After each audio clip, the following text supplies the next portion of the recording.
Good morning, everybody. Hello and welcome. Hey, there's a stream schedule right there. Get out of there. Boop. There we go. Good morning, everybody. Thanks for being here. I hope you're having a good start to your week. Happy Tuesday. It's time for some gaming and other things like that. Holy mackerel. Oh, God. My eyes are going blind just thinking about it. Just thinking about how many hours I spent yesterday. Holy mackerel, trying to catch up on some streams. I had about 125 streams to process and upload that I've been working on for a week or so, trying to catch up to get all those babies up to YouTube. And I pretty much got them all. There's still some over there processing. The problem with uploading stuff to YouTube, uploading all my streams and stuff, is that it never ends, because by the time I'm done uploading all of those, I'm here on the stream making more. But that's okay. That's okay. I'll go above and beyond for all of you guys. Also working on a bunch of other cool stuff that's going to be coming your way behind the scenes as always. So yeah, working super hard, head to head down, just working.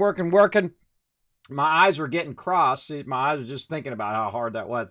Making my eyes blinky blink. But yeah, after a while, I started going... Because the problem with YouTube is you have to do the same thing again and again and again. Just to give you a small sample, I put one video up there, right? So first it takes, 3 to 8 hours to process one of those videos, because they're 8 hours or so, 6 to 8 hours. And then I process a video. I upload the video. Yep, the uploading part is the easiest part now, because I complained so much to them and I told them I would stop uploading. I'm sure with a lot of other people as well, because their new system was so bad that they actually fixed it. So you could just drag a bunch of videos up there, let them upload, and then come back to them later after they've been processed, and then go ahead and put in all your info. So then you got to put in your info. So I got to go in and fix my description. Then I got to take my title and put that in the description as well, so it makes it easier. And then grab a link, put that in there. All right, that's step one. Then you scroll down. Then you tell it what playlist it's going to be in, right? And you're like, okay, cool, got it, it's playlist. And then you scroll down, and then you put in some tags, right? So that people can find your video. And then you scroll down, and then you go ahead and put in the date of which the video was done, right? So say it was December of last year or whatever it was, put that in. Then you scroll down, and then you put what game it is in there. Cool. Now you got the first screen done.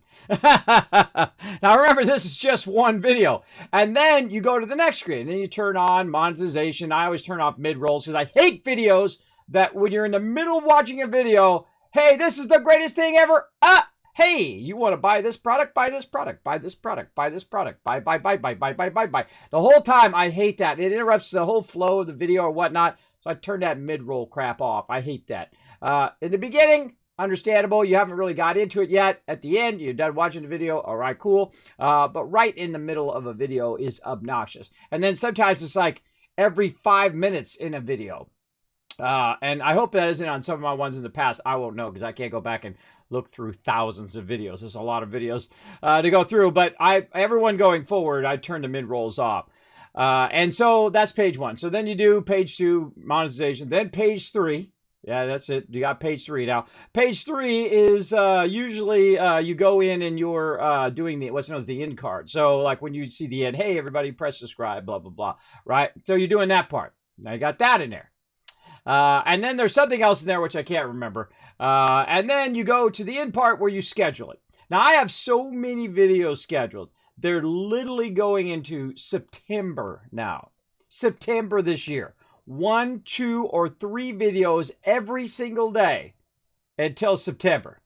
I'm working hard, peeps. That's some hard work. That's some production level. I'm working for somebody else level work. I'm talking really tough.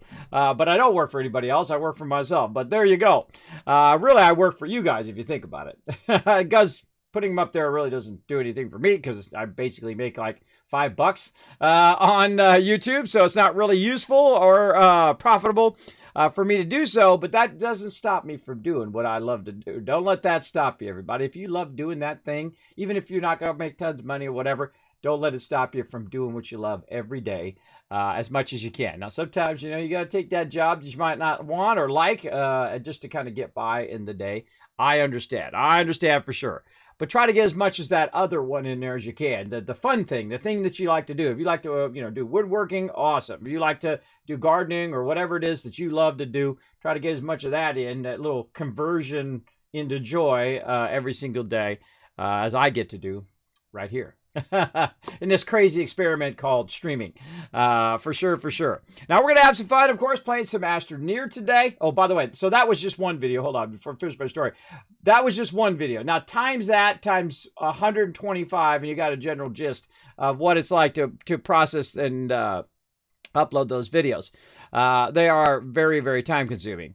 But once you have a handle on them, like me, I have a production system that I basically made up myself. I have a spreadsheet that I note what the date is and when I stream that stream, and I put a number on it. This is the BSE number, or the best stream ever number, and so on. It goes through and I add all of that. So I created a whole production system just to upload those videos, so it would be very, very efficient, because otherwise there's just no way. You got to think that's hundreds and thousands of hours in a year that I spend just working on those YouTube videos, just to get them up there. Because their system doesn't have like a template. And you get YouTube Buddy, and you can get all these other, extensions or whatever to do it, but it should be built in. If I'm doing the same video, like if I'm playing Astroneer just like I was last week, I should be able to press a button, whoop, puts all the same stuff from last week, same tags and the same everything, same game, Astroneer, blah, blah, blah, blah, blah in there. Exactly the same as the previous Astroneer. And then just put in the fine details, like, okay, the date that I basically streamed it, and then the date I want to run out, right? The date I want to schedule it for.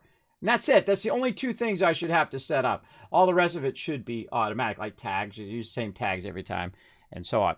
You get the general idea, everybody. It's a lot of work, but again, I'm smart. I'm smart that I did it, and I'm glad that you guys requested it, because that's where it came from. It's like, hey, Kismet, could you put your streams also on YouTube? I can, but I have to wait 24 to 48 hours to do so, because I am a Twitch partner, and that's part of your Twitch partner thing. You should read that thing, everybody. If you partner with someone, you make sure you read whatever you're partnering up with them, for sure, and have a general gist of what your limits are and what you can and can't do. Very, very important. Hey, good morning, Dafa. What's up? What's up? What's up? Thanks for coming in and hanging out in the stream. Appreciate that. Blue Kronos hanging out as well. Good morning to you. Thanks for hanging out. Again, I hope you guys are all having a good start to your day. I'm ready to play some Astroneer. I don't know about you guys. Man, I've been working hard all weekend long. Was resting up a little bit on Saturday, and then working hard Sunday and Monday. I don't get a day off, everybody. I don't get a day off. I'm always working, but I don't see. It's not like I'm, working 20 hours a day, though. I just can't physically do that anymore. And I'm working very much on my health. I've been doing good, everybody. I've switched, was already on water, but I've switched to OJ and water again, like I did when I lost 50 pounds. I've also switched from, having a little snack, which is sugary or candy or M&Ms or whatever, back to like strawberries, grapes. I had some fresh pineapple the other day. Oh, it was so good. I think it was yesterday, as a matter of fact. Yeah, very, very good. So I switched into that. And what I'm going to do is what I call kind of like a pre-detox, right? Before you actually are going to be active and all of that stuff, one of the things I suggest to do is, a couple weeks or even a month ahead of time, you start to ease off of all of that stuff, right? You start to ease off of soda, you start to ease off of constant sugar and ice cream and all of that stuff that, you're eating in excess of.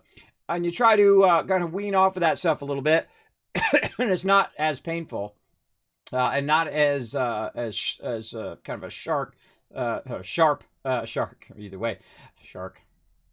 As a sharp conversion when you're going and you're starting to be more healthy. Now, again, I don't believe in giving anything up. I feel like that's a foolish thing to do, because you give that stuff up and you're just going to crave it like crazy. I don't care what it is, whatever you're working on in your life to kind of reduce so that you can have a better health. In my case, I know what works for me. What works for me is substitution. So I substitute all that candy and all that stuff for something else, like some sort of snack, like strawberries and grapes are my kind of favorite thing. And then over time, it becomes a habit. If you make it into a habit of just having those things around and not buying those things, not having those things around, like constant, candy and ice cream and snacks and all of that stuff, it will just kind of work itself out over time. Then, of course, you combine it with some minimum exercise. Like right now, I'm walking every day. So I go on a walk with the family every day, either in the morning or in the afternoon, sometimes twice a day. Be good. But it's not like I'm running. It's not like I'm doing a marathon. I'm going to be 51 this month, everybody. Again, I'm partially disabled as well. So Very difficult.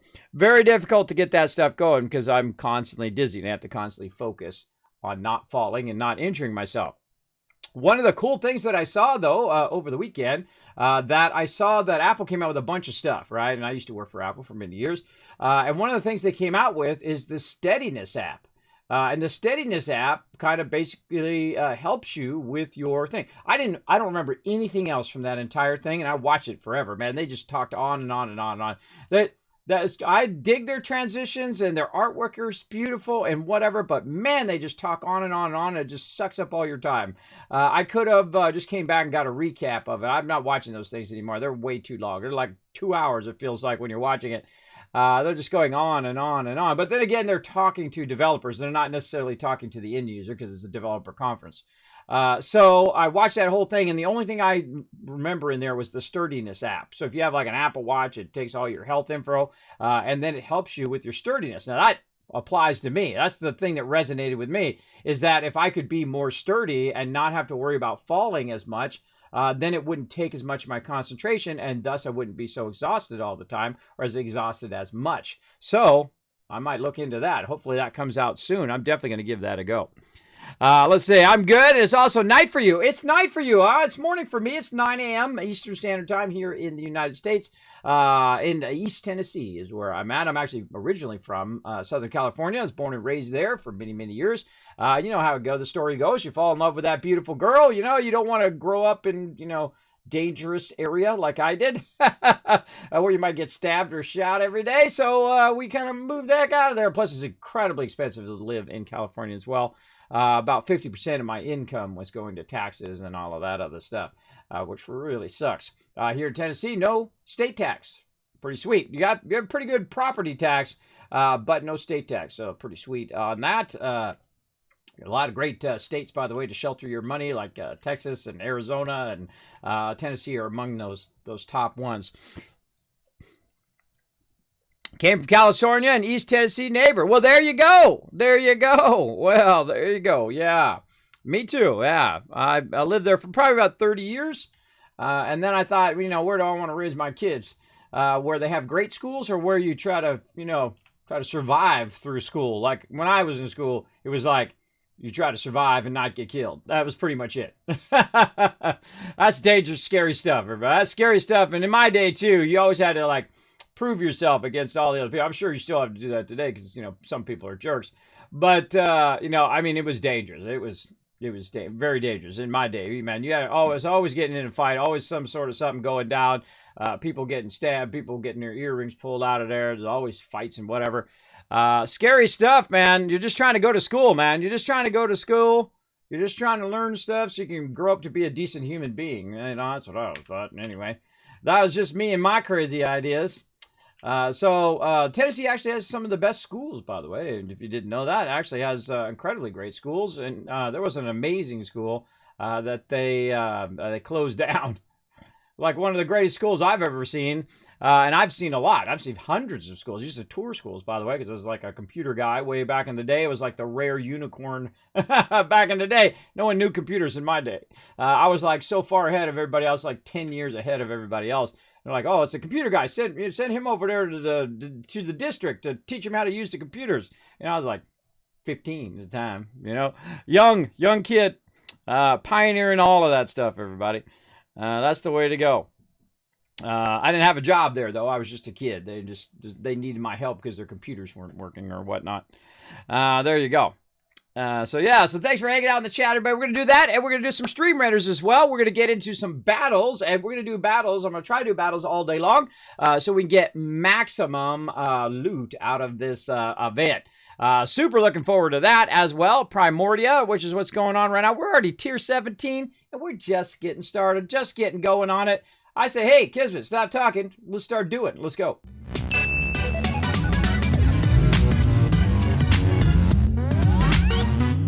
All right, let's go ahead and start a good day. Let's get some serious hydration. Let's go.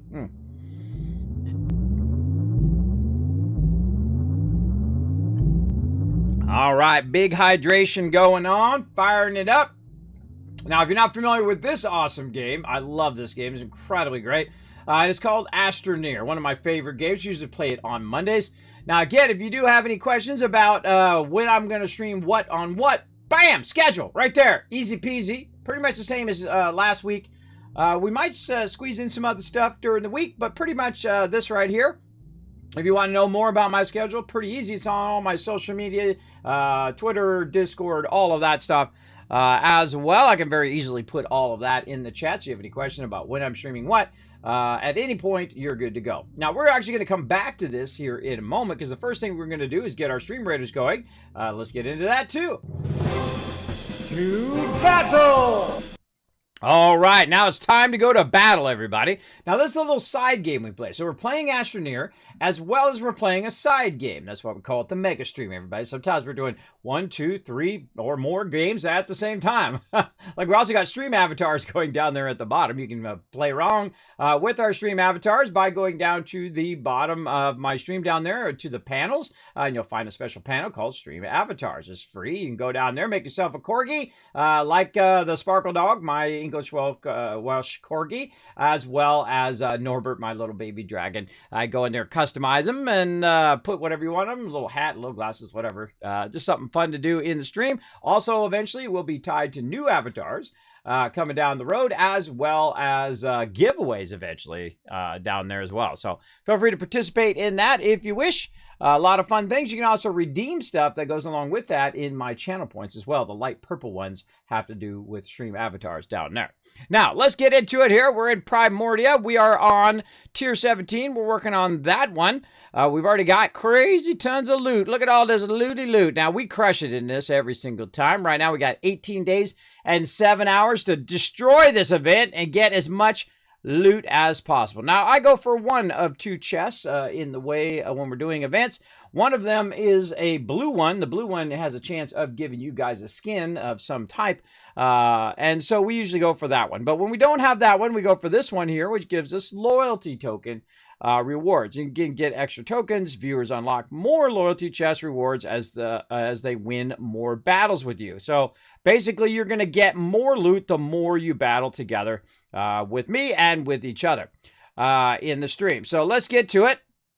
We're going to go ahead and start, I think, on the high side here. Or maybe we can swing up. Yeah, let's swing up and get this chest here. And then we can ping pong across here. And then ping pong. And maybe go with the mystery. And then go here. Or we can go down. Kind of feeling mystery today. I don't know. We'll see. Yeah, we'll go up, across, down, up into the mystery, and then here. I think that sounds good. Let's go ahead and get it going on. Now, if you're not familiar with Stream Raiders, it is a free-to-play game. It's both on Windows and on Mac, because you can play it right on your web browser. So you can do that on your desktop or on your laptop. You're like, well, Kismet, I'm on mobile, bro. And I know a lot of you are on mobile, whether you're on Android or iOS, doesn't matter to me. And it doesn't matter to the game, because guess what? They got apps on both. So you can go ahead and download the app on your mobile, or you can play it right in a web browser on your desktop. And you can come and join us. So what you do is you go ahead and find me, your Captain Kismet, and you're going to see a link in the chat. Just click that link, streamraiders.com. Go in there, play it right in the web browser, find me, your Captain Kismet, and then you can start placing your units down. So what we do is we go ahead and choose from our units here at the bottom. Now you're going to start with some basic units, an archer, and then a warrior, and then a tank, right? My tank is already all the way up, as well as my archer. It's up to max level 30. And you can actually have multiple of each class. As you can see, I have 2 tanks at 30. I play a lot of Stream Raiders, as you can tell. Now, what I'm going to do is I'm going to look right up here and see what the hardness level is. Right here, it says 1 skull. Now, what we got to do is we've got to defend our little dinos here against the onslaught of the baddies here. So we need to decide what unit we're going to use. Now, also along that, you have different modes here in Stream Raiders. They just added dungeons, which is really fun. Every 5 minutes, you can keep trying to get further and further down in the dungeon. We played a bunch of that. We also have versus, where you want to PvP against other streamers, which I don't want to, but hey, if you want to, more power to you. And then, of course, we can go ahead and check out our army. Now, right in here, you can see I've got my mage, which is my highest level legendary, right? So you have different levels. You have your basic ones, your common ones here. Then you have your next level ones here, which are your blue ones. There we go, which are your uncommons. Then you have your purple ones here, which are your rares. And then, of course, your really nice ones down here, which are your legendaries, like my legendary mage here, right? And they all have different abilities. And you unlock these as you play through the game, right? So first you're going to say start with an archer, and you put that archer down. Well, each unit has a certain cooldown. So if you put an archer down, it has about a 10-minute cooldown. And so you can put down a unit every 5 minutes. You can put down one unit every 5 minutes. So if I put down my archer first, it's going to take 10 minutes before I can put another archer down. But in 5 minutes, I could put down a warrior. So now I've got an archer and I've got a warrior. And then guess what happens when the next 5-minute cycle comes up? Well, guess what? Your archer is back up and ready for another archer, right? Then you can put another archer down. So you want to think of it in terms of cooldown. So if you start with the archer, you'll end up getting more archers, if that's what you're looking for, then warriors, then tanks, or whatever you want. And you can go ahead and put those down every so many minutes. Now, of course, the more awesome the unit is, the higher level, whether it's a rare, uncommon, and so on, the longer it takes to cool down. Now, also, they've added quests, which I really love. And so we can put down some other units, right? Like legendary units. We can also put down centurions here to try to earn rewards, right? So in this case, we can put down centurions and then also the legendary Templar here. Now, the Templar, being a legendary, just like I was talking about, takes a long time to cool down. So I'm going to go ahead and put him in first.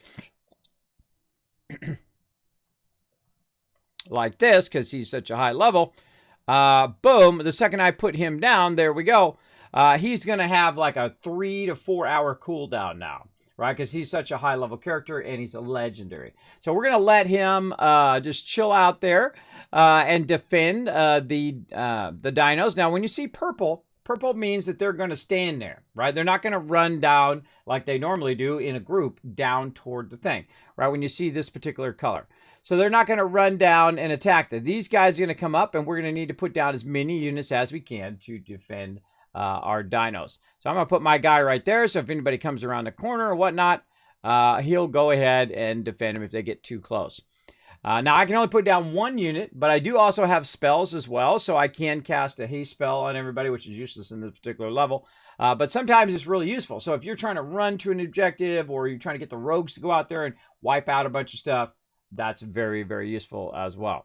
And so we'll get that going in just a bit. Now, we don't have any gold because I just used it up, but if we did have some gold, we can also go here into our scrolls. Now, scrolls is how you level up your character. Every time you put any character down other than a legendary onto the board, they get an extra scroll, right? And so say you put down your tank. Well, when you put your tank down, bam, he just got another scroll. And as you get scrolls, you can actually upgrade them in here, so that basically you level them up with scrolls. And so when you have enough gold, I could go ahead and buy some scrolls. Now you can see I already have these tanks. So there's no reason for me to buy those. I actually have 1,526 extra scrolls, so I'm good. I'm good on those. But there is a couple other ones I could buy here, like the warrior. I could buy another scroll for him. He's almost level 29, so that's looking pretty awesome. Paladin's already max level. These guys right here, I could buy these scrolls and help level these guys up. So you need to earn gold to upgrade them. Now, also, while you're playing the game, you're going to get this stuff, meat, right here, right? Meat allows you to work on the cooldowns of stuff. You can activate a unit quicker if you do use your meat. Also, you'll build up potions, which I don't have because I'm a captain. My one unit is always an epic unit. I don't have to use potions, but in your case, you can get potions, and then if you get enough potions, you can put down a unit as an epic unit. You can choose to make it epic, all right? So that's another great feature. And of course, there's other monetary things here. Bones, which is from PvP, and then this one right here, keys, which are from already got it. Already got it. Oh, wait. Epic Vampire Lord. Maybe I don't got it. Oh, hold on now. We got some more stuff in there. I didn't see that they changed that.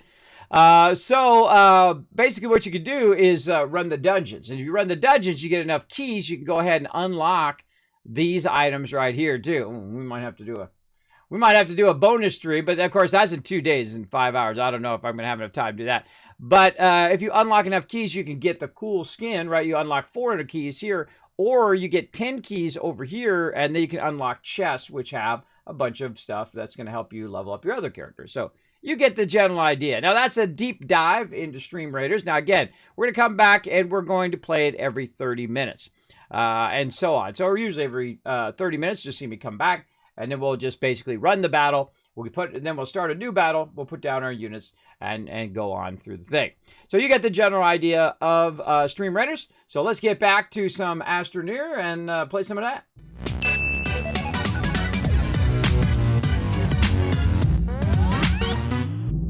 Thought I'd get the deep dive on it there, everybody. Just for those who have never played Stream Raiders before. And I might make that into a video, and then every time I need to explain Stream Raiders, I'm just going to bring that video up. I'm thinking in the future, everybody. Thinking ahead. All right. Now, over here, everybody, we were working a bit on our automated research, right? So what it's doing over here, as you can see, oh, that one just finished. What it's doing over here is it's grabbing it. It just happened right there live. There we go. It's grabbing it from these plants over here, and it's feeding it into the research here. Right, and the same thing over here. This one's going to grab it, put it over here, and this one will grab it and put it here.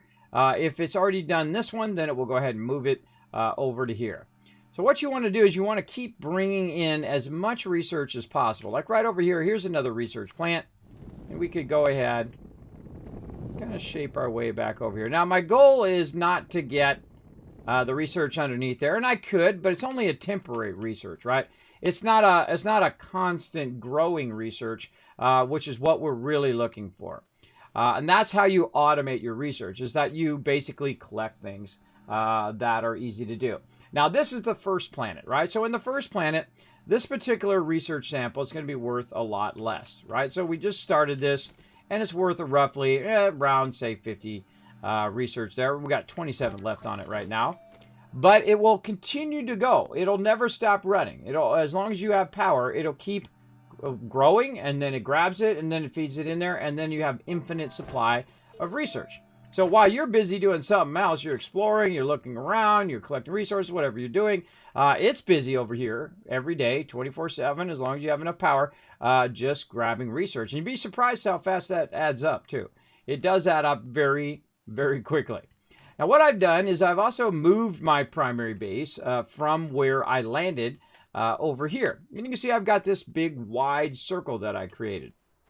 And the reason why I do that is to give myself plenty of space to run around. Now, I got to be careful, though, because if I'm not standing close to my tables, my tether line, which is my lifeline, is not supplying me oxygen, and I could run out of oxygen and die. I've done it many times on the stream where I'm standing right here, and then I'm talking to you guys, and I'm not watching, or we're doing a battle, or whatever it is, and I look up, and my guy's dead. Poor guy. Poor guy, but you get the general idea. Now, what I've been doing is I've been moving it all over here. So that's kind of where we're at. That's why we have a big pile of stuff back here as well. And we're going to go through and we're going to start to work on each of our individual setup so that we can basically have it make anything we want to make at any given moment. And of course, we're also going to transition from the small stuff, which you start with, like small vehicles and small items. Then you kind of transition into the medium level items and then the very, very large items, right? And so one of the things you can also do to help your research go a bit faster is to challenge yourself by going to a harder and harder planet. And as you go to those tougher and tougher planets, of course, the research is going to be worth more and it's going to run longer. Now, if you want to really make this easy, you want to be able to put something in there and let it run for like 45 minutes, where you don't have to go in and microfeed it every 2 minutes, which is what would happen if I had to manually take those things and put them in there. It'd be like every minute or every 2 minutes, I'd be feeding those things in there all day, every day. No thanks. Now, of course, the other way to do it is the way I usually do it, and that is before they had the automation. Automation makes this work, by the way, because you got the auto arms that grab it and put it in there for you automatically. But the way I used to do it, and still sometimes at the very beginning of the game I will, is I'll run around here in this forest area. Now, in the forest area, if you look around, and we'll see if we can find one, in the trees, you'll find a certain tree, and that tree is going to have kind of a bend to it. And in that tree, it's going to have a bit of research.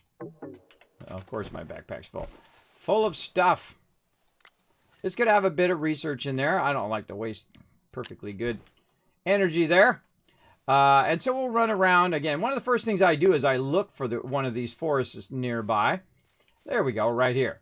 And you can see there's research items sitting in the tree. Now, you saw a lot of other research items there, too, on the ground. But this is what we really want right here.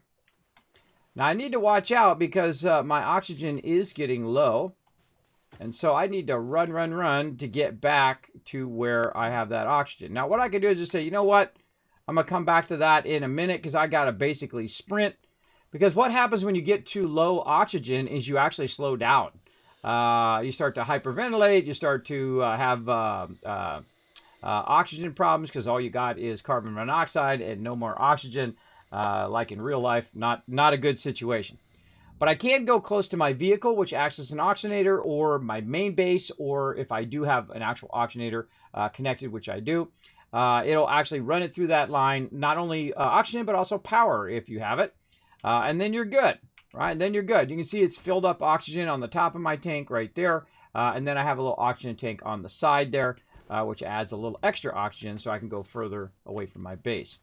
Now, you can also use things called tethers, so you can tether your way out there. I stopped using tethers after kind of the beginning of the game. I felt like they're kind of a crutch or a basic mechanic that you use at the very beginning of the game. You really want to challenge yourself to not use as many and be able to get around without dying, without using so many tethers. Now, as you can see, I can put this in here, like that, and it's going to start right up. Now, I've already started it before. That's why it just starts right up. But you can see that one's worth about 500, and it lasts for 5 minutes. So instead of me micromanaging and micro-feeding that stuff in there, I can let that run 5 minutes. Now, on other planets, you can get ones that are even more, that are worth more than 500. They're worth 5,000, right? And so you can put those in there and let them run for 20, 30 minutes. Now, we can also automate that process by either going there, gathering resources, and making it that way, or we can bring items from this planet, make the items ahead of time, put them on our spaceship, and go to another planet and do it there. And of course, the higher up planets you go, the more difficult it is to produce power, and then you're going to find more difficult mobs to battle while you're there as well. Now, one of the things I like to do also is to recycle. And I'm going to go ahead and put some of this organic down.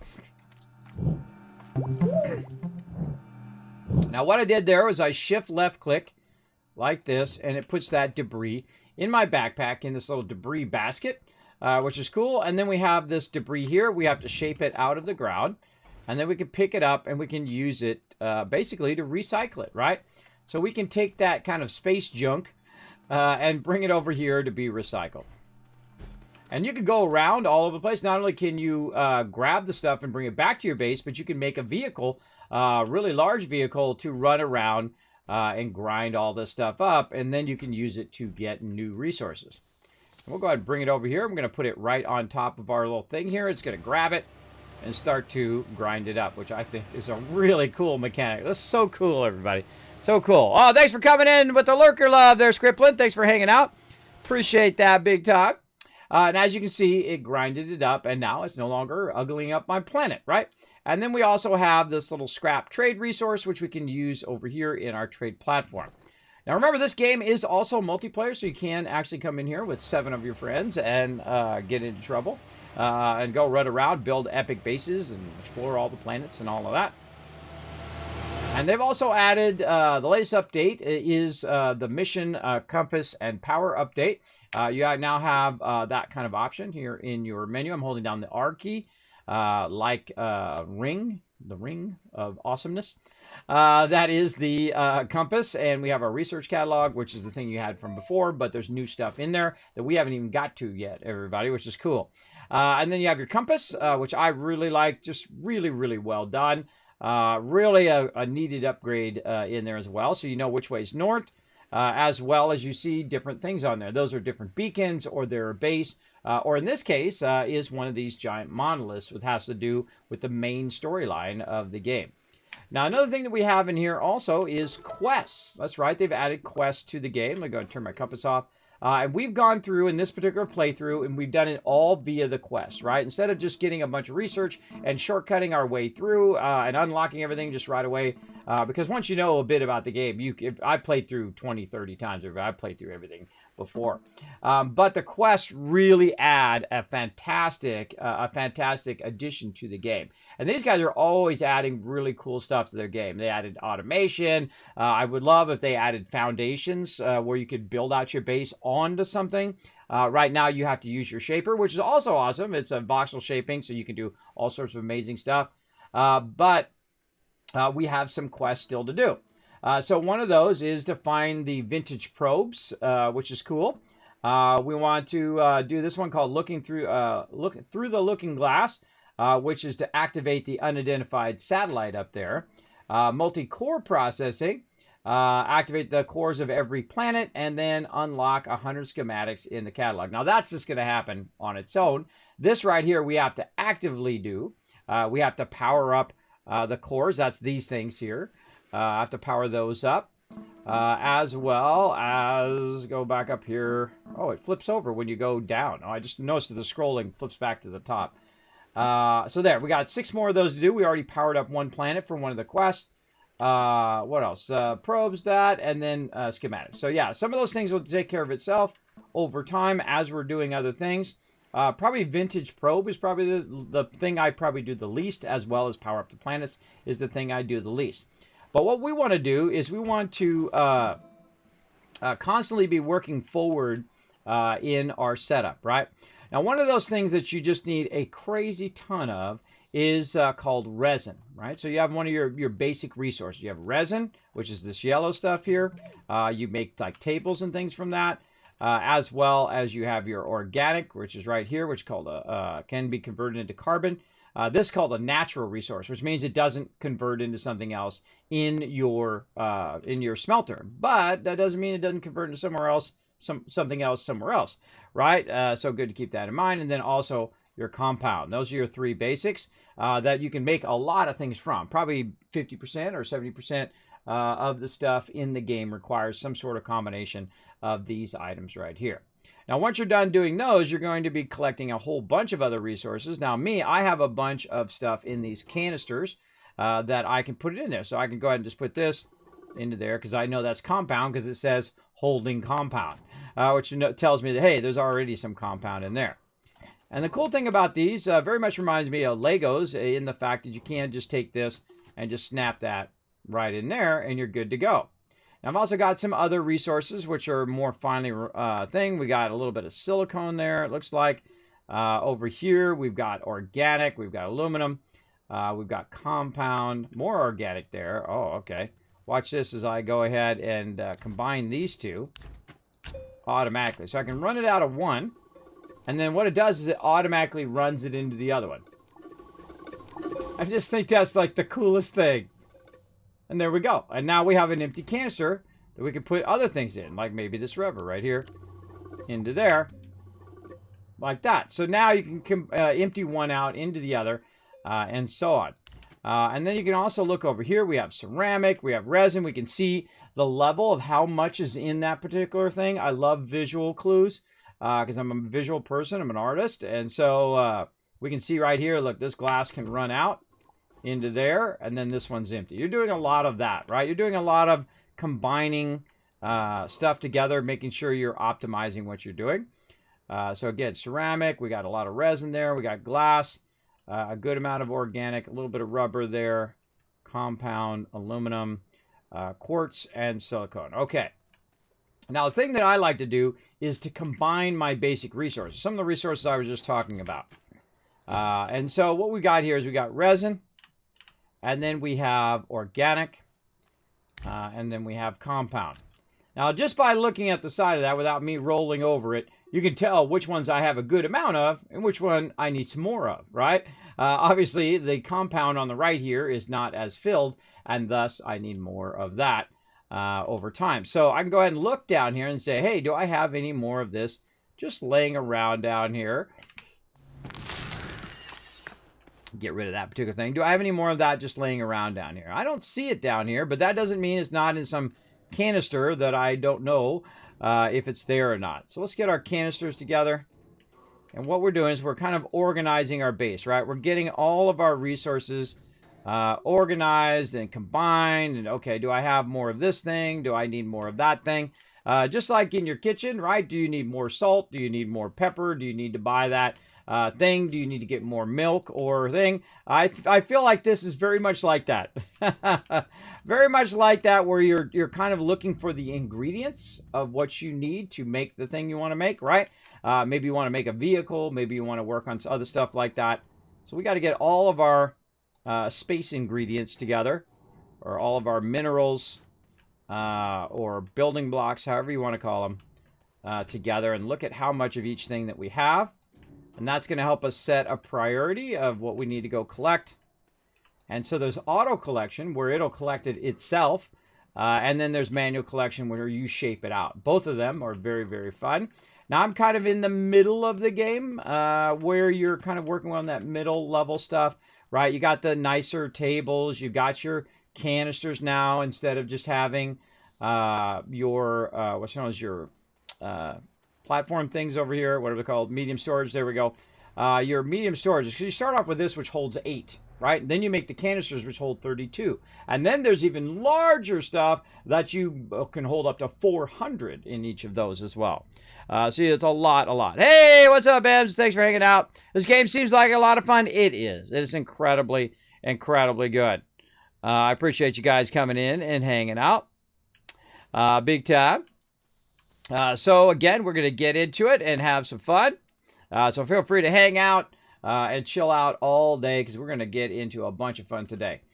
So we have some more resin right here. So let's start with that, right? Let's start with our basic 3, as I like to call them. And we want to combine what we've got together with one that's already in there. And what we're doing is we're basically kind of emptying out certain ones. And we can go ahead and take our empties here and combine them all together over here. And how do we know they're empty? Well, one, we can see on the side they're empty, but also you roll over them, it says at the bottom, status 0 of 32. Sometimes you guys can see that depending on the size you have my stream, but I'm just going to tell you, make it easy so you don't have to, squint at the screen and see what I'm talking about. So yeah, so 0 of 32. So those are all empty. And then over here we have some basics. We have some ceramic, we have some glass. Now glass is actually refined from this one right here called quartz. And you're like, well, how do you refine stuff? Well, what you do is you take your quartz here and you put it in this thing right here called your smelting furnace. And it takes it and converts it from one material into the other. So if we grab one of these right here and we put it over here and turn this on, there it goes. So it basically smelts down the quartz into glass, and GG. Now you've got your what I call third level element, right? So you have your primary element, in this case quartz. You have your raw element. It then creates the glass out of it, and then you can create a third level item using this thing over here, which is your chemistry station. But we can also take this and we can put this directly into there, or we can automatically do it, right? You take the raw resource and you run it in there. Now I need both resources. I need both the quartz and the glass for certain items that I'm making later on. Now also we've got some rubber in there, which is a much higher level resource. We're going to put that over there. Aluminum is what I call the metals of it. So we're going to put ceramic over here. We're going to put all the metals together like this. Like we've got in this one, we've got aluminum, which is a basic metal. Tungsten, which is something you find on a different planet than the one that I'm on. That's on the second planet. And whatnot. Again, these are kind of more advanced items. So let's take our advanced items. Let's put them off over here for now. This one and this one. These are definitely more advanced. They're a combination of multiple materials. And so let's move this over here. What do we got? We got copper. That's a basic metal that you can find here on the first planet. So aluminum, tungsten is a bit more difficult. It's on another planet. And then this here, we've got some iron. That's also found on another planet. This is carbon. Carbon is converted from organic.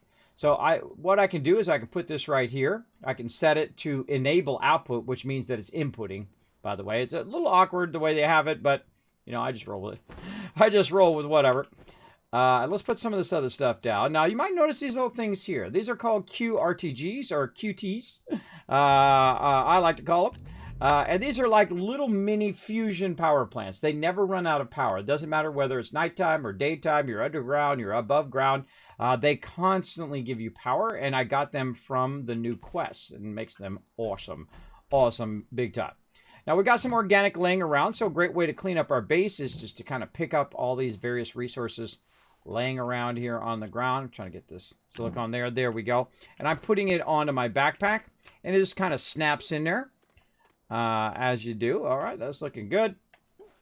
We'll take that, and then we can kind of organize those in the game. Now, if you haven't played the game before, I'm going to show you a cool little trick that's going to make that way easier, because if you do have it on your backpack, you can hold down Shift, and you can click right where this little blue area is on the organic, and boom, it pulls it out of your backpack and puts it in there. Now, you got to wait for it to go in there and for the blue part to show up again, and then you can just keep clicking it again, and it goes right in there, nice and easy, just like that.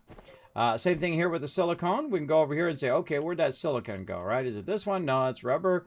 This one's silicone. Okay, so shift click, right in there it goes. Easy, easy, right? Great way to clean your stuff up. Now, we do have another thing here, quartz, which has some additional quartz on top of the quartz that I already have. Put that over there. What do we got here? More resin. So, all right, we got some 2 things of resin. That's nice. We have an empty. Let's go ahead and organize our empty together.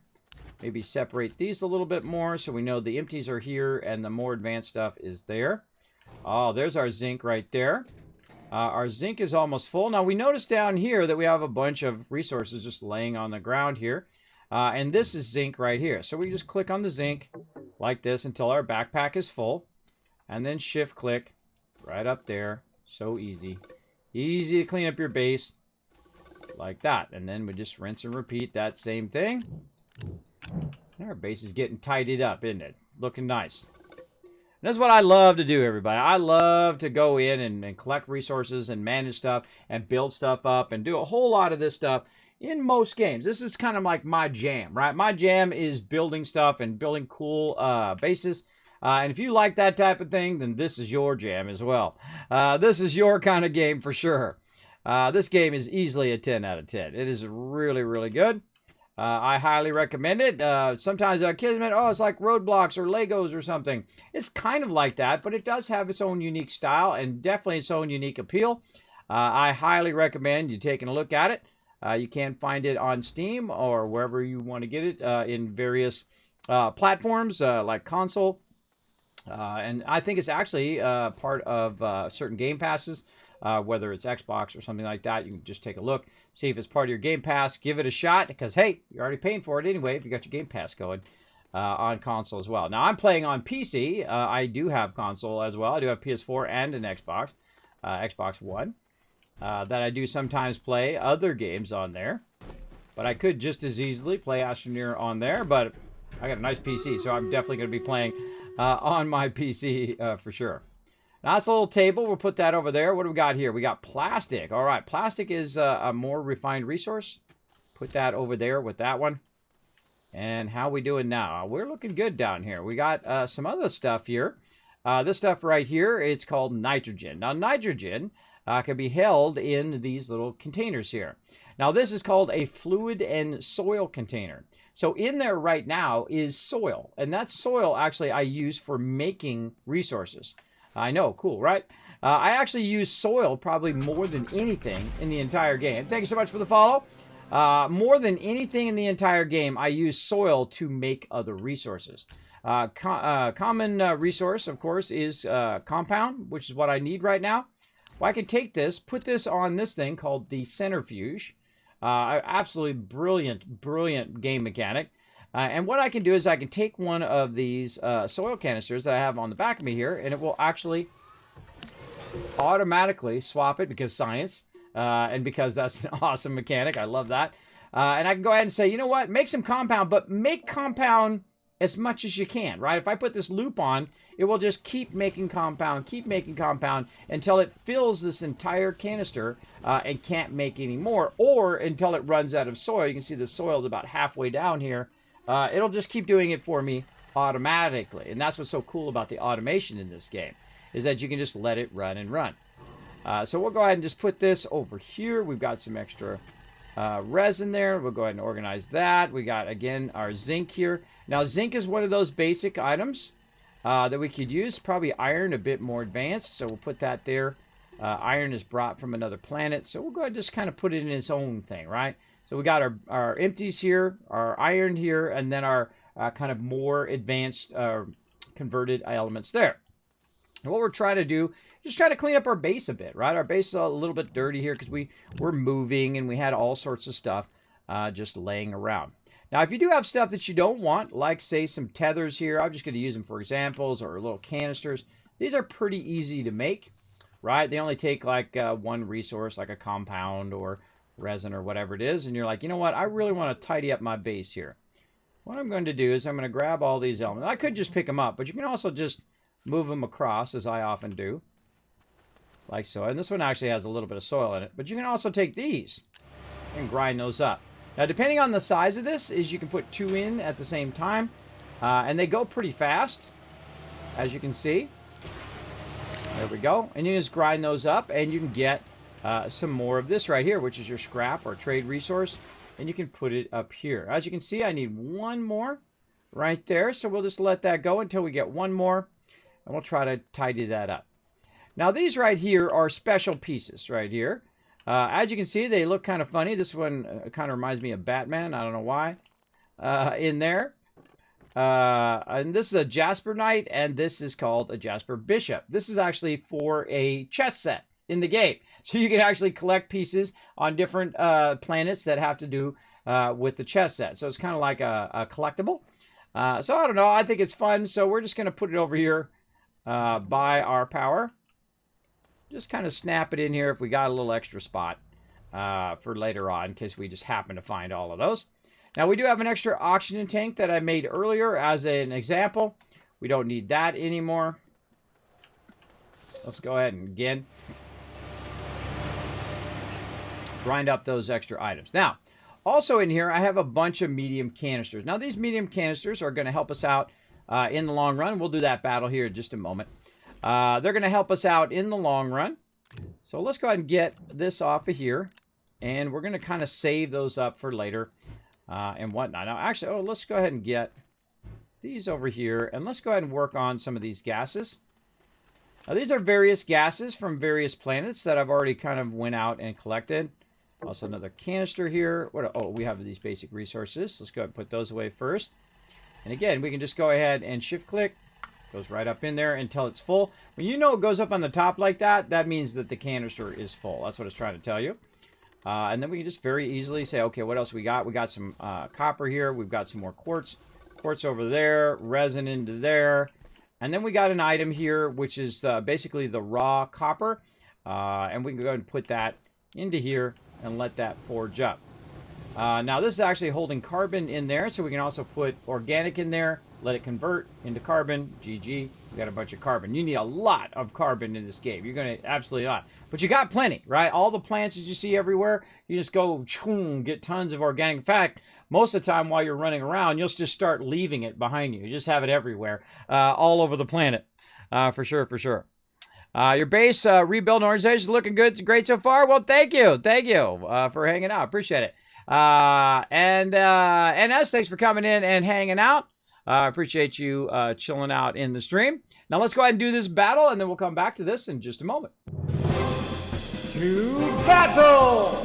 All right. Again, we don't really need my fast run, so I'm not even going to bother. We're just going to go ahead and say start battle. We're going to confirm that. Let's see if we get you guys some loot. Now, this is a little side game we play called Stream Raiders. Played every 30 minutes or so. We're going to be playing it all day long, and eventually, after my stream, we're going to have a bonus stream. And that stream is going to be all about getting you guys some loot. So I'm going to keep the battles going even after my main stream as a thank you to all of you who do hang out in my chat and do battles with us. So we'll try to get as much maximum loot as we can. Oh, and that's a win. That's a win. Oh, we can't move yet. We got to wait till we can move so we can get down here to get these eggs. There we go. Or wait till they respawn. Let me say that the better way. Wait for them to spawn out of the egg, and then we can wipe them out. There we go. And now we can move. There we go. So it's like a time thing. You have to stand there for so long. We just got to get this one guy down here in the corner. That's a long battle. All right, there we go. Now, what happens after that is I go ahead and open my chest up, which I'm the captain. So I open the captain's chest, and my favorite thing, giving you guys some loot. That's right. I always slide it to you guys. More gold for viewers. I put it on there, and I just leave it. So every single battle, you guys are getting the maximum amount of loot. As well as when I grant rewards, boom, it randomly gives people in there. It doesn't matter how many kills you had or whatever. It just randomly gives it to the peeps who participated in the battle. So Blue Kronos, of course, getting 3 tank scrolls. Subi getting 3 rogue scrolls. EMZRT getting a nicer scroll there. The more rare scroll, Ems, sorry, I butchered your name again. Sometimes it's hard to get out of the habit. Ems getting some love there. And then we have someone who went in and who was the MVP the entire round right here, which is D-Winnerling there, getting 14 kills and being MVP. Now, we go ahead and continue on, everybody. And as we go, of course, we're going to unlock even more stuff during this event. That's why I run the events so heavily on stream. So we're going to work on tier 18 now. We just got 17 done. And again, we'll go ahead and start another battle. Now, second I start a battle, you can start putting down your units. Now, I've already put down my Templar here. You can see it's got 206 minutes left. Hey, sorry. What's 206 minutes in hours? 206 minutes is 3.43 hours. 3.43 hours before we can go ahead and get that going. AKA 3.5 hours from now. Sorry, so exacting. So there you go. And you're like, Kismet, why'd you just do it on a calculator? Well, I have a $1,000 calculator sitting right here that I don't need to actually type anything in. I can just say it, and it does it for me. That's because Suri just sits around and does nothing all day. I put her to work. So I can go ahead and choose different units. Now, one of the things, again, I want to watch over here is my quest, because I do have some quests here. Place some Centurions, and then do my Templar. So I need to place 2 Centurions here. So I'm going to do that. Start to get that on a cooldown. Now I have a max level Centurion here. So I'm going to go ahead and just go on the right side here. I think I agree with whoever this is right here. There we go. And you can see I've got the quest going on. And who is that? Lochnar hanging out right there. And again, the more you guys group together, the more you can protect each other, right? So you got the tanks who are protecting the support units like healers and things like that. It does help out a lot when we're all working together as a team. All right, so we'll let that run. We'll come back to that in about 28 minutes. Let's do it.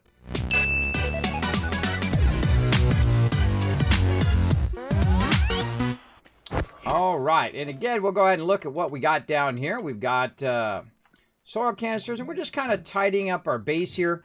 We're going to utilize all of our stuff we have sitting down here. Just kind of pick that stuff up into my backpack. Now, well, you notice over here that this one's different than the other one. The other one was a soil and fluid, where this one is a gas canister. Now, gas canisters are all about holding various different gases, of course. This one right here is an empty soil canister, so we need to collect some soil there. We got another one over here, which is holding rubber, which is a more advanced resource up here. And we could probably empty out one. Let's see, which one's got the most? This one has 28 in it. This one has 28, and this one over here has 1. So we can run that out. It's going to run into there. We can move this over here like this. And let's move this iron kind of split up. There we go. And so now, again, what we've done is we've combined those together instead of wasting extra ones. We have a bunch of empty ones there that we can put more resources in and use that for something else. And the same thing over here. We've got other things, little platforms. We got more research stations, which we're going to use. I'm going to leave that compacted because we're going to go to another island or another planet. We're going to work on some automated research on those planets as well. We're also going to work on some of our main storyline. So I'm just getting all my canisters together. Put them over here by my base. There we go.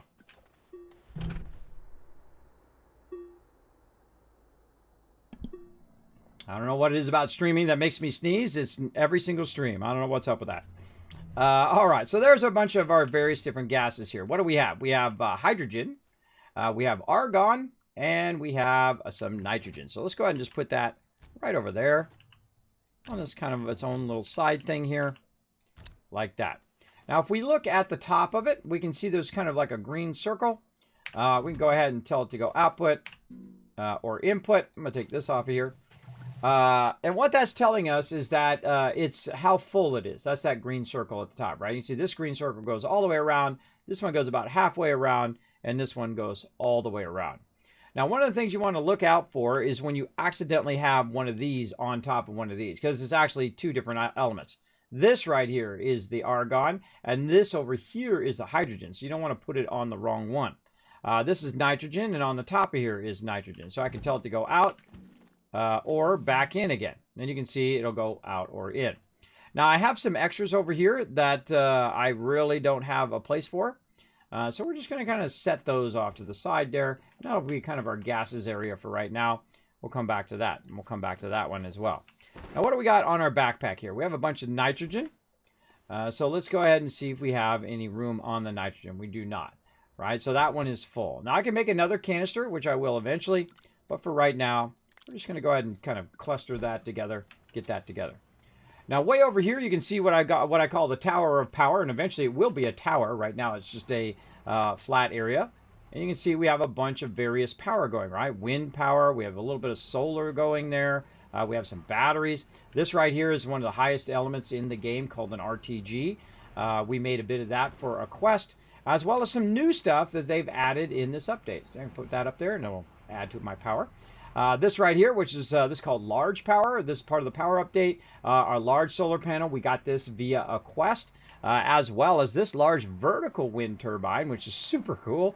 Right here, basically it's called a vertical turbine, right? There's the big ones that look like they're big fan blades, and then these which are more vertical style wind, which is super cool. They actually have those in real life too, by the way, everybody. Very cool. And you can see we've got some extra stuff that we have just sitting off over the side here. This is all contributing to our power, which goes into our medium battery here, and then actually runs along all of these tables along the outside, even running all the way over here where we have our research being automated. All right, and again, we've run these tables all the way over here, and we'll see if we got one done right here. Perfect timing. And see, it's auto-feeding that. And it will do that forever. Forever. I can literally just AFK. That's it. Because what it's doing is collecting wind and solar power plus the fusion power of the RTG back there. Basically, it's just going to keep that research going. Now, I can speed it up by collecting more research and doing it faster, or even better, go to other planets and automate it on other planets, especially the highest level planet in the game. Now, one of the things you can do is you can go in here and you can look at your planets in your Astropedia here. Sylvia is the one that we're on. DeSolo is the one where we got our tongues, and so on. And as you go through, they'll get like, easy, medium, and then, of course, hard, and then very hard Aatrox. Now, I happen to know the game mechanics, so it's not really that hard. When you first start doing it, it might be difficult because it's very mountainous. It's hard to kind of get around. You may not have all the resources easily accessed, as well as you might start way up and you might have to dig really, really far down before you actually get to the elements that are in the center of the planet. You can't actually dig all the way to the center of the planet, which is part of the main storyline. We'll get into that. As well as there's aggressive flora there. The flora is your main enemy in the game. Well, some of the flora anyway. It will try to kill you, as well as having lack of oxygen, and sometimes lack of power can kill you as well, because you don't have enough power to make something that can save your life. Like great examples, Oxygenator, or a little oxygen pack on your backpack to basically filter the air so you have oxygen. So if you run out of power, you're not able to do that. So not good. That's what these lines are here on the back. Those are your power. Now, in my case, I did do the questing, so I do have these. So I'm not really going to run out of power on my backpack because it auto recharges itself. And if I take it off of there like this, and I'll just set these down on the ground, and then I start to shape something. Say I run out here. Like that. You can see, I get it, there we go, that my backpack has burnt up some power. And it's not recharging because I don't have any items that are allowing it to recharge. But if I go back here and I grab those things again, these are like the most valuable things, I think, in the entire game now. these little RTGs like this. I can go ahead and just put this back on me. And there we go. Recharged as well. Now, another thing that helped me recharge was the fact that this tether line, the blue tether line, is also sending me power as well. So if I'm near my base where it's generating power, it'll also send me power that way. But I can be way away from it, and I can go ahead and you can see my power line there, and I can start to shape stuff, and then you can see that it just stays full. That's because it's producing more power than I'm using, and that's a wonderful thing. That's a very, very wonderful thing. Now, also we want to go ahead and tap into all of these resources here. You're going to see me kind of shape this out like this. You can see I can take dirt from elsewhere, like over here. I can also get resources. You'll see them drop on the ground when my backpack is full. And then I can use that dirt that I picked up, and I hold down control. And I can shape out a bit of a landing here, right? A bit of an area in which I can build upon. I can also go vertical, horizontal. There's a whole bunch of different things you can do. You can actually attach stuff to the side of the wall, also to the ceilings and stuff like that. Very, very awesome game. Again, the game mechanics of this game, on point. On point and super fun, and really a steal, I think, for this awesome kind of game. Again, thanks for hanging out. What's up, Blitz? Thanks for hanging out in the stream. Appreciate you chilling out. What's up? What's up? Why do you look so much like Tony Hawk? Well, I can make you laugh. Watch this. Watch this, everybody. I can just go exclamation about in the chat. I made that video a couple years ago. I've probably gotten that probably the most in my entire channel is the fact that I look like Tony Hawk, or I look like the Saul from Breaking Bad, and some other people too that they come in. I forget who it was. Some series and some actor or whatnot. Now here's the thing. Here's my take on it. If they're older than me, then I look like them. But if they're younger than me, then they look like me, and they're using my likeness. So there you go. Yeah, I get various different people and whatnot, but probably Tony Hawk the most. Now, the funny thing about that Blitz, of course, is the fact that, you know, I've been getting that for like 6 years now. And I went to TwitchCon a couple years ago, and Tony Hawk was there. That's right, he was. I tried to get a picture with him, but he was too busy in a meeting. So no picture, everybody. So I couldn't prove that I was not Tony Hawk. But of course, then you guys just say, oh, it's Photoshop, Kismet.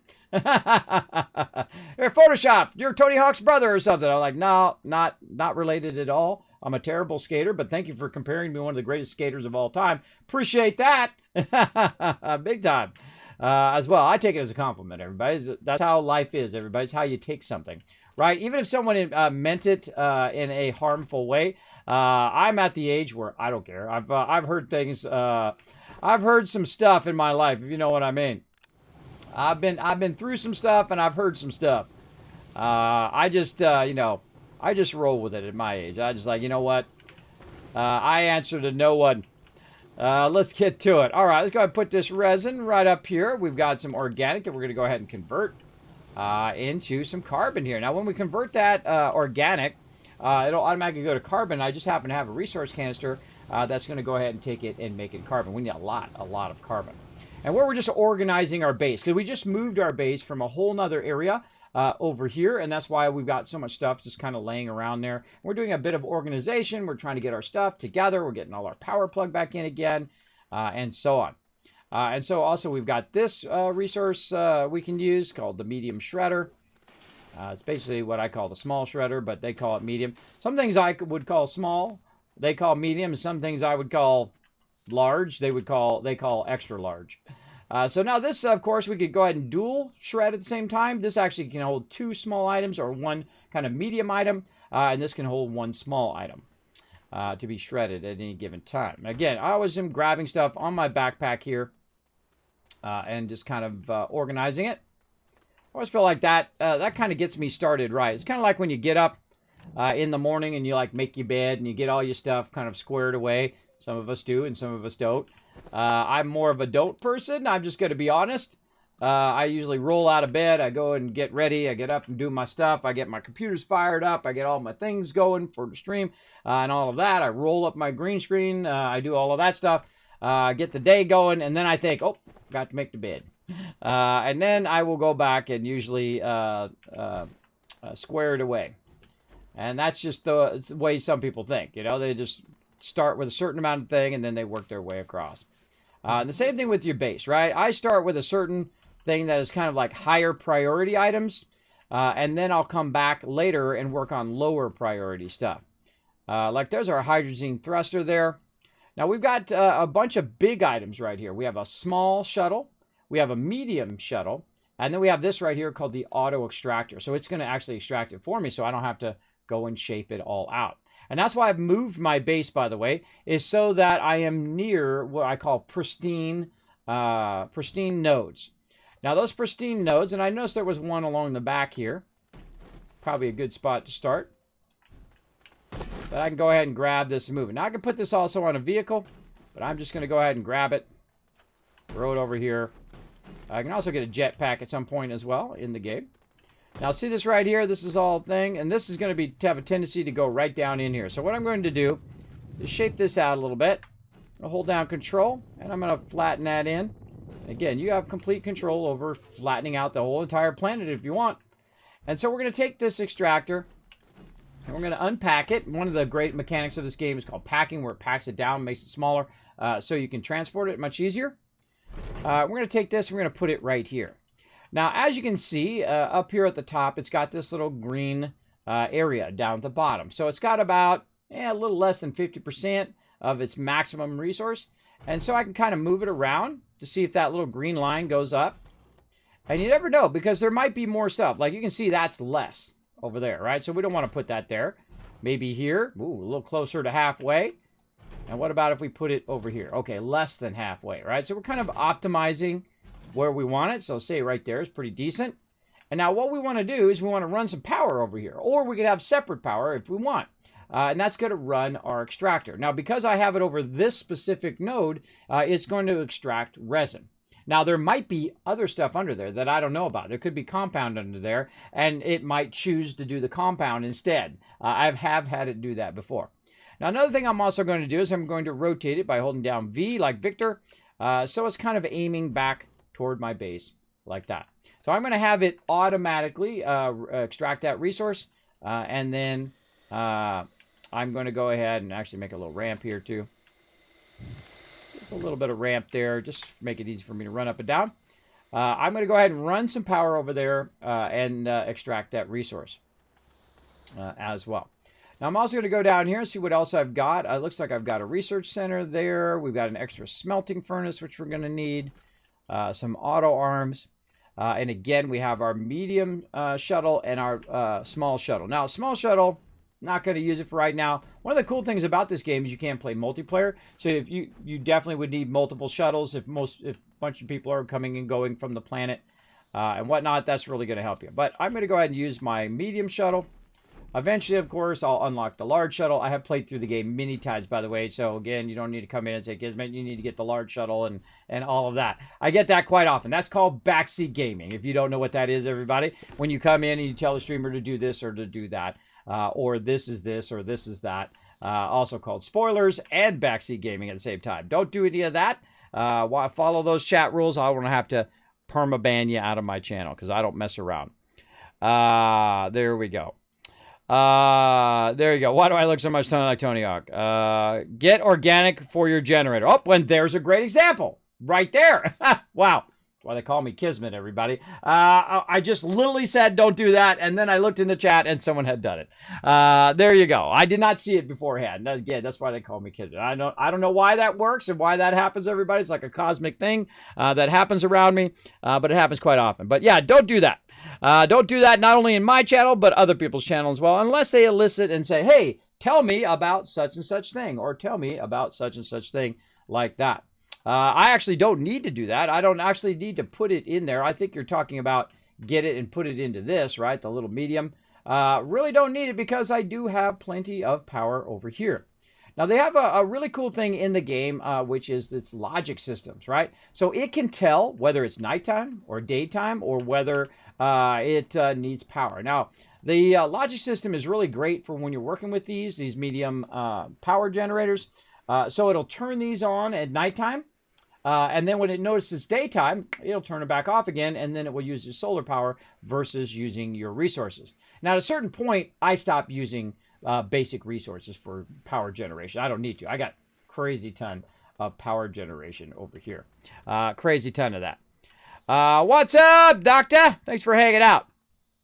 Normally catch your Valentine's tree. This game looks cool too. Good morning, Kismet. Good morning. Tennis Earth, thanks very much for coming in and hanging out in the stream. Appreciate it big time. I love a whole bunch of different games. I love a variety of games. I've been playing games forever, everybody, since the beginning of gaming. I was there pioneering it right at the very beginning, 40 plus years ago. That's right, that long ago. And I've been a proud gamer every minute of every day. Sometimes, oh, you're a gamer. Oh, isn't that for kids and whatnot? That's the way it was back in my day. And I'm like, no. Have you ever played games? And they're like, oh, I don't like games. You don't like games? You don't like Monopoly? You don't like Sorry? You don't like games? Oh, no, I like those games. Oh, okay. Those are called games. So if you like games, you like games. There you go. Well, I don't like computer games. Really? You ever played Tetris? Oh, yeah, I like that game. Well, hold on a second. They're a little confused, everybody. A little confused. But they don't consider themselves gamers. My wife is a great example. Who's the greatest Tetris player I've ever seen. Incredibly amazing. And I used to crush her at Tetris. She used to play on the Game Boy versus each other way back in the day. And she started getting really good at it because she was playing it way more than me. And then all of a sudden, there is no way, and I consider myself a pretty decent gamer. There is no way that I could beat her at Tetris. Not even today. Even today, she hasn't played it in a while. She could crush me at that game. I've seen her get to level 30, everybody. Level 30, where boom, boom. I mean, you unpause it, and it literally drops the piece faster than I can even see it. But she can somehow see it. She's like, nah, right in place. Every time. Bam, bam, bam, bam. Insane. I get to level like 18. She gets to level 30. So some people have a certain talent for gaming. But would she consider herself a gamer? Nah, she's like a normie, right? She's like a normal person who just plays game as a side thing. But she's not a gamer. That's not her thing. She's not into that thing, right? Like I'm into it. I'm a huge gamer. I'm been a gamer since gaming began. So that's how I identify myself and how I know what I love to do, right? But she's into quilting and all of that stuff. I love to surf. I love to be in the water. I love to jet ski, all of that fun stuff. It's whatever you floats your boat. Now, there's nothing wrong with liking what you like, right? Some people are like, well, you like to dance and you're a terrible dancer. Well, hey, not going to get any better if you don't. If you don't dance, right? Not going to get any better if you don't take a chance in life. I'm a terrible dancer. I still dance with my kids. I sure do. Absolutely. I'm a terrible singer, but I still sing from time to time. Not well, but I still will because nobody tells me what I can do in my life, and nobody should be telling you what you can do, right? That's just my point of view. Of course, it's your life. They're your life choices. They're all up to you. I feel like at some stage, as you grow up, you give yourself, you take away your own freedoms. And that's the freedom to make a mistake in your life, right? People make mistakes all the time, every minute of every day. People are inherently flawed. And you get beat up for that in your life, right? People are like, you suck because you made this mistake, or you might have did a typo. You know, you got your grammar people who are just like, oh God, you made a typo. Oh God, the world's ending. Oh my God. How did you do this thing? Why did you type the wrong letter? How could you possibly do this thing? Oh my gosh. They make it into like a big drama thing. Okay. Relax. Relax about the grammar already. People will make typos. People will have a less level of intelligence than other people, or less ability in a certain area. Doesn't necessarily mean they have less intelligence, by the way, as well. It's just they've had less exposure to that certain language. You know, people from other languages, they may know their language way better than you'll ever know it as well. Me, I'm terrible at English as well as not knowing any other languages other than that.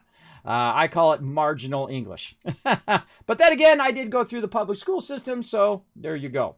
I didn't go to no fancy schools. No fancy schools in my day, everybody. The old public system where Most of my teachers were AFK. They were away from, more like AFC, away from class, right? They just give you the busy work and then they sit up there and pretend like they're a teacher. That's my day of learning. That's scary. But now, my kids are way better. Way better school. How am I doing? I am doing awesome. I'm ready for some Astroneer. We're also doing some battles at the same time. We're firing it up today, as well as we're going to go into battle mode later, where we'll keep that going. We're going to be doing tons of stuff. And right now we're working on our automation. We're cleaning up our base. I love this moment in the game, by the way. This is one of the transitions that I do in Astroneer, where I move from my landing zone and I move all my stuff to where one of these monoliths are, because these play a role later on in the game. I don't want to tell you what that is yet. I don't want to spoil it if you don't already know what it does. It is actually part of the main storyline and also part of the new quest line, which is what we're working on right now. There's a whole bunch of quests you can unlock. You can see we've already done a bunch of them. These are the ones that we've already done. And we have just a few left right here still to do. I love the questing. Really cool addition to the game. They just recently added that to the game. Okay, so there we go. So we're going to take our research chamber. We're going to put it right there and whatnot. Now you're like, well, Kismet, how'd you make all this stuff originally? Now, some of you who've already played the game probably already know, but I use these things right here, which are very cool replicas of some of the stuff we have now that I'd love to get one, but I'm busy doing other things. And that is these 3D printers. So you can actually make stuff from the printer itself, which is super cool, right? Super cool. You can make all sorts of stuff, vehicles, and all the stuff that you see here. You start off basically with a printer, and you work your way up from a small printer like this one to a medium printer, and then, of course, to the very large printer, which allows you to print like big vehicles, like your spaceship there. And I love the progression in this game. Very cool, especially the first time you play through. I highly recommend playing through the quests as you play through and then unlocking stuff. Now, of course, I've automated my research. Look, I'm up to 20,000 research, and I didn't lift a finger. It's all automated. It's all doing it for me. Now, is it going really fast? No. But is it going to do it forever? So I have an infinite research? True. Now, do I need an infinite research? Not really, because at some point, I'm going to unlock every single thing in the game. Usually about 100,000 or 150,000, I forget what the actual number is, worth of research. And then, bam, you've unlocked everything. You got everything going on. And you go ahead and move your way up. Again, you start with your backpack level stuff where you're making like tethers and things like that. Then you move into the small stuff, which allows you to make like oxygenators and canisters and things like that you saw. And then we go into the medium level. The medium level is going to allow you to get the bigger spaceship. It's going to allow you to do your research chambers and all of that stuff. And then the large level, which we are purposely avoiding for right now, because we want to play through the medium level first and then get to things like the large shredder and, of course, the auto extractor. We unlock that, though, so we can do that. But look at all these ones. So if they're gray, it tells you that all of these ones are not unlocked. But if they're blue, like this one right here, which is a landing pad, which is actually what we're going to make here in just a moment, that has been unlocked. So I've unlocked the landing pad, I've unlocked a small shuttle, so I go to other planets, medium shuttle, and we also have a large shuttle. Now I could unlock this right now and go ahead and use it, but we're going to wait for that, just so we leave a bit of fun, right? Remember, the journey is the most important part in everything you do, in real life and in game, is taking that journey and going on that journey and enjoying the journey along the way, right? If you just grind out every single day, every minute of every day, both in life, you just work, like I used to do when I was in my 20s. I worked 20 hours a day and just loved it every minute of every day, making tons of money and doing all of that. But then again, all the other stuff in your life is getting neglected, right? Your relationships and all of those things. Good to find that good balance, which works for you. For me, my family is now my number one thing. My wife and my kids, I always prioritize them over everything and anything. Doesn't matter. Money, anything else is irrelevant. Of course, you got to survive, of course, every single day. And so you do as best you can. Hey, stars, what's up? Thanks for coming in, hanging out. Appreciate everybody chilling out in the stream. Remember to follow those chat rules and be awesome. That's all I ask. There we go. So this is a random Kismet, but I was wondering if you could ask if you played a game before. I'd imagine it's your type of thing. It's fine if you don't, though I get it. It's fine if you don't, though I get it. I get it all the time. Go ahead. You can ask me what game. Go ahead. Go ahead. Probably be easier just to ask me. You can ask me questions. That's okay. And I'll either answer them or not, depending on what kind of question it is. So feel free to ask away. Never feel like you can't just come in and say, hey, Kismet, have you played this game? That's okay. I don't mind. I don't mind. I've played hundreds of games, thousands of games over the years. I can't even remember how many. It's a lot. It's a huge number, everybody. A huge number of just about every single genre you can play. Normally, the one genre that I don't play a lot of is scary games. Because I am, like, easily jump scared. I'm so easy to jump scare. Literally, like, a door creaks, and I'm like, ah! That's how easy, everybody. So I usually don't play those games because I'm getting up there in years. You know, I don't give myself a heart attack for doing too much of that. You know what I mean. Okay, we got all that looked at. Okay, my goal was to get all the stuff off the ground, and look at that. Nice. And you're like, well, Kismet, what's up with this beacon right here? Well, this beacon right here is my, what I call my primary base beacon. Usually I use the green for my primary base, and I'm just going to kind of put it back here. And eventually what I'll do is I'll actually put it up on the top of this when we get our jetpack going on. But we need to kind of get all of our stuff going here. We got a bit of organic. Let's go ahead and convert some of this. We just find some organic around. We're going to, oh, that's actually not organic there. That's a generator. Now, let's get over here. And we're going to go ahead and put this over here. Now, what you can do, everybody, is we're going to go ahead and use a table over there. So we need to find an extra table or make an extra table, one or the other. So we're going to use our 3D printers here to make some stuff. So first thing we want to do is we want to go ahead and make our landing pad so that we can land back in this exact spot whenever we want. So, where'd they move? Oh, did they move it to the large one? I think they did. I think they moved it to the large one. I think it used to be in the medium one. I can't remember. There we go. Ceramic and aluminum. So, now what we're going to do is use all of these resources that we did. We'll do that battle here in a second. We're going to use all of these resources that we just kind of organized, including this one over here called ceramic. So, we'll grab some of that. And I can just grab the individual resource. But I'm going to actually grab the whole entire canister, run it over here. Move these. Nope, not that. Forgot to lock that one. Lock it. All right, there we go. Get out of there. I really wanted to move that. Now, you're going to do that a lot. And that's like misclick on stuff. Like I'm doing there. There we go. All right, and then I can run this out, and it will automatically go on there, and I can actually stop it from running out as well by hitting it again. And there we go. We've got a couple ceramic in there, and now we need some aluminum. Let's get that going, and then while that's being made, we'll go ahead and do the battle. Let's get this over here. Now, remember, we're going to be doing battles all day long, not only when I'm streaming, but also a bonus stream after that. Sometimes I'll do, 5 hours worth of battles, 6, 10, 12 hours worth of battles, like today. Yeah, so you're going to get crazy tons of loot. Maximum loot here in my channel. All right, so there we go. So we've got our two resources in there, aluminum and ceramic. And I could tell this just a loop, but I'm going to tell it just to do one. And we're going to go ahead and let that go. Now, while that is running, we'll go ahead and do our battle. And I'll show you what that's for. To battle! All right, now again, this little side game we played called Stream Raiders. Now what I'm going to do is put a little spell down right there, which is going to cause everybody to run really, really fast for a really long time. Killywaga, very much for coming in, riding the unicorn, and pressing that follow button. Thank you so much for hanging out in the channel. Big time. There we go. From your AFK highlights, I'd love to see you stream Phasmophobia. No, I'm not doing any scary stuff. Any scary stuff. Top 3 favorite games this year, Kismet?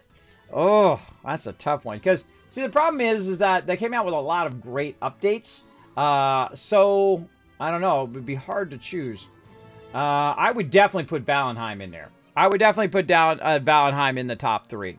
Absolutely. I absolutely love that game. I'm falling in love with it. In fact, we've killed all 5 bosses and we're still playing.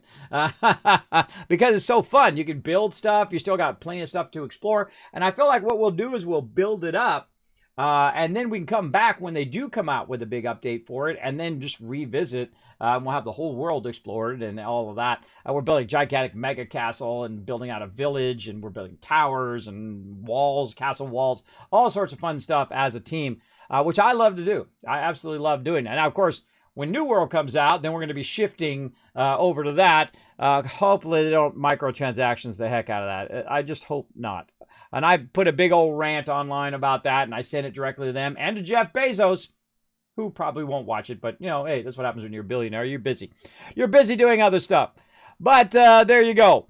Hopefully my little, Hail Mary, from hopefully into the end zone, doing a Hail Mary into the end zone saying, please do not add scummy monetization to your game. Do not do it. My members will not want to play. And they will cause me to not want to play. And I really want to play that game. I think it's great. Every other thing that they're doing, perfect, except for the potential scummy monetization.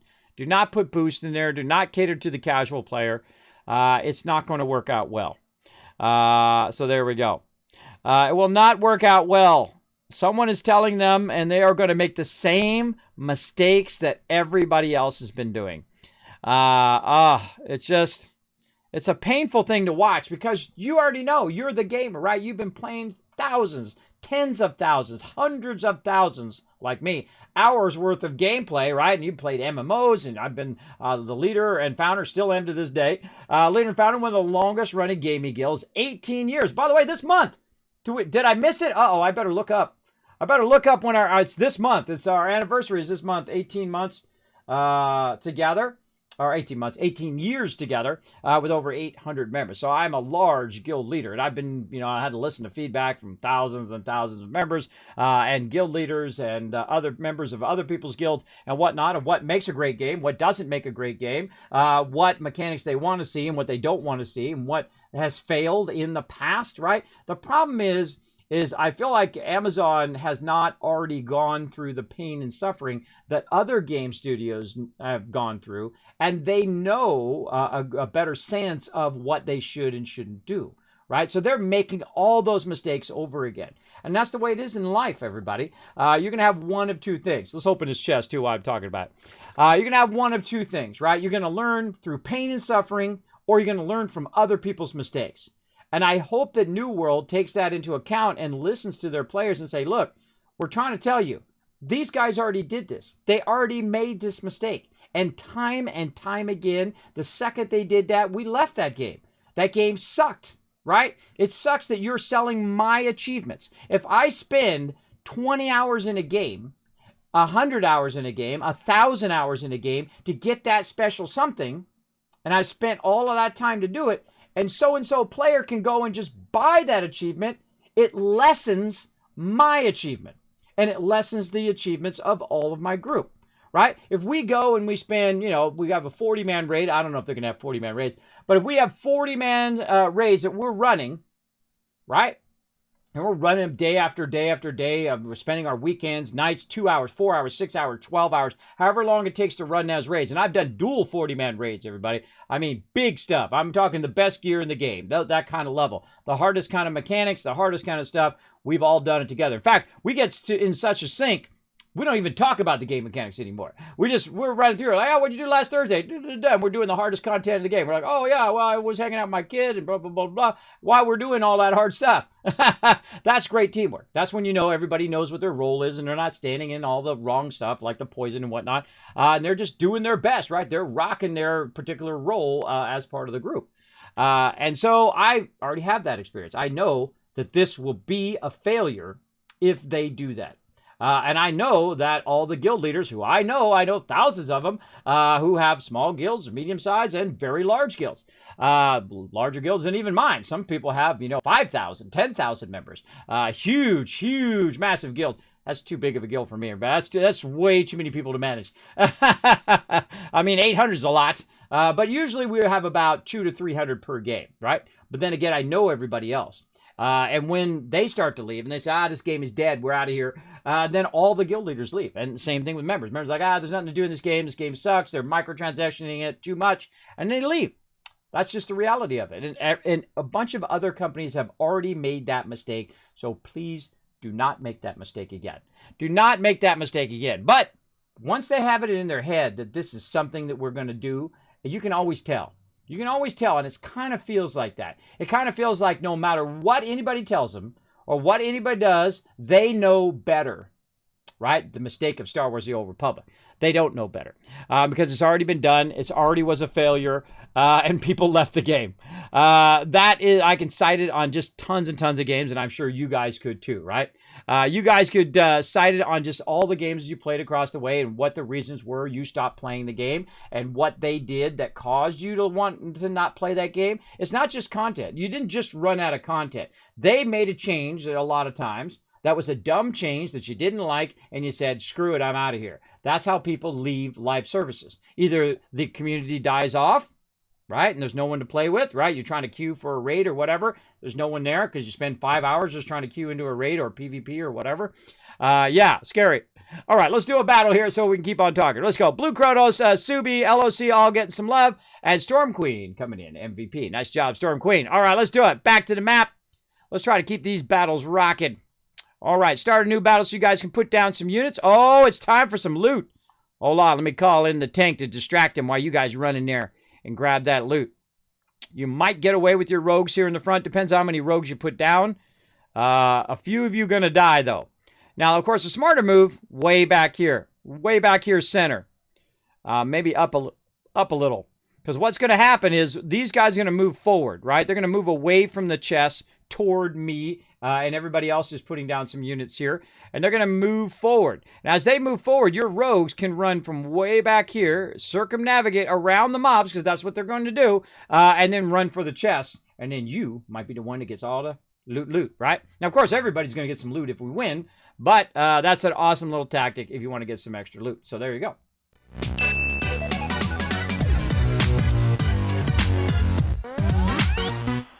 I would think they were more on the ball. No, see, the problem is everyone thinks that, you know, making a game is easy. It's not. The problem with making a game is that it's a creative process and not, hey, we're going to put bricks and make a fence, right? Or make a house, right? That's just kind of a process it's down to you put this and you put this and you put this here, right? But when you're doing something creative, it's the ideas. It's the way those ideas connect together. Right? It's the way that they go from one thing to another. Great example, like Fallout 4. Fallout 4 has an incredibly great questing system, which is really underrated in that game. The questing system dynamically knows if you've already been somewhere. It does. It does. I've played through 6 times. I can tell you, I played through exactly the same way, but I went to this place first, and then I went to get this quest, and it says, oh, well, you've already been there. Hold on, let me send you over this way. So it sends you randomly in different spots. It doesn't always send you to the same spot. I don't know how that is, or maybe it's just an illusion that I saw, but it has a more dynamic quest system than, say, Fallout 76. Fallout 76's questing system is terrible. The original questing system has terrible breadcrumbs. You often get lost. You don't know where you're going to next. You don't know where to find that particular item. So it wasn't thought out as well as something like a Fallout 4 or even the greatest, of course, RPG in the Fallout series, of course, like New Vegas. New Vegas you can play through multiple times, different factions, different things. And New Vegas basically is what led to a Fallout 4, right? Definitely that same, you go to different factions and you can fight different factions or be on their side, whatever you want. And that, of course, led to Fallout 4, which is one of my favorite games of all time because that questing is so good, right? And so if you don't have great questing and you don't have great breadcrumbing, and you don't have all of that stuff in there, it makes the game more tedious and it makes it confusing and it makes it less fun because you're like, oh God, where it is. Now, some people like me who are old school don't even want the quest trackers. They're like, you know what? I'm going to write down what this guy said because that's what we used to do back in the day. You have to write everything down, man. In fact, I used to make all the components that go into the game that you would get, right? So you would buy the package, and I do all the packaging. They put a book in there, which is like a notebook, right? Great example, Ultima 4. I didn't work on that, by the way. That was before my time. But Ultima 4 is one of my favorite games of all time. It came out. I played it when it first released. It was before my time as a professional designer, by the way, not gamer. I was gaming then, easy. And then so you got it and you opened it up and you got all the stuff. You know how you pay for the collector's edition now? Well, you used to get that on the normal price back in the day. And I got a cloth map, and I got a little thing to take notes as I was going along, because there was no quest trackers then. There's nothing that says, hey, run over there and do this, and it puts a little thing on the map and does it. And even with a quest tracker on Fallout 76, it's still hard to find your way using the quest tracker. It shouldn't be hard when you have a quest tracker. It shouldn't be hard to understand where you're going next and what you're clicking on next. It says that they didn't think out those quests good enough, or they didn't have enough time. I don't know. I don't know the internal struggle of how come that turned out not so great. But that's the difference, right? That's the difference. And I feel like that it needs to be addressed. And they could be working on that stuff. That's the stuff their brain could be focused on. And that's what makes games hard to make, is you have to know that. You have to know that about gaming. And you know, well, that's obvious, Kismet. Oh, it's obvious. Wasn't obvious in Fallout 76, and they got millions and billions of dollars, was it? Wasn't so obvious to them, but it's obvious to us, and we know it. Second we get in the game, we're like, that sucks. Nope, that wasn't done right. Skill trees, they suck. Great example, Elder Scrolls Online. Fantastic game. Everything else in the game, fantastic, fantastic game. I was playing it with my crew. I went in there, and I'm like, oh, cool. Well, how are the skill trees? Man, I bet you it's like Skyrim, because Skyrim has amazing skill trees. And so I opened it up, and I absolutely hate the skill trees in there. The skill trees are terrible. If you're in there and you're trying to figure out what you're doing with your weapons or whatever, it is like the most basic skill trees. Now, maybe they updated it recently. I don't know. I haven't seen it in years.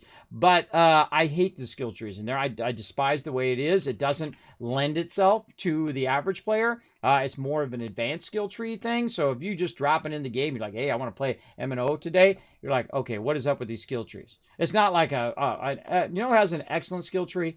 World of Warcraft. I mean, you got to give them the love, right? In vanilla, in the original version of World of Warcraft, not only was the world building amazing, not only was the balancing of the gear that you got as you went through the game, but also your skill trees were amazing, and you got to choose different things to switch out. I mean, they put a lot of time and effort and creativity into making that amazing. And there's a lot of great games that have a lot of great skill trees and whatnot. And there's a lot of games that don't, that are not so great, if you know what I mean. They're not so great at skill trees, and they're not so great at all that other stuff. I think we got this done, everybody. I think this is GG. How are we doing on our take? Look at that. Got 2,000 more research and didn't have to lift a finger. It's over there doing it for me. All right, so we need to get back to extraction over here. Now, what we want to do is create our landing pad. That's what we were doing. Landing pad. Then we go ahead and put our vehicle on our landing pad, as well as it adds a landing area. So when I'm coming in from atmosphere, I can go ahead and land here. Now, another thing I noticed that they've added is the mission log onto the landing pad, which is cool. So if you need to check your missions or turn in your missions, you don't necessarily have to have your original landing pad that you had before. You can't put a landing pad pretty much anywhere on any planet and basically be able to land there, even if there was no pre-existing landing area there before. So that's why I've made the landing pad, so I can land back here and not have to land back in my other starter base over there. There we go. I doubt the people who actually made New World were like, hey, let's put in savers so people can skip all the content and put it in the rut. I'd imagine it's more like the people at the top, sadly, you see constantly with mini games. Yeah, see, it's the people who are making those choices, and this is what I call it corporate non-gamers. Thank you so much for the follow. I call it corporate non-gamers, so I want to coin that term as a Kismet TM right now. Corporate non-gamers think only in terms of money. That's all that is. I call it Bob from accounting as well. Very much like this other company, which I don't associate with anymore. They think of things only in an accounting way. They don't think of things in a creative way. They don't think of things that would appeal to people. They only think of their return on investment, ROI, right? A lot of people are like that. They only think of return on investment, and that's why they should not be in charge of games. Because games are not something you can just stamp out like a, assembly line or like a printing press. In my day, I'm a graphic designer, so obviously I'm thinking that term. But it's not something you can just stamp out. You can't just make it a phenomenal game by all the people who just work with logic, right? You've got to have the creative side. Why am I playing the game? Why am I playing this game? Why have I played this game through 30 times? Why do I keep playing this game? What makes me want to play it again, right? That's the hardest thing you could do in gaming, is make someone want to play your game over and over and over. Why would you do it after you've played through once, right? You already know the storyline. I know what happens at the end. Why would I play it again? Well, maybe because an update. Maybe because, your friends are playing now. You want to play with your friends. But most likely because they did something that you like in that game. That's your favorite game. That's your jam, right? Maybe it's building. Maybe it's exploring. Maybe it's scary. Maybe it's because you want to run with your squad, right? Maybe you're a great sniper, or maybe you're a great tank, or maybe you're great whatever it is, right? Maybe it's an MMO, right? You're playing with your friends. You want to play wherever your friends are, that kind of thing. You want to build up your character. Now, I find in MMOs, the number one thing you want to do in MMOs, you want to make your character look awesome. You don't want to look like everybody else. You want to look uniquely you, with the yellow fedora in my case, and my blue suit and all of that stuff, which is my logo, by the way. This is where that's from. It's one of my nicknames, called the Wasteland Tycoon, because I play a lot of Fallout, obviously, here in the stream. So you get the general idea. Oh, I'm just about suffocated there talking to you guys. So I feel like that is their biggest problem, is they haven't already had that pain and suffering. Now, every game that Amazon Studios have put out has failed, because they're not learning the mistakes that other people made. And the problem is, too, Neon Zia, thank you very much for that 31 months of massive, keep up the awesome work, thank you very much, of massive sub love, everybody. Blow up the chat with some hearts and love right in there for Neon Zeon. Thank you so much for the support. Appreciate it greatly. Worst part is not even smart, it's short-sighted. Like, they want instant money, but if they make a great game and give a life... Exactly. Penny wise, dollar foolish. That's the term for that, everybody. Where everybody thinks about the pennies, but they don't think about the dollars, right? I think about the dollars because that's how I am. I think about the dollars, and that's why I've been so successful in my career. Is that someone can come to me and say, "Oh, well, I can make $10 on doing a logo," but hey, I am an expert at what I do. I've spent a lot of time educating myself, as well as going to school and college and all that stuff to learn to do that. And so if you come to me, I'm not going to charge you $10. I'm going to charge you a whole lot more, because you came to me because you want to get it done. You don't want to have to go around and redo it. And if you have a logo and you put it on millions of dollars worth of stuff and you don't like that logo, guess what? You just wasted $1 million. Yeah, that's a lot, or multi-million dollars, 500 million, depending on if you're like a Nike or something like that. You could have wasted a lot of money. So if you go to Joe Schmo just out of art school and get a logo, you might get a great logo, but then again, you might waste hundreds of thousands of dollars and waste months and months of time, right? And potentially years of time trying to build your brand. And so when you're an artist, you know that expertise matters. It matters whether you hire someone who is great at what they do. And I think they should hire, New World, I'm talking to you, Amazon Studios, I love you guys. But I'm talking to you guys directly, honestly, not trying to be mean, not trying to bring you down, but you need to get a really fantastic cosmetic piece, because that's what people care about. They care about the look of their character. They care about what they have, their own unique style. Same thing with their housing and all of that stuff. And I love all the stuff they have in the game. They have really great potential. But that potential can be ruined by corporate non-gamers. People who are not gamers, who only want to figure out how to squeeze their community out of every last little dime. And then people don't want to play the game. So you make a few dimes, but you're missing out on the big money. You're missing out on the big dollars. You want to know why World of Warcraft is so successful? I can tell you why. Number one, it's a great game. It's a great MMO. It's still to this day, vanilla is one of the greatest games ever made. It is absolutely incredibly well balanced. It's incredibly fun to play through again. If I had enough time, I would continue to play vanilla. We played a little bit of it when it re-released as classic, which is great. Really fantastic. I loved it when I got back in the world and we were running around, do whatever. But, MMOs are a huge time sink. They are a massive time sink. So if you're like me and you're playing multiple games, you got the stream, you're doing stuff behind the scenes, you're doing sponsorships, you're doing all that stuff. Plus, you're trying to manage your family and your kids and all of that stuff. Not easy to do. Not easy. So they're thinking, well, hey, the casual player who can't play all the time, we'll just let them boost up. And we'll just go ahead and let them buy all the achievements that other people have had to earn. That's always going to be a failure. every time. And again, you might have a certain amount of people that want to do that. Great example, Lord of the Rings Online. Still up to this day.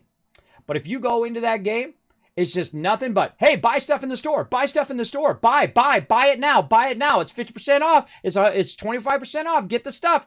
Buy the stuff. Buy it. That's how it is in that game now. You know how it used to be when it first launched? Hey, oh man, look at the Shire. Wow, what a great job on the Shire. Oh, mine's a Moria expansion. Oh my God, one of the greatest expansions ever in any game, ever. Incredibly great. But I know after 8 years of having 2 lifetime accounts in Lord of the Rings Online that I can go back into that game right now. And I can go in there and I can tell you the same NPCs from 8 years ago are still in there giving the same quests. The game did not evolve. And they went to a full-on free-to-play, pay-to-win model.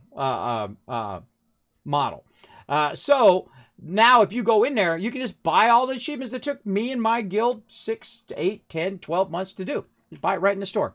There you go. Oh, I want that special amount. Yeah, I got money. I'm just going to buy it for 20 bucks. There you go. Now I don't have to spend 6 months doing it. But why play the game at all? Why play the game at all if you can just buy the achievements? It makes no sense to me. Because I don't play games just to have instant win. If I just press a button, okay, Astroneer, instant win, right? Why play a game at all? That's the reason why you stop playing your favorite game in the first place. Is because you've run out of things to do. You don't want to do it anymore, right? And the fastest way to get to that point is to cheat and to shortcut and to glitch and to pay to win. That's the fastest way to get people to not want to play your game. That's what the corporate people don't understand. The fastest way to get them to not want to play your game is to let them progress really fast and get all the stuff, and then they get to the end and they say, there's no content in this game. There's nothing to do. That's because they grinded it out over a week, and then they paid to win, and they went to the gold sellers, and they went to all of that, and they bought all the achievements, and now they have nothing to do because they shortcutted the game. And that's why games like this, which don't allow you to do that, which allow you to progress as you play the game and play it. And of course, if you've already played it, you could actually go faster if you want. But the progression of the game is so fun. It's so fun to play the game again and again and again. You can do it different ways each and every time. You can put your base on different planets. You can go in different places. It's a good balance between great gameplay and replayability. And that is not what they're getting. That's not what they're understanding. They don't understand that. That's the problem with corporate peeps who just look at, okay, we're going to make $1 here, we're going to make $1 there. And they don't get gaming. They're not understanding it. They're just money men, right? You don't want to listen to money men in business, everybody, unless you're having a financial struggle. If you're trying to fund something, then you can listen to them on funding. But on the creative side, do not listen to them when it comes to what to put in your game. Do not listen to corporate people. Do not listen to money people. Do not listen to non-creative people, especially people who have zero experience playing games. They're like, oh, well, I played Halo once, so I'm a gamer. No, you're not. Sorry. Fail. You're not a gamer. You're a gamer if you have 5,000 hours in Halo. If you have 10,000, 100,000, like me, not in Halo, but in a whole bunch of other games. You know I've never played Halo? Did you know that? Halo originally was going to be Bungie, one of my favorite companies of all time, until they sold out to Microsoft. And so they were going to make Halo for the Mac. Did you know that back in the day? And so they sold out to Microsoft. I knew that was a mistake. And they went and made Halo. Of course, went on to be Xbox and all that. So at least we got the Xbox out of it and whatnot. But I refused to play it because I don't play games from people who sell out all the people who supported them, like me, all that time playing all their other games and buying all their other games and, shouting it from the mountaintops, say, oh, this is a great game. You want to go get this thing and so on. And I think of that. I think of that and I say with my money, right? And I also say with my mouth to other people whether a game is great. And that is how you can either mold the gaming industry to be smart, or you can let them continue to be scummy. The reason why they continue to put that monetization in there is people fall for that. They get addicted. They're like addicted to gambling, right? Great example, loot boxes, right?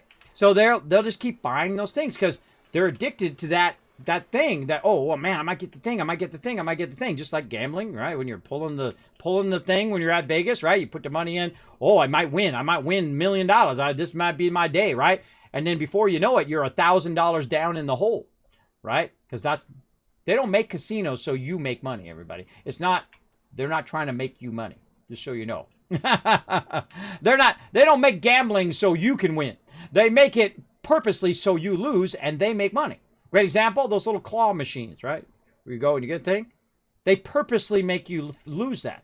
Because otherwise they just go out of business. Everybody grab all the stuff out of there and there'd be nothing left in there and they'd lose money because people who put the money in there would, you get a $5 item for a quarter.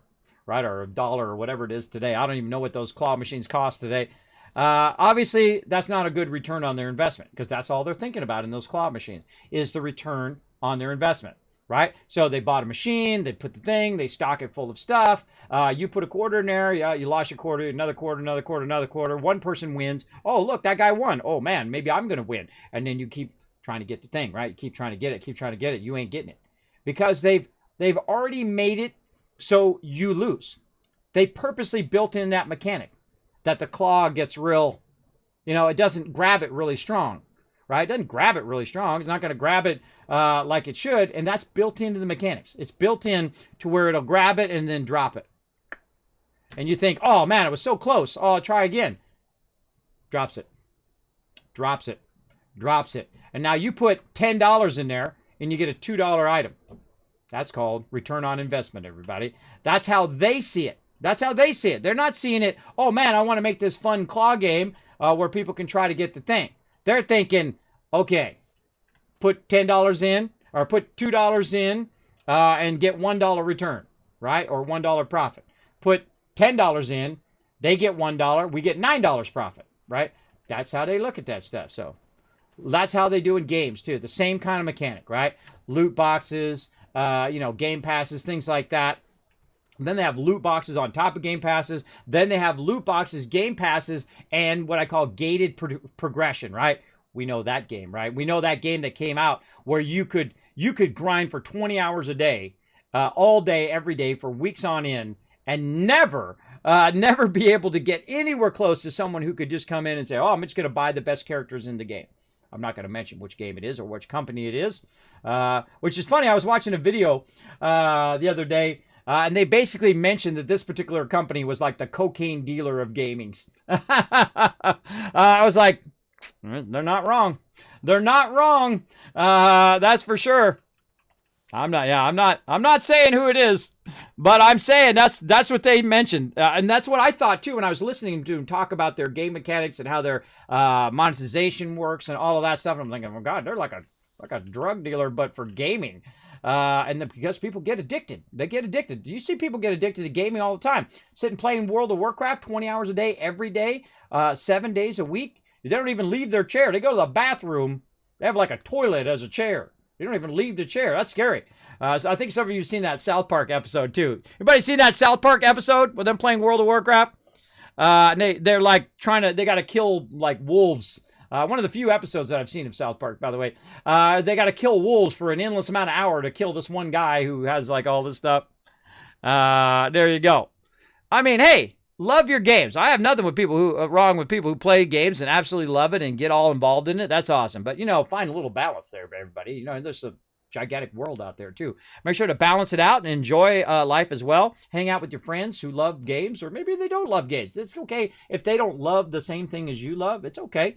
Maybe you find something else in common. Maybe they like to run, or maybe they like to, watch certain movies and stuff like that. You can always find something common with just about anybody in the entire world. Man, I've met hundreds of thousands of people from all over the world in my lifetime, and I can tell you, I've found something in common with every single one of them in some way. Right? Maybe they like to run, or they like to surf like me, right? They like to go in the water like the Sea-Doo, right? Get on the Sea-Doo, which is like a motorcycle on the water, and you're like boom, boom, boom across the waves. That's super fun, everybody. If you haven't done that in your life, I've done that a lot. It's really fun. As a game, I like World of Warcraft, but I just find that I don't care for the lore in the game. Yeah, me too. I think the lore is okay. I'm not like the red shirt guy, even though I have a red shirt on. I don't fact check. I don't fact check. I love that red shirt guy, by the way, because I wear a lot of red shirts, so I think that guy is awesome. He's like my lore hero. I love the fact that he's also in the game too. That's what's so awesome about him. He's in the game. Now, see, some people would look at that guy and say, "Oh man, you're a loser," and then they beat up on the poor guy and whatnot. But you got to give him credit. He did something that the actual game designers did not figure out. So you got to give him credit for that. Got to give him the love, everybody. I feel like the days of people beating up on you for loving what you do, right? You love to, Lord of the Rings, or you're kind of geeky, or if you're a nerd or whatever. Those days are long in the past now, because, I was young to be into all of that stuff. That was, everybody, oh, well, you're mad, you're a geek, and you're this, that, and the other thing. You know what? The tables have turned now, because geeks and nerds inherited the world, baby. So there you go. I consider myself more like a surfer geek myself. But there you go. Kind of a combination of computer guy and loves the water, loves sports and whatnot. My favorite sport is, of course, baseball. That's my favorite sport. I don't watch that much football or baseball because you know what I'm doing instead? I'm sitting here streaming and talking to you instead of watching those games. I usually watch like the Super Bowl and stuff like that.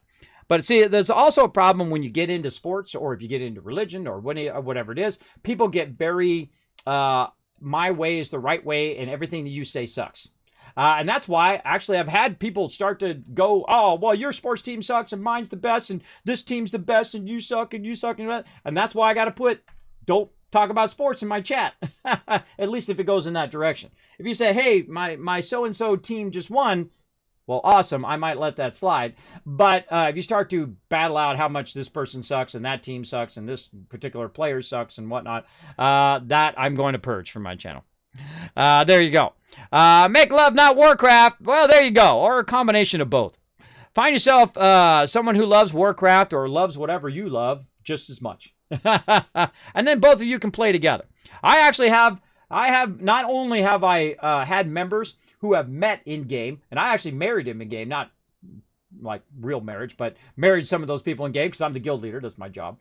And who have met each other and gone on to relationships and married and children and all of that. And their children have grown up. You've got to remember, it's been 18 years I've been with my guild. Some of their kids now are in their 20s and 30s.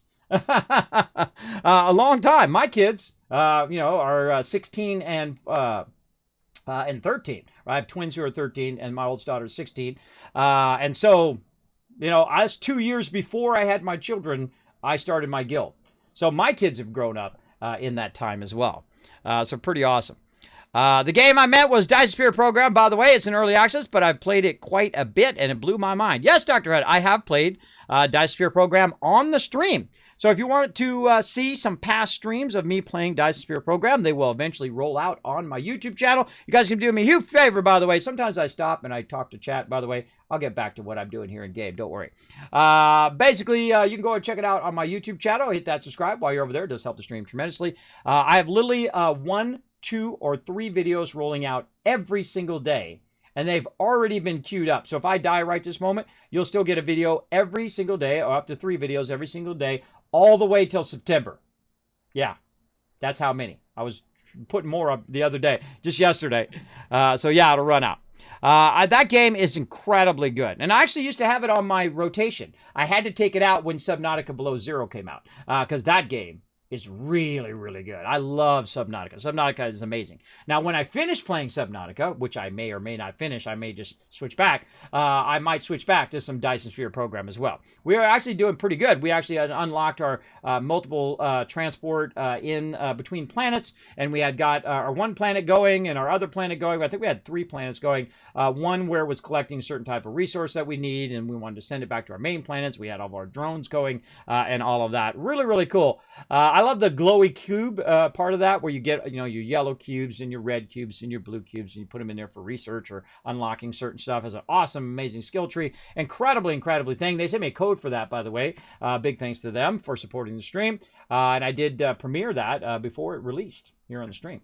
Yeah, very cool. Very cool stuff. I'm very lucky in that way. Thanks to all of you. There you go. That was the name of the South Park episode. Oh, Make Love, Not Warcraft. Oh, I forgot. That's right. That's what the name of it is. Again, I'm not a huge person. I like Star Wars, but I can't tell you who the fifth guy was in the background of scene 37. I'm not that into it, but I like it. And I was there, 1977, the Man's Chinese Theater. Yeah, me, there, when it first came out. Yeah, I watched it with a bunch of adults. I was like 7 years old. I was like 7 years old, and a bunch of adults stood up, yelled, screamed. Was the most amazing. Look, gives me goosebumps. See it? Every time. Every time I think about that, that's the first time I've ever seen adults stand up and cheer like insanely at a movie. And they literally came out of there and they went right back in the line. I wanted to go back in the line, but it was where my parents, so I had to go home. I want to go back into the line and watch it 50 times more again, too. But there you go. But again, I'm not that into it. Same thing with like things like South Park and Simpsons and things like that. I got to see the very first episode of The Simpsons, by the way. I met the guy who made it, Matt Groening or whatever, before he was famous. At a animation festival they have in LA called Spike and Mike's back in the day. And they would premiere all these up-and-coming animators. Now, of course, I'm an artist, so I love to look at animation, and I don't do animation. I do hand-drawn animation. I do 3D animation, which you'll see. It'll pop up when I follow alerts and all of that stuff. And so I got to see the very first episode of Simpsons when they first showed it. When they first showed it at that Spike and Mike's animation thing, and I thought, oh, that's pretty funny. And then I went on to be the sensation that it is today, right? Pretty amazing. All right, let's do another battle. To battle! Way back in the day, I actually have an original Simpsons comic book as well, directly from them.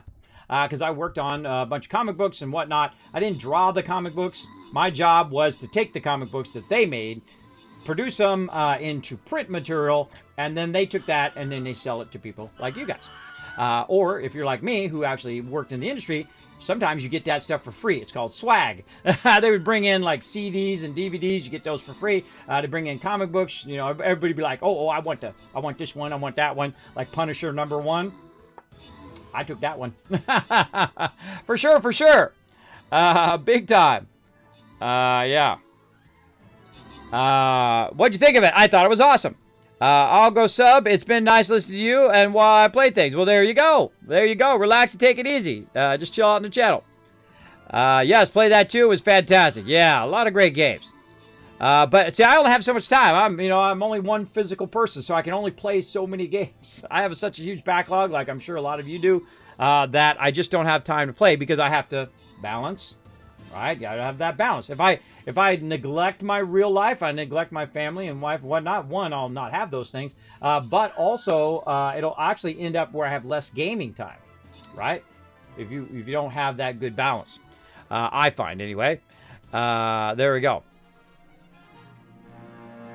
Oh yeah, it was awesome. The first time you hop off the planet and you fly to another planet, it's exceptionally good. That's an exceptionally good game.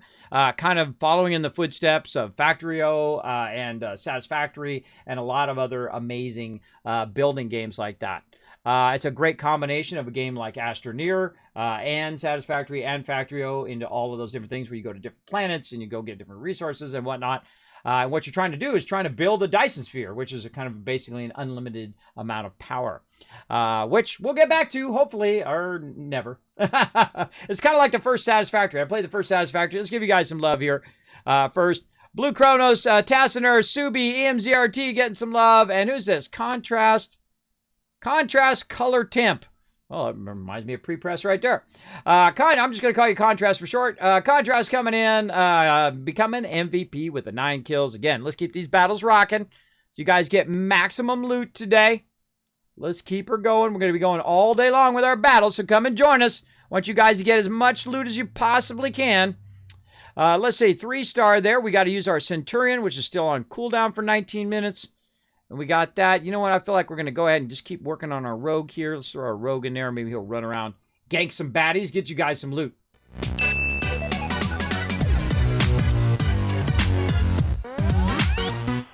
All right. Now that we got all that discussion stuff out of the way, let's get back to some Astroneer. Let's blow it up. Okay, so what we want to do over here is we want to go ahead and run it. I'll do that quite often. We call that Kids Talk, by the way, where I'll talk to my chat and interact with my stream and whatnot. And sometimes people are like, Kismet, play the game. I'll do whatever I want. I answer to no one, and neither do you. Sometimes people are like that right there. I just want to see the game. I want to see you play the game. I'm not here just to play games, everybody. If you didn't know that as a streamer, keep that in mind. You're here to entertain people. You're here to interact and connect with people. And especially if you're like an introvert, like me. I used to be a big introvert back in the day, but you know, you kind of grow out of it. But still, no matter how much you grow to be a bit more extroverted, you still kind of revert into that stage, especially like while I'll go to a party or whatever. And I know some of you can relate to this. Even though you're more confident in yourself and who you are, and you're not so worried about what everybody thinks all the time. Me, I don't care what anybody thinks. I'm 50 years old. I don't. I'm way past that noob area where you think everybody should, you know, like you, and you're trying to impress everybody and do all of that, and then you realize that's a huge waste of your time. It's a huge waste of your time. The thing you should be worried about is if you like yourself. That's the hardest thing. That is the hardest boss level thing that you're going to have to do in your life. Is like who you are and what kind of person you are in your life. That's tough. That is really, really tough. I like who I am. I like what I do. I like how I play games and enjoy playing games, and it inspires others to do it. Bring a little positivity into people's life. A little bit of moments of joy here in the stream. That's what I'm all about. If you like that, then you're in the right place. Hit that follow button and hang out anytime you want. All right, I'm going to go ahead and feed some of this out of here. Fill this other one up. And then I'm going to go ahead and grab some of this resin off the top here. Like that. And then we'll go ahead and tell this one to go the other way. And we'll go ahead and use this one. Now we filled that other one up. For making our table over here. Again, I love the idea of all this stuff. Where, oh, and we have our big one there too. Oh, actually we could transfer from the big one. And fill up the smaller one. There we go. Now these are all resin. So what I'm doing is I'm transferring it from this larger container into the smaller container here. Filling that one up as well. Now, this large one can hold 400. Now, I actually didn't unlock that yet. That large container is actually not unlocked. It's because I got it from a quest, which is pretty cool. That's why I love the new questing. Now, what I'm going to do is I'm going to put this resource canister here, and you can see it's full, 32 of 32. And then I'm going to run it out by hitting F. It's going to start running it out, and you'll see it starts to fill up that thing. Now, what's going to do is it's going to make a table over here. This is how I made all my tables that you see around here. As I went ahead. And I had the 3D printer make them. Just like I made the landing pad and all of that. So you kind of let that run for a minute. And we're going to use that table to extract some resources back here. Right? So I'm going to extract some resin, and then it's just going to keep extracting until it runs out of resources. Now we're also going to need one of these things called the auto arm. And so we'll grab our auto arm, and we'll just throw it over there for now. We're also going to need to be able to connect the power from our main thing, or we could do separate power if we want. Me, I like to use central power. And I can use this right here. Now, this right here is one of your most common things called a small generator. Now, a small generator, you can go ahead and connect to the power. I love this mechanic that you just snaps right in there. I mean, that's a lot of hard work by a lot of peeps, everybody. Just to make that work so simple like that. A lot of things that you see, like your phone and all that stuff, that you'd think, well, this is totally simple. You know, you just get the phone, and you just do a touchscreen. So easy, right? Making something complex, simple, is the hardest thing you'll do in product design. Product design is hard because of that reason. Because you can make it junky and clunky, and like, you know, Microsoft does. They make terrible, ugly, clunky products. Occasionally they don't, though. Occasionally they buy other people's products. They buy out the whole company, and then they make nice products. I find that because they don't have a sense of style. That's why Apple and Google and all of that other people have a better sense of style than them, which do more successful in that way. But they have a sense of what business customers want, and they want the basics, right? They want the square box. They want the simple platform. They want the simple PC because they want to make it themselves because they're technically savvy, or at least they're savvy enough, and so on. And so that's their style, and that has been very successful for them. Same thing with software, right? They build crappy-looking software. I'm sorry, it's the truth. But it's very functional and very useful. And so that's the way it goes, right? They don't think so much about the beauty of the thing, but its function.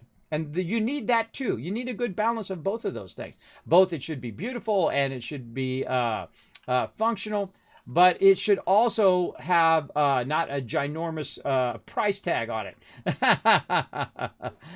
it has a ginormous price tag, then you're gonna reduce your audience as well.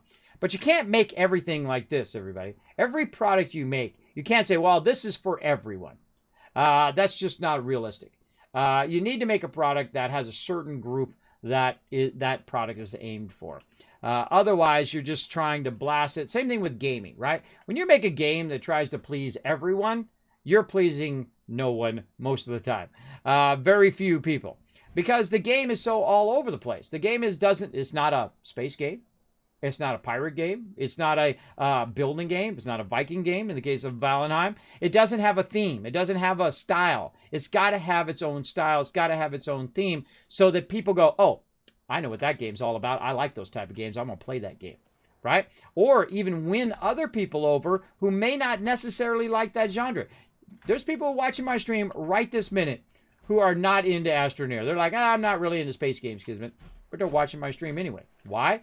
Because I'm here. Because I'm here and I'm talking to the chat. That's why. That's why people come in your stream. Not just for the game, everybody.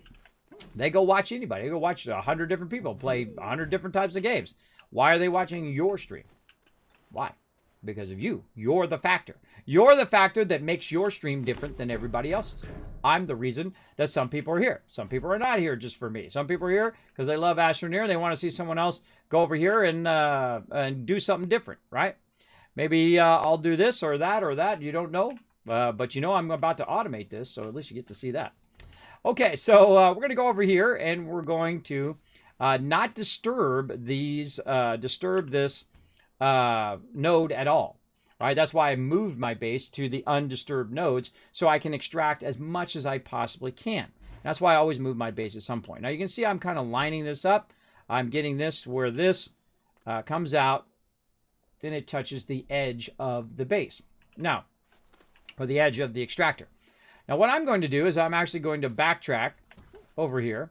And normally I'll make 3 of them, but right now I'll just use the one that I've got. And we use for our questing. We're going to grab this thing. This thing is the most powerful thing in the entire game. There's 2 items at the highest end of the game, and there might be more now because we haven't checked out that end power, because I'm not in a rush, right? Some people get in a rush, right? Like, hey, oh man, I got to, Astroneer just came out with something new. Well, hey, man, I got to go get that unlocked in like 2 minutes. I don't do that. Why would I do that? That's going to make me not want to play the game once I've already done everything in the game, and I feel like I got nothing else to do, and I don't want to play it anymore. I feel like that's a foolish thing to do. It's like shooting yourself in the foot. All right, so I'm going to put that RTG at the top. Now, it's going to serve 2 purposes. 1, it's going to power it. And 2, what it's going to do is block the resources from going up there on the top, because there's actually 2 nodes that you can actually put resources at the top. So we're going to block that. Now, I'm going to go ahead and start this up, and it's going to go ahead and run. Now, it's not running at full power, because it actually needs like 2.5 of those RTGs for it to run. But it'll run for a little bit, and we'll come back to it in a moment. Now, one of the things I want to do, again, is not to disturb this, and just basically put a resin in there. I happen to bring some in my backpack. And the reason why I want to put resin in there is that this auto arm will only grab resin. It will not accidentally grab any other resources. It's not going to grab stuff that might be laying on the ground. It's only going to grab resin, and then it's going to feed it onto this table. Now, I actually don't want it to feed onto the table. What I want it to feed on is I want it to feed into this very, very large canister. So it won't stop going. Now, it will probably do up to 50 to 100 resin without me having to do anything. Now, remember, it's not connected at all. Oh, there it goes. Now, let's see if we can see it do it here. It's almost ready. I love the sound in this game. Great sound design, too.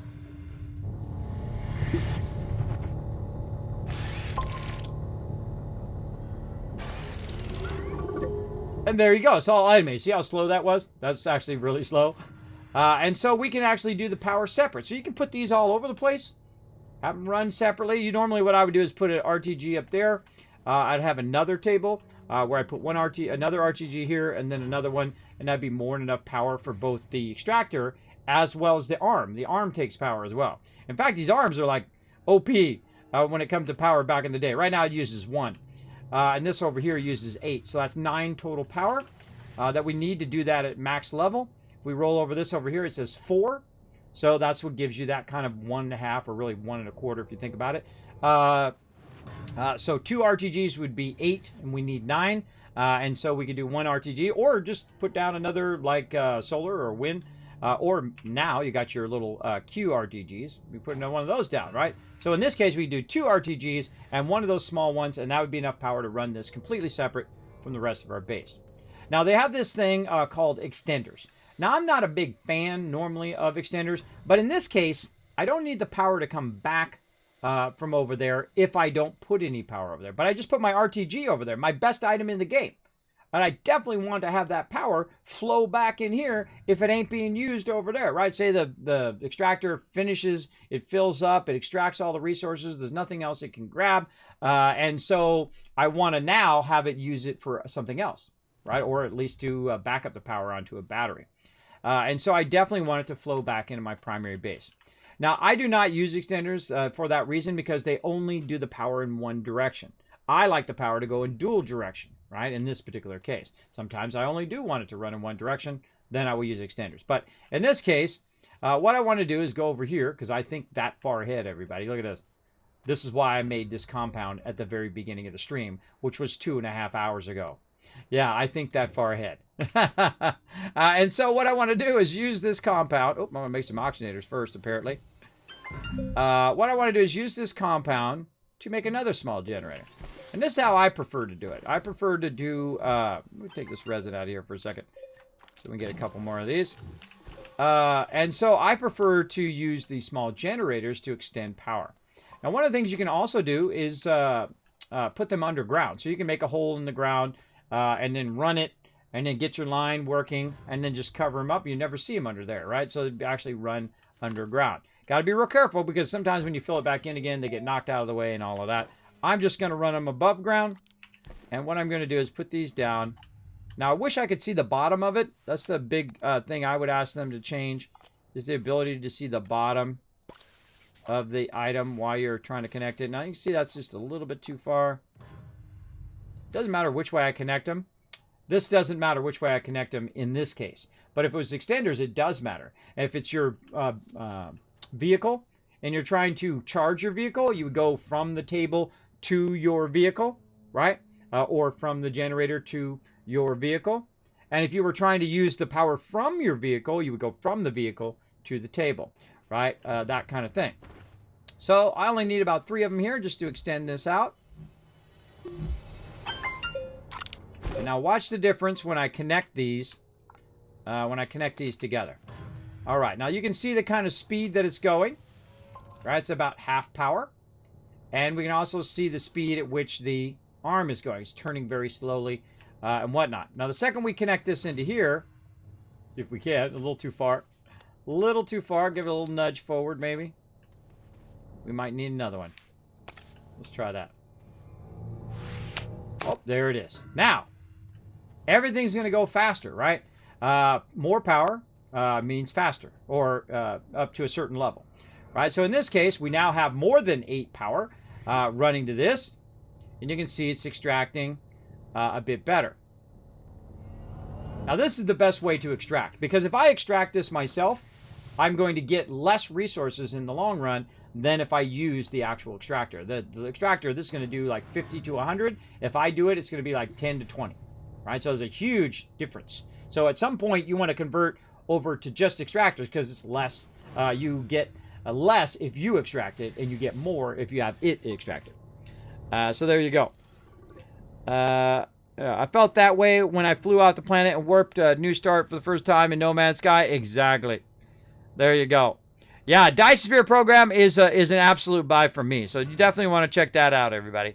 It's great. It's like it's again like No Man's Sky, Astroneer, Factorio, Satisfactory, all kind of crammed into one. I love the game mechanics. I love the fact that it shows you what's in the boxes. By the way, that's probably my favorite feature, or what's going on in that particular converter. Right, like they have things that convert something, right? You get your raw copper and you convert it into something else, like plates or something, or iron into plates. And then it shows you, hey, in the storage thing, this is where your iron is. really brilliant. You can tell someone actually played games who made that game. I know, right? Visual stuff. There you go. Oh, what's up, Amanditz? Thanks for hanging out. I like this Kismet guy. Well, I appreciate that. Appreciate you coming in and hanging out. Now, that is how we get that going on. You saw it grab it. It went much faster. The arm switched around. If you were watching that, it actually went much faster than it did before. Now, you can also test it out, by the way. If you do have an extra piece of stuff here, and I can go ahead and just rotate this here for a second. We'll grab one of these out of here.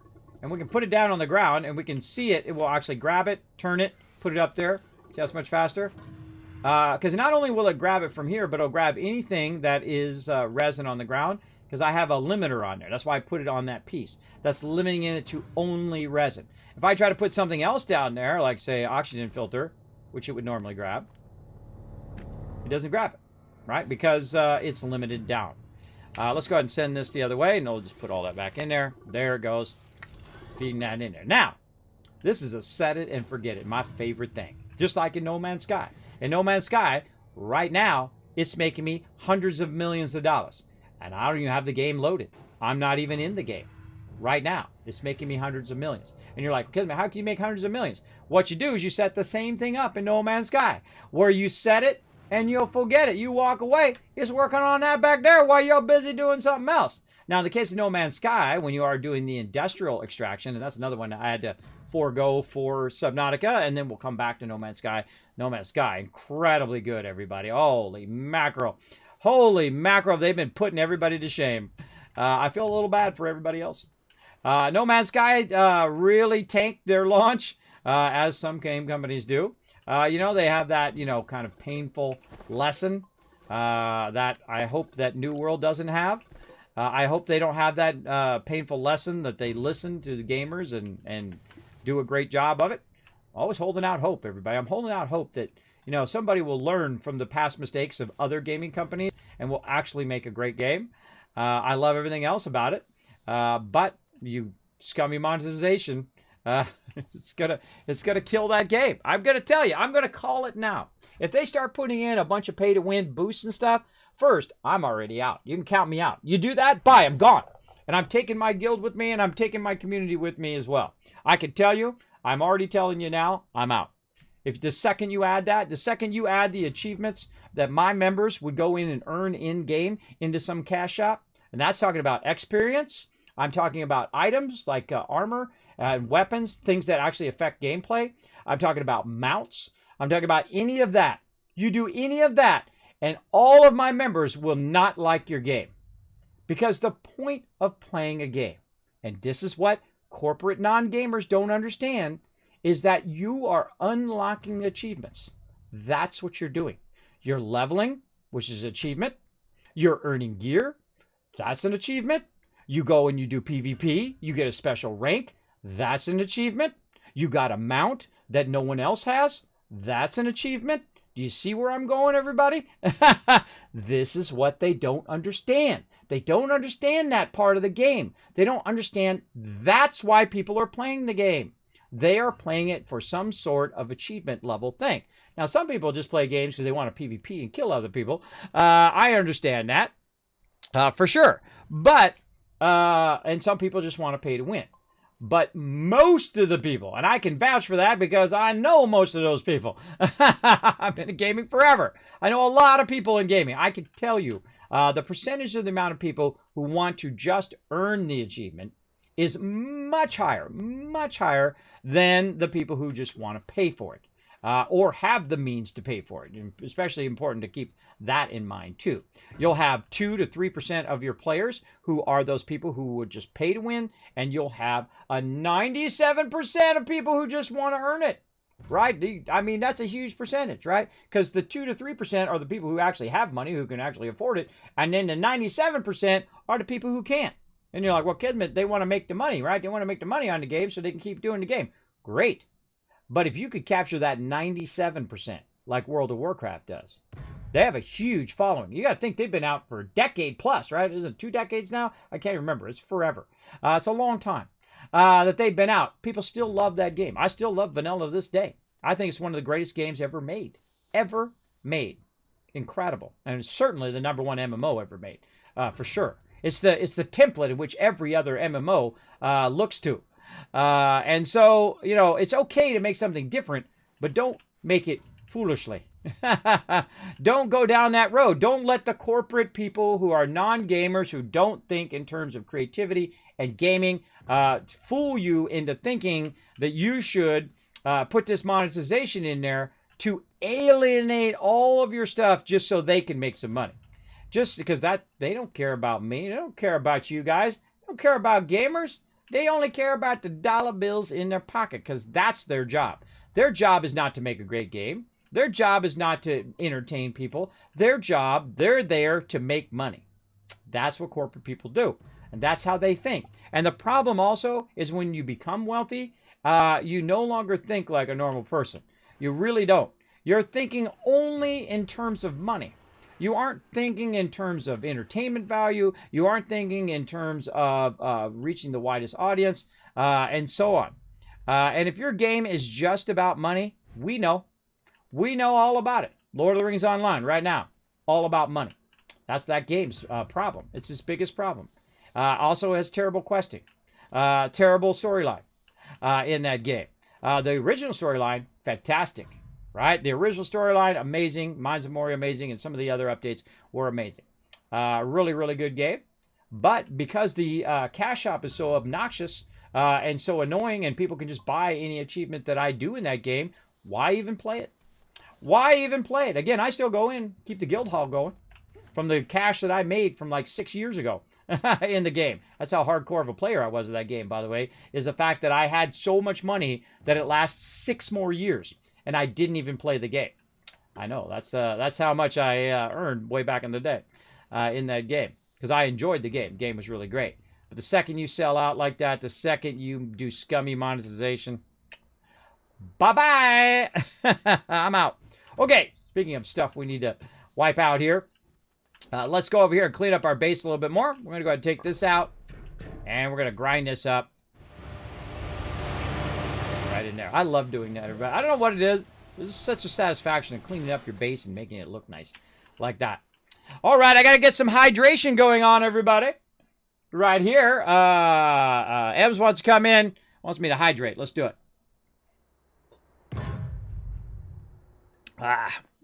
So good. So good for you as well. Keep that, keep them fluids going, everybody.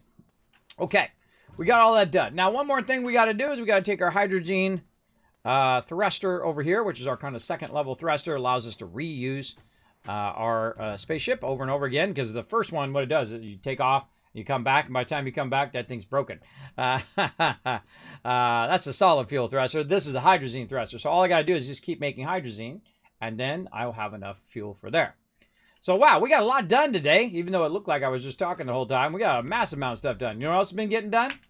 How about my automated research? I'm now 4,600 research that is collected, and I didn't lift a finger. I didn't do nothing. I've just been sitting here talking to you guys, running around, organizing my base.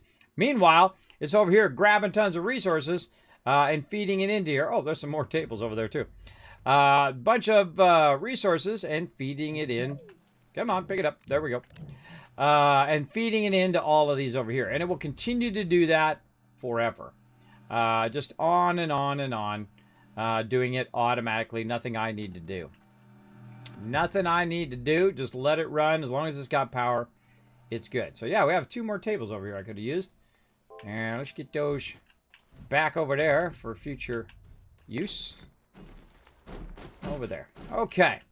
Now, one of the things you want to do at this point, now that you got your base set up, you got it squared away, you got yourself plenty of power. Oh, I forgot to check that off. There we go. And whatnot. And you got your, medium, your small, and your large 3D printers there. And you've got some auto extraction. I highly recommend resin first, because resin is like the thing you're going to use the most in the entire game, I think. And you got all that rocking and rolling. What do you do now? Well, one of the things that we want to work on is our ability to have basically an infinite amount of fuel, right? In this case, we have got our hydrazine over here, right? And so to make hydrazine, I need ammonium. Now, if we go look around, and I could show you every single container over here, but I can just tell you there ain't no ammonium here. I got none. Zilch. Zero. Now, if I want to make ammonium, I could. Oh, well, let's turn this off over here because dish is really full. As you can see. Like that. Let's grab a container from down here. Now, see, when it gets full like this, you have to manually kind of grab it out of there. You can't tell that thing to stop. It'll automatically go in there.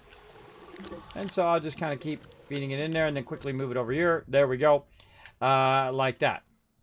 And so it'll fill back up again and get ready for whatever else I want to make. Now, if I want to make ammonium in here, which is a huge waste, it's going to make 1. So a full canister, or a full filled area in your centrifuge is only going to make 1 ammonium. Now you're like, well, Kismet, I can't find any ammonium on this planet. Oh, it's there. It's there for sure. It's on this planet. And the best way to find it is to look for trees. Is to wander around in the trees. I find that's where I find it most often. So let's go for a little wander into our trees here. Explore a little bit around this area. I don't even think we've been to this side. We see we've got our compound there. Aha! Look what we got here. I had no idea it was here, everybody. I just guessed.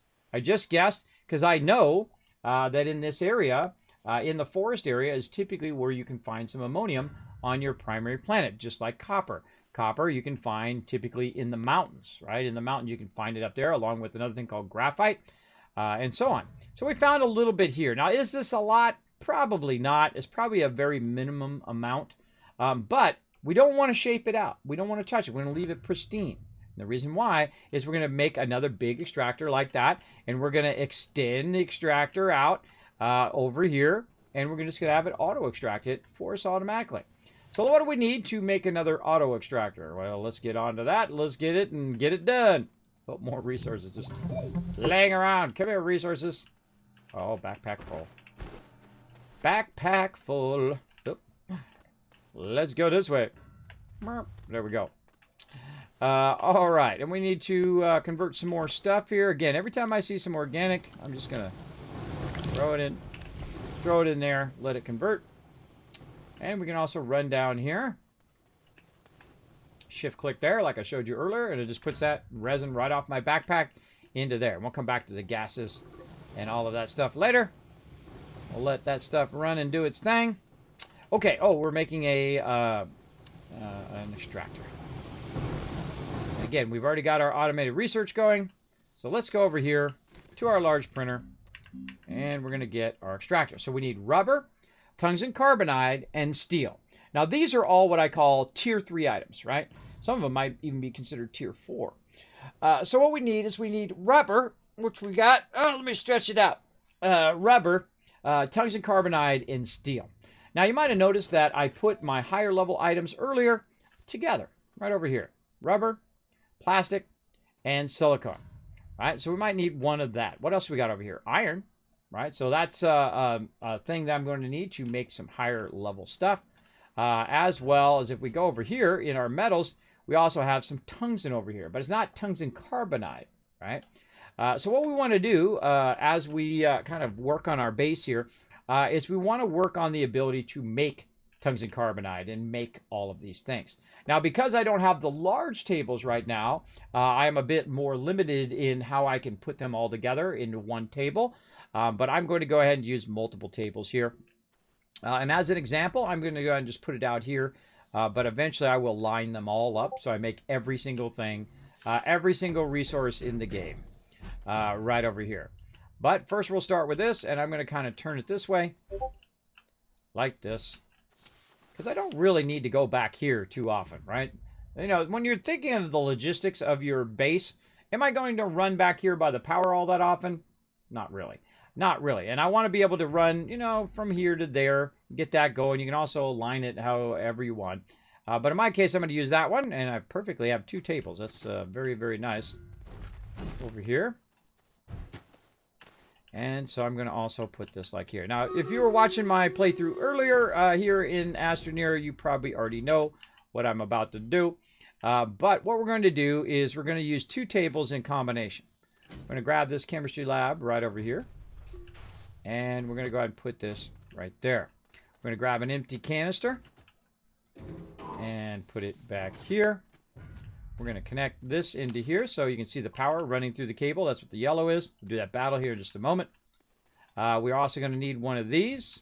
In this case, I'm going to go ahead and just take the plastic off of there for now. And we're going to put that so it's aiming toward this, right? Now, I'm not going to turn it on yet. What we want to do is make some tungsten carbonide. I'm going to go to tungsten carbonide, and we need two things, tungsten and carbon. That's why it's called tungsten carbonide. There you go. And so we'll go ahead and take a little bit of tungsten that we have here. We have about 3 tungsten left. We'll have to get some more. Put that right there. And then we need carbon, which is what we've been kind of making on the side over here, right? Every now and again, we find some organic. Good to convert that into carbon, or leave it as organic if you need it for other stuff. I like to have a good balance of both. And there we go. So now we have, in those canisters, the 2 items that we need. We need carbon, so I'm going to run that out by hitting F, like Frank, and then run that out. And there we go. Now we've set it up to where it can just keep running out and just keep looping the tungsten carbonide. So let's go ahead and tell it to do that. Right there. Now, while that is doing that, let's do this battle, and we'll come back. To battle! All right, it's battle time, everybody. Let's do it. Let's blow it up. You liking this update? Oh, absolutely. I think it's amazing. I haven't even finished the game. I haven't even got to the highest level stuff yet. I like to take my time. Now, I've obviously finished the game before, because I'm talking about the game mechanics as in I've already finished it many times before. I played probably 20, 30 times through the game. It has a huge replayability. I absolutely love it. Really fun in multiplayer as well. We do have server number 1, by the way, from my buddies at Nitrato. We do have a giant mega server that everybody can come in and play together. Which is really fun. But right now, just playing a solo game as we're playing through the quest, just so we can learn about the quest and learn about the high-level stuff. And then I will turn back on the Astroneer server, or play back on the Astroneer server. All right, grant some rewards. All right, M's getting some love. Riverdog, Blue, Kronos, all getting some love as well. 50 gold there, too. Lochnar coming in. MVP with 10 assists. Way to blow it up again. Let's keep it going. Oh, look at that. Look at that. Primordia badge, 10 legendary War Beast scrolls. Oh, we're going to get you guys some loot. Come on. Let's keep the battles going. Let's keep them going. Oh, this one again. All right, awesome. What are we? 3 skull up there. I got to use my Centurion to get my quest done. How's it looking? Another 100 minutes there. All right, let's get my Centurion going right up there. He's going to defend that guy. Now we got that quest done. Let's go ahead and get that quest loot right over here. There we go. We're going to go ahead and take that gold that we have. And you'll see me burn up all my gold. I typically will burn it up because it doesn't do me any good just sitting up there in the corner, you know, being impressive. Oh my God, you got 10,000 gold. Get it? Yeah, but yeah, it didn't do me any good because it was just sitting there. I would rather use it to upgrade my units, which my units are all upgraded, or go to the store here and go to scrolls and say, okay, what scrolls do I want to buy? Now, right now, I actually want to buy the warrior because he's getting pretty close. And there we go. We got a little bit closer on our warrior, but we did run out of cash. Now, these, I don't want to buy any of these because I already have those at maximum. Now, you can help out the stream, by the way, if you are a Stream Raiders person or just awesome. You can go ahead and type my name right in here. Kismet, and I have some custom skins. That's right, my dog right here, Sparkle Dog, the legendary gamer dog herself as a flying rogue. You guys got to pick it. I think it turned out amazing. As well, of course, you got Norbert, my other character here on stream, my little baby dragon. You also got stream avatars. You can play around down there. But you can also get this in Stream Raiders. It does help support the stream. If we get to 100 up there at the top, we get to get another skin as well. Next one's going to be Saltbot. I think that's going to be awesome in there as well. And I'll let you guys choose which unit it's going to be. Now, also, you can find me. That's right. I'm in a game. I'm in this game right here in Stream Raiders. That's me as a tank. Got my yellow fedora on and my shield and all of that, which I often use, of course, to tank for you guys so you guys can get tons of loot. Now, again, you can't purchase these. They're about $5 to get the skins here with the yellow fedora, as well as I think the other ones are $10. You can also gift them to other people or give the best kind of gift, the gift you give to yourself, and gift them to yourself or others that you think are doing an awesome job here in the stream. So it both supports the stream, gives them something cool as well. I do appreciate everybody who does help out with that.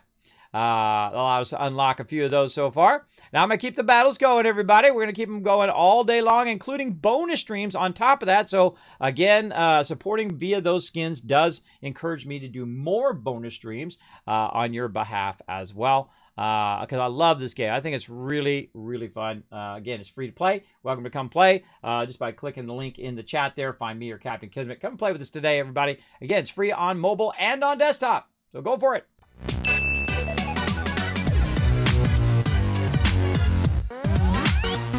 Oh, we got my awesome mod backing me up on in the chat. Show Riverdog some love, everybody. My awesome mods, the heroes behind the stream, who always have my back every single stream. Try to keep that chat nice for all of you. Make sure to appreciate those mods, everybody. They're just doing what I ask them to do, and that's to keep the chat nice. And if someone breaks the chat rules, don't blame my mods. You're the one who chose to break the chat rules because you didn't bother to read them or you just felt like breaking them. They're just doing as I ask, and they are the best. They are the best on Twitch, I tell you. They're the best anywhere. I could really tout them that way as well. They're the best overall. Now watch this, everybody. You guys got 114 units. It did not escape my attention. Here's 1,000 Kiz Caps toward the contest and giveaways here in the stream. Did you know that giveaway? Thousands of dollars worth of free stuff. Yeah, if you just chill out in the channel, you're earning Kiz Caps, and sometimes I give you bonus Kiz Caps for hitting certain achievements, like getting 100 units in Stream Redders there. So I do give out lots of love. Now, while we were off doing that battle, this was here making some tungsten carbonite. Now, one of the problems, though, with this particular table, and when I have the two things on the side, is that the tungsten carbonite has nowhere to go because it's blocked. You can't put it on the side of the table. So what I do is I go ahead and bring the tungsten carbonite, and I put it over here, and I use this auto arm to grab it out of there, and then it will feed it back and put it in this canister. Now, the canister actually doesn't have to be in that position. It can be in any of those positions, but I like it to be way in the back, just so it's not too close to the thing. You can actually have it too close, a smaller table where it's in between the blue area, because the blue area is the output, green area is the input over there. So that's going to keep going until it literally runs out of resources, which is like 2. And then that's it. But that's okay. We don't need that much. We need just a little bit over here to try to get our item going. So again, what we're trying to do is rubber, tungsten, carbonite, which we just got, and another one called steel. So let's go ahead and take this out of here. And we only need one of those. Okay. Now, we need 2 steel and 1 rubber.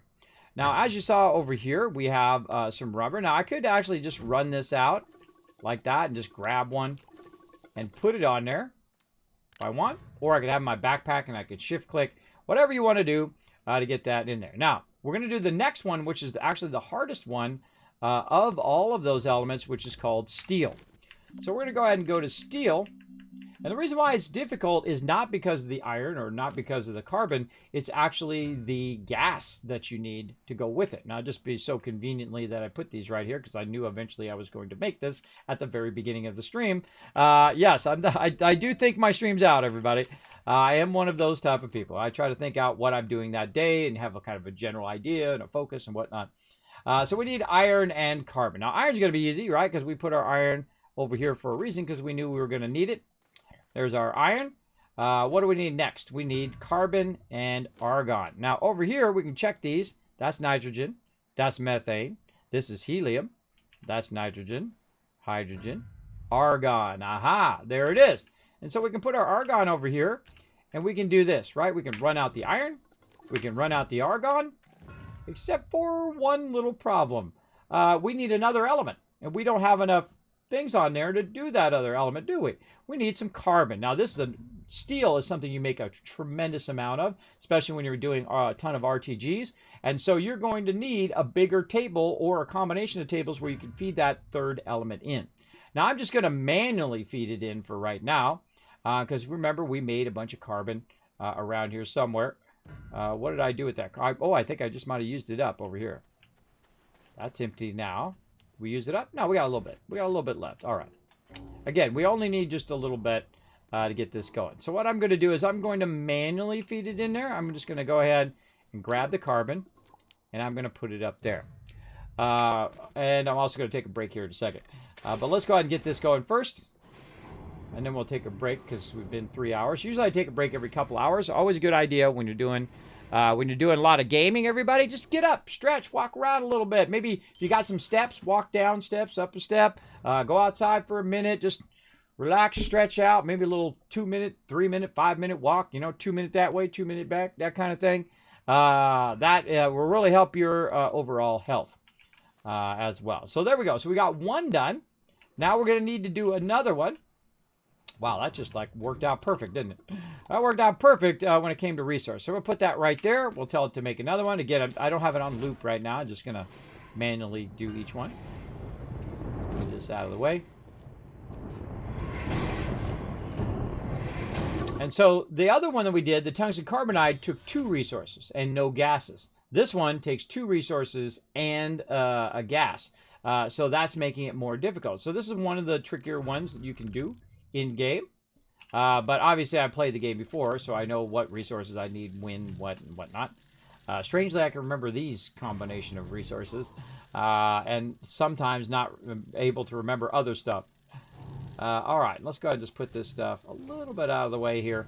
Because what it's going to do is it's going to act like it's going to make the extractor, but it's actually not going to make the extractor. What it's going to do is it's going to make the extractor and then package it right away. So it's going to be a big package that we can take and run over there. Now, while that's doing its thing, we don't have to necessarily sit here. Let's take that out of there. Actually, let's just scan it like that. Again, you're like, Kismet, you're getting less research for doing it that way. True. But then again, I already did automate my research, so I can just, like, not have to do anything. It's over here doing it for me right now. Okay, all automated. And I could do more. I could have it go even more, even faster. And we'll get to that as we go. We're going to make it more and more and more as we go. So I'm going to go ahead and just run this across here. And I could package it and do all of that. But we're going to do this first. It's best to find what's nearby, and I had no idea that was there. I'm just looking at what's nearby. So we got that done, and now we're going to run over here, and we're also going to tell it. I get my butt over here. There we go. We're also going to tell it to make some more platforms, and actually I'm going to put this on loop. Get this out of the way. That out of the way. And I'm going to go ahead and tell this just to run out. Now, when that's done, it's going to run out another bunch of resin and make another table and make another table and make another one. It'll go until it runs out of resources. I can do the same thing with these if I wanted to. If I had enough resources and all 3 resources were feeding in there, including you can feed gases in there too in their canister. Plus, you can use the big gas canister like I'm doing now.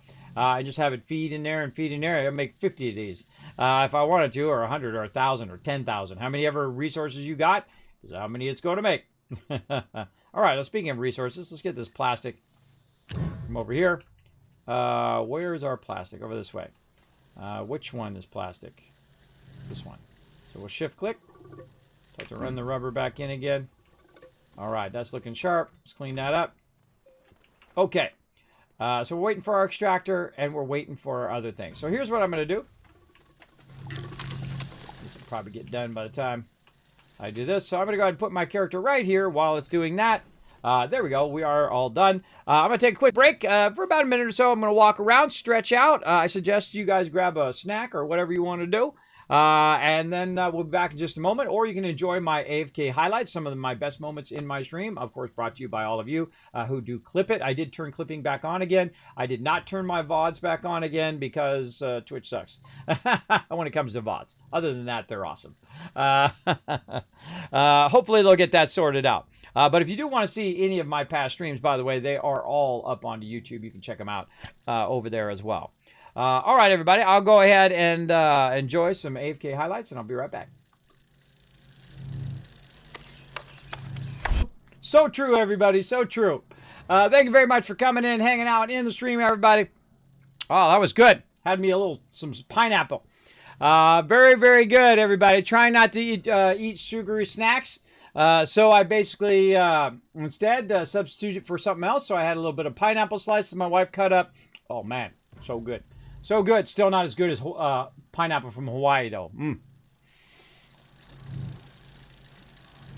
They have some pineapple in Hawaii that literally you don't need to chew it. You put it in your mouth and it just dissolves. It is so good. So good. So if you want the real thing, that's where you want to go. For sure, for sure. All right. So while we were busy taking a quick break, look what it's been up to. I made a bunch of these, and that's okay. We'll end up using them or taking them and scrapping them. Now, I had an interesting idea while I was sitting here eating my pineapple. I thought, you know what you could do is you could, if you had a lot of resin or a lot of certain resources, you could make items and then turn right around and put them right in the shredder.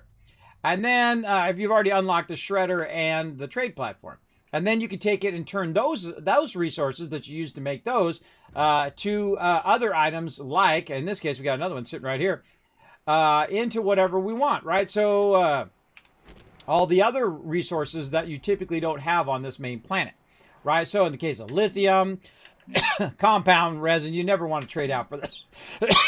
Compound resin or organic. You never want to use any of that. Clay, no. Quartz, no. That's all basic stuff. Graphite, maybe. Not really, though. Ammonium, no. Laterite, yes, maybe. Matchlite, maybe. Wolframite, maybe. Hematite, now we're getting somewhere. Nope, self-right. Titanium. Titanium is definitely something you want to trade out because that's going to be one of your highest end items in the game that you're going to need to go and collect on another planet. Now, there is one of my favorite planets in the game, if not maybe my favorite planet, of course, Glacio, which we'll go and hang out because that's got all the sweet, sweet loot on that planet. Now, before we do that, though, let's get back to automating. Now, I could use these platforms for automating more research, which we will do. That's what I'm going to use some of those for, but I'm actually going to use them on another planet. Let's go ahead and put that there. Let's go ahead and make a little angle here. Like that. Nope, wrong button. There we go. A lot of buttons. Now, you might notice I also have a couple QT-RTGs right there as well. I actually have 5 of them from the quests. And I'm going to drive this right up here like this. Now, it's going to make my job a little bit easier because I can take this and put this right here. Speaking of scrap, there's some right there. I go ahead and put that on my vehicle and then actually just drive it over there instead of just, lifting it and moving it and doing all of that. But I have to navigate through the trees, which is not going to be easy. But I also do have a drill bit on the front, so I could drill through here, but I don't want to accidentally drill my resource. Now, also what happens, look at this behind. I get stuck. Right? You're going to get stuck on stuff constantly. So you're like, Kismet, what happens when you get stuck? Well, here's what you do. Oh, look at these double resource there. What you do is you go over here and you just shape out the tree a little bit. And then you shape that back in because you're going to drive over it here in a moment. But when you shape out the tree, it disappears like that. And then it's no longer in your way and your vehicle is free to keep on going as long as you don't accidentally shape it back in and then your thing's in the way. Now, here's the problem with the medium-sized vehicle. It's a medium-sized vehicle. It's so big that it's hard to get in between these trees and you're going to ram into stuff and do all of this. Now, I can go in, again, use my shaper here. Bam! Takes the tree out. I can also shape it in such a way that I can go through or up and above like this. Make my way around wherever I want to go. So I can go past it that way. But I don't want to do it too close to this because I don't want to disturb the node. I just want to drive this out here and do my thing. Now, what I could have done is I could have came also the other way, which would have been easier because it would have went right to where I want to go. But here's what I want to do. I want to go ahead and put down a table like this. And this is going to be used to store my stuff. And then eventually, I'm also going to be using another table here to kind of extend the power area and eventually make that, put some RTGs on that eventually. There we go. And we know we're going to do this just like we did before. We're going to put this in here and aim it toward our extractor. Now we need our extractor. So let's go try to get that. And again, see, you get crashing into everything. You get stuck on stuff. Gotta go over the rocks. That's okay. We'll get it going on. So we'll drive it around this side this way, this time. And we'll line it up right there. If we have any extra resources that we just grabbed because of our drill bit, we'll grab whatever we can here.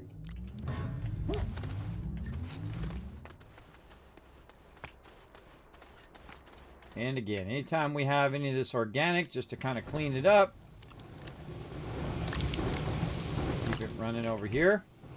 Now, by the way, while we were off doing that, what it did is it took the rocket, sent it off into outer space. It traded out those raw scrap for some titanium, which I haven't even collected yet in the game. I know, I've been slacking.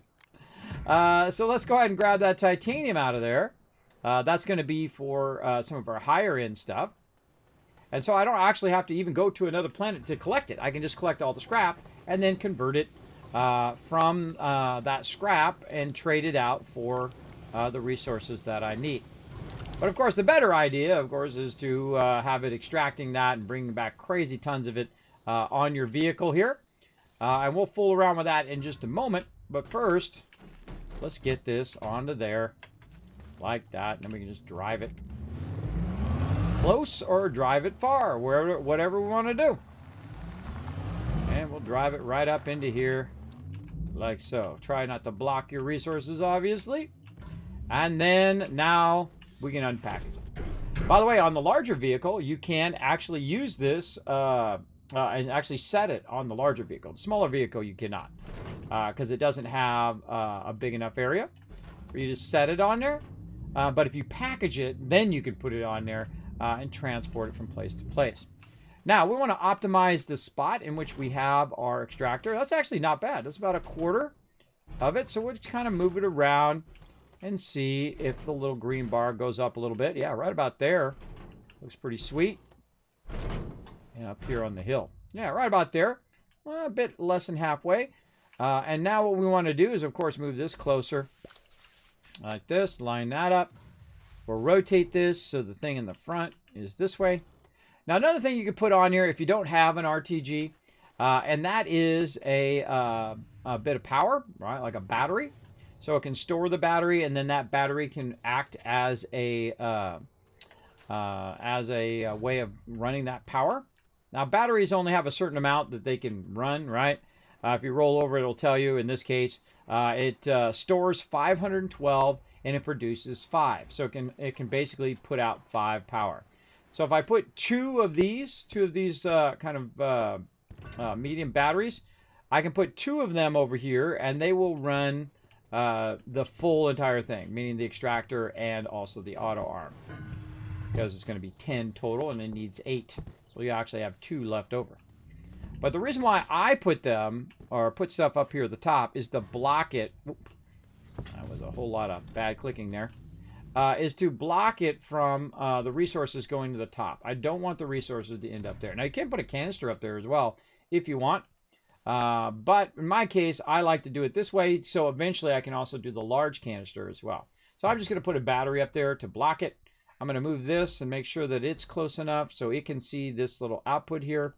And then when it grabs it, it'll pull it over to here. So here's the thing, though. It's already got a battery on it, so I can actually start it up right now with nothing else connected to it. The only thing that's making that run is the battery. But we know what's going to happen, right? We know the battery's going to run out. And it's not generating any other power. So that's going to be a problem. That's going to be a problem. Now, I'm going to go ahead and move some of these rocks out of here. Maybe a tree or two. I'm going to go ahead and try to flatten this nicely. Like this. Just to kind of make it a little bit easier for us to run our power here. Again, eventually I'm going to use the large thing there, but I've got to get it from here to here, right? I got to get it from all the way there to connect to our other extractor.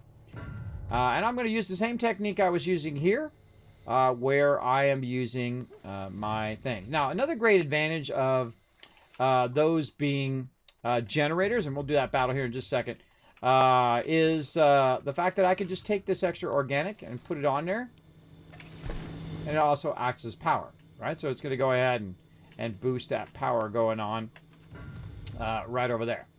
So we're going to go ahead and get some more compound. That's why we made all this compound earlier. We got a little extra over here too.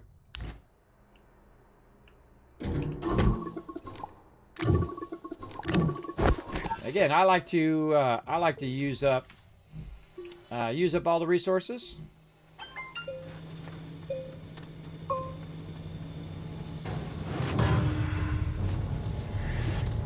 And we'll extend this out again. Now what I'm going to do is I'm going to actually use the extractor here as basically an extension. And click the cable plug. There we go.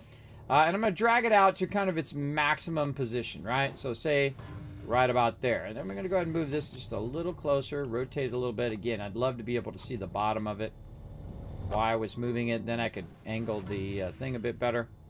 Now again, if I go this way, because it is bi-directional, come on, there we go. Because it is bi-directional, it doesn't matter which direction I pull that. And that's what makes these really great, is they are bi-directional. So when I do put RTGs and stuff out here and it stops extracting, I will have that extra power. So I'm going to go ahead and try to finish this up first, and then we'll do that battle. And one of the things you can also do in the past is you could have it connected and then move it to try to find that maximum distance. What I like to do is I run this side out first, get a kind of a general idea of where it's at, and then I'll kind of move this back in that general idea. Remember, you can make really an infinite amount of these because making compound is pretty cheap. Making it or collecting it. All right, same thing here. We'll put that up there temporarily. We'll drag it right about there. Rotate it a little bit. And looking good. There we go. Maybe one, maybe two more. Again, I'm not collecting it on purpose. I'm not purposely taking that stuff out because I want to have it extract it for me. All right, more compound. Grab another one. Actually, let's grab two just in case.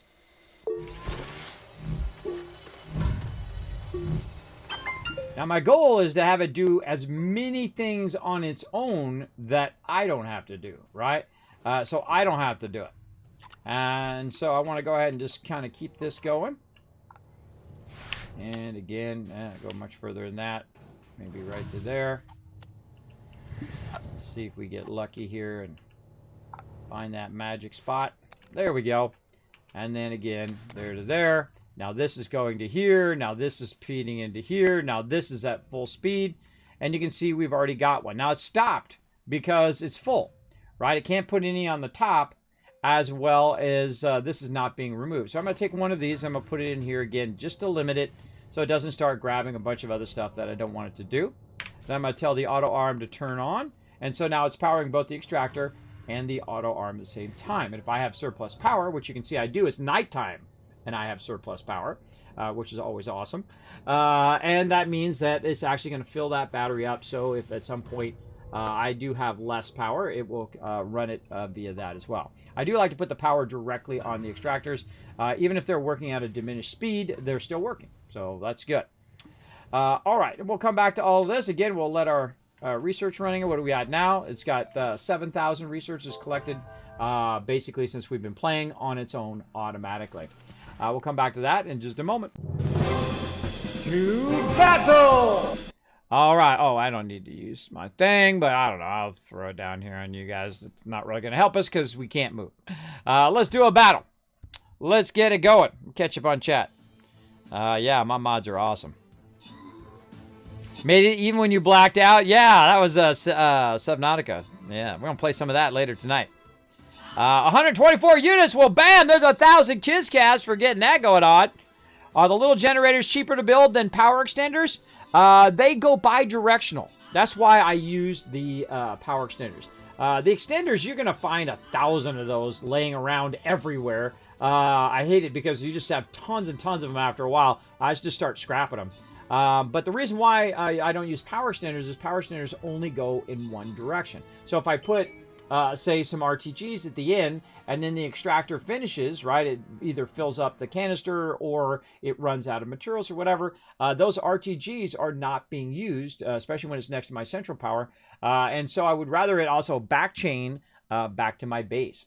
So that's why I don't use extenders. I use those generators. Also, if I'm running around and I have a bunch of extra organic just laying on the ground, I could put them in the generators and then also generate power in both directions. So to go back and if I have batteries way over here, right, even up here where this is at, it'll run back like it's doing right now.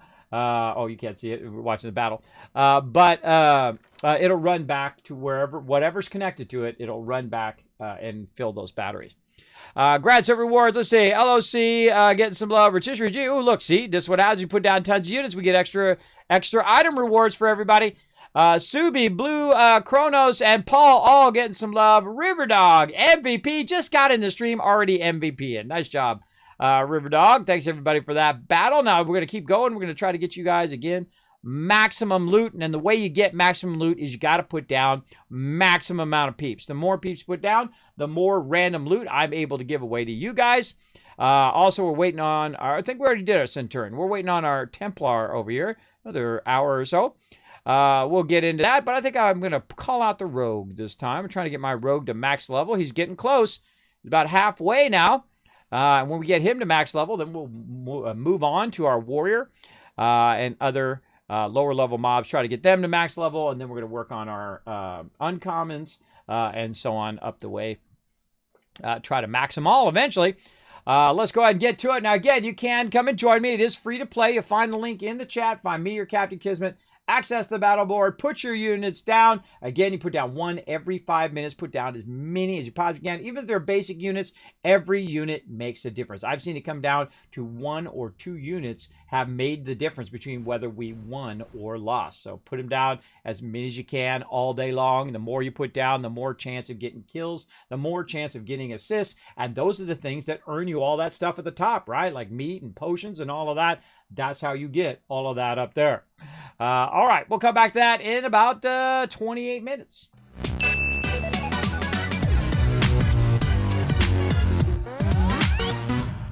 Okay, that makes sense, Kismet, says Blue Kronos. Bidirectional helps if you have any power out on the extensions for sure. Exactly. Now, if I didn't have any power or any batteries or anything out here and I just wanted to run the power, then extensions work pretty good for that. They also are a lower profile, so if you are trying to run them underground or you're trying to run them behind something or up something, the side of something, they work really great for that. Great example is in a previous playthrough, I was actually more on the side of the planet. And because I was on the side of the planet, it just happened to be where the sun never set, right? It went around at like a 30-degree angle, just barely off the horizon the whole time. So what I did is I got up on top of one of these and I made solar in every direction, all along every side of the top of this, right? Because it's a triangle up there, pretty much. And so I did on every side. So no matter what, I would always have some solar pointing at the sun as it rotated around. Now, of course, the smaller ones actually rotate with the sun too. So they would basically be in sun the whole entire time, 24/7. Basically, it never became nighttime because the sun was always out. But that was a great example of using one direction, right? Because I don't need to run power up to my solar things, right? I just want to run the power down. So that's when I used extenders to bring it down to my primary base and then didn't need to run it back up there. That's a good example of that, right? If you're running it from your actual power generation. So like all of this over here, I don't need to run power to this, right? Because this is generating the power. There's nothing that's storing the power like a battery. It's just generating it. So this could be a single direction. Same thing with this one. Same kind of thing, right? You got all the medium wind turbines there. It could all be going one direction, be just fine, because there's no reason for it to run back, unless there was something connected to it beyond that that you needed to store the power or run the power back. You get the general idea. Okay, so we got all that done. Man, I feel like we're doing pretty good. Let's see, anything else we need? We need a canister. That's why I ran back. Let's go ahead and grab this canister. Now, one of the things that we're also going to work on after we get this going, because we're working on fuel right now. We're working on hydrazine. We've got our automated research running. We've got our resin running. Wow, look at that. 123 in there right now. It's been extracting that automatically using our large extractors. And then over here, we need a place to store all this hydrazine. Look at this. Wow, it's collected all of those already while we were off doing something else. There we go. And that's what I call priming it. I didn't mean for it to automatically do that. But you get the general idea. So what it's going to do is it's going to... I picked it up. Darn it. I'm so used to it. I've played the game, by the way, forever, since like version 1.0. And one of the things that I get used to is the fact that it auto-locks. It used to auto-lock the platforms. It doesn't do that anymore. You have to manually lock it now, and it throws me off every time. All right, there we go. So we'll put our thing there, and now you can see that it's no longer blocked. It's not going to run out of resources in the short term. It's going to fill that up. Now, of course, you've got the bigger one, which is what you really want. Get that going. Now, this is 8 of these that are now good. So let's, you know what? Let's run back again, and let's get another container because we want it to extract as much as it possibly can. So let's get another empty container that we have just laying around. And again, we can use our vehicle for this. I find just running with it works just as good. All right, you can walk with it if you want, like that. I mean, I just grab it, throw it ahead, hold down shift so I run faster. I click on it, move it forward, like that. All right, now I'm going to grab this one out of here. I'm going to tell this one to enable output, which means it's actually inputting. It's really awkward. I wish it just said inputting, outputting, neutral, right? There should be a neutral position too, in case you don't want it to run out or run in. I don't know why they didn't put a neutral position in there, because that would help a lot in when you're switching out canisters and stuff. So you don't just have running it out and then you got to run it back in and all of that stuff that you have to fuddle with doing that. Okay, so we're going to go over here. We're going to make something else. Like this. And we already used up all our tungsten. We're definitely going to need to get more of that. But we're going to make this thing right here called hydrazine. Now, hydrazine, I think, is one of the most important things, other than RTGs later on, one of the most important things to get going in your base. Now, actually, this planet can be okay at it, but this is really not the best planet for making hydrazine. Is actually another planet that we're going to go to. We're going to set that up after we kind of make a little bit here. And we're going to set that up production, and we're going to have it completely separate on another planet away from everything else, just up there making us hydrazine all day, every day, as long as it can extract those resources. And we're going to end up with a lot of it, like a crazy ton of it. So we're going to get that going. So again, what we need, hydrazine, and this thing here, hydrogen. So again, look how I just have this sitting right over here. We got our nitrogen there. Hydrogen is the kind of darker brown one. And so again, there we go. We got our gas canisters there. We're going to run that out. We're going to run this out. And again, we can go ahead and just put it on loop and say, make me as much hydrazine as you possibly can. And off it goes. Now, hydrazine is a fluid, if you didn't know. It's actually a fluid, and they actually updated. Where'd that other one go? I left it over here for this reason. And of course, I put it somewhere, and now I don't know where it is. Where'd you go, my little pretty? There it is. I put it right there. So what you want to do is you want to have the ability to store it. So they actually updated. You haven't played the game in a while. This is not only a soil canister, but it's also a fluid canister. So we can use it as well. Now, over here, we were using this as steel. But we're going to go ahead and take that out and watch what happens. It knows the hydrazine. Go right in there. But, oh, look what happened now. Uh-oh. Uh-oh. Ah, God. Stop grabbing that, right? All right, there we go. Now we've limited it so it stops grabbing the ammonium. That's why... man, I'm the worst misclicker in the game. You don't want it to be grabbing the hydrazine. Or the ammonium in this case. Put it over there. You don't want to be grabbing the ammonium. You just want it to be grabbing the hydrazine. And so the hydrazine will go in there. And then this right here, I've got it set to outputting. Basically, that's what it means. It says disable the outputting, meaning switching to inputting. It's a little confusing, but you get the general idea. Now, I'm going to go ahead and grab some of these because before I put them in this canister here, I actually want to put them over here in my vehicle. Right? So right here, put them in there. All right, looking good. We also have an extra one here.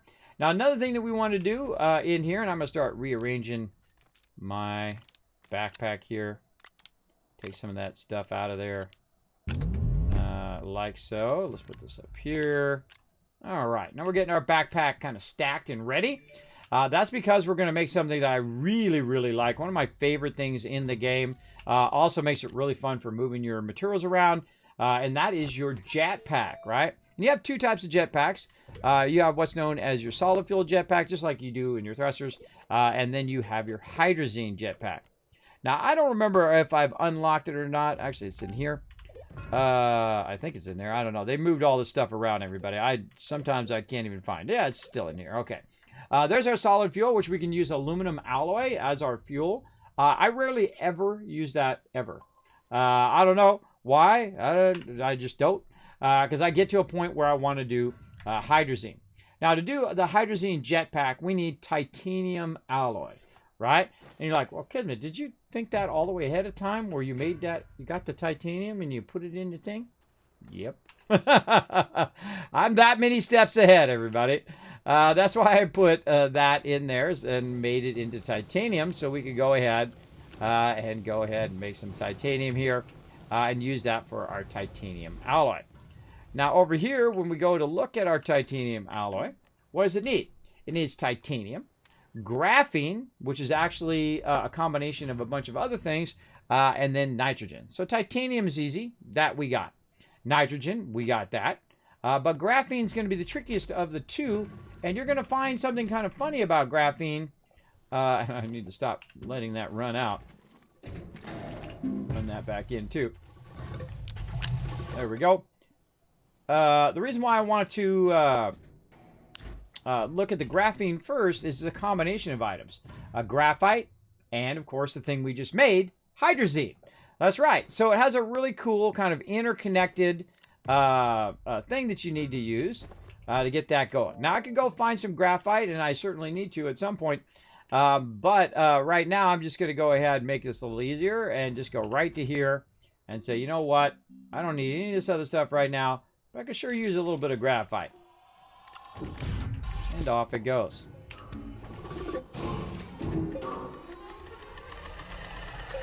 Glass there. All that's looking good. Let's grab this one here. Let's all to put that carbon in there. And we'll just go ahead and manually drag that over. All right. So what we need is we need some graphite and get that going. So while that's running, let's go over here. Okay, what else? Again, graphite and hydrazine, which we already put in there. Okay. Now, I strongly recommend not making too much graphite because, again, it's just a huge waste of your soil, along with ammonium. Both of those are huge waste of soil. But, hey, if that's your thing, if it floats your boat, go for it. All right, let's go ahead and make some graphene. Now, while we're making some graphene, I can go ahead and just take this titanium off of me because I know we're going to use it here in just a moment.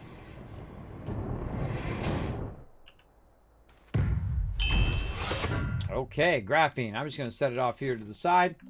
And we're going to go ahead and go through titanium alloy. So titanium, graphene. Oh, wait a minute. What about this nitrogen? So let's go ahead and look around and see if we can find some nitrogen. There it is. Now notice that the tops of these have different colors, right? So we've got some nitrogen here. We got one that has 1 charge left. Each of these are 5 charges, by the way. So you can actually make 5 things from just one of these little canisters.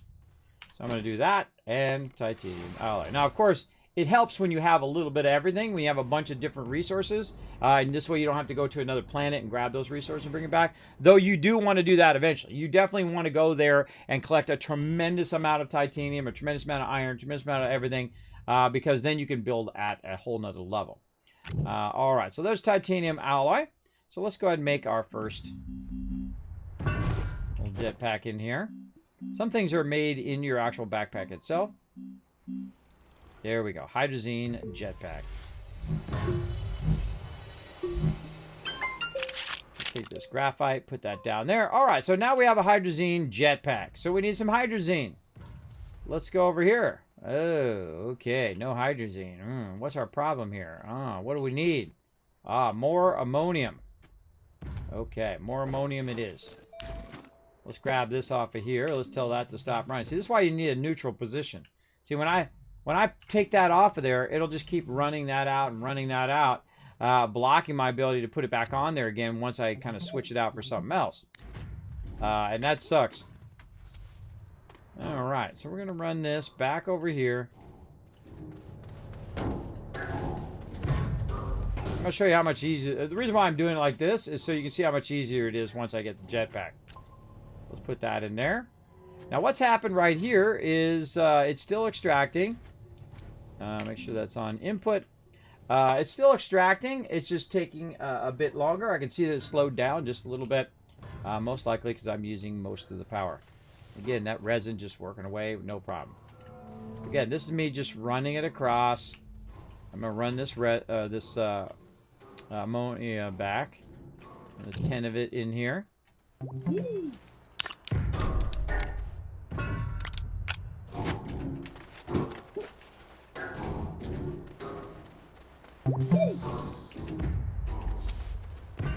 Okay, I'm going to run it out again.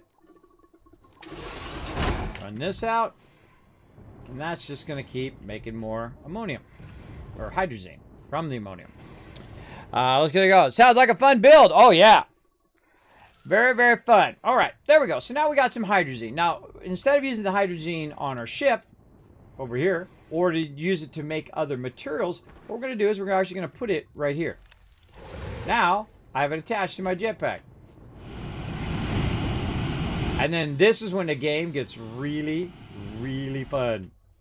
Now, the first thing I'm going to do with my fancy new jetpack is I'm going to grab my base beacon. And I'm going to use my jetpack to fly up to the top of here.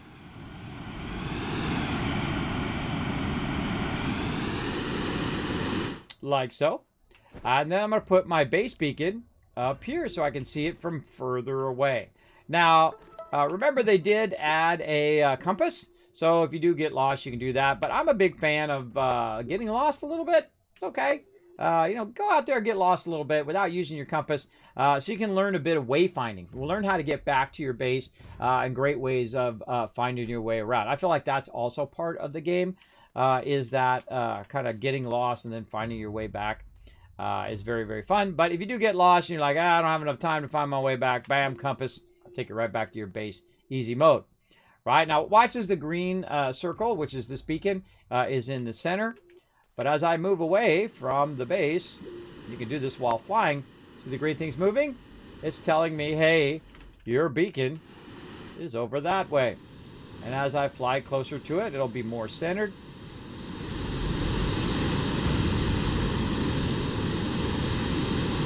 Oh.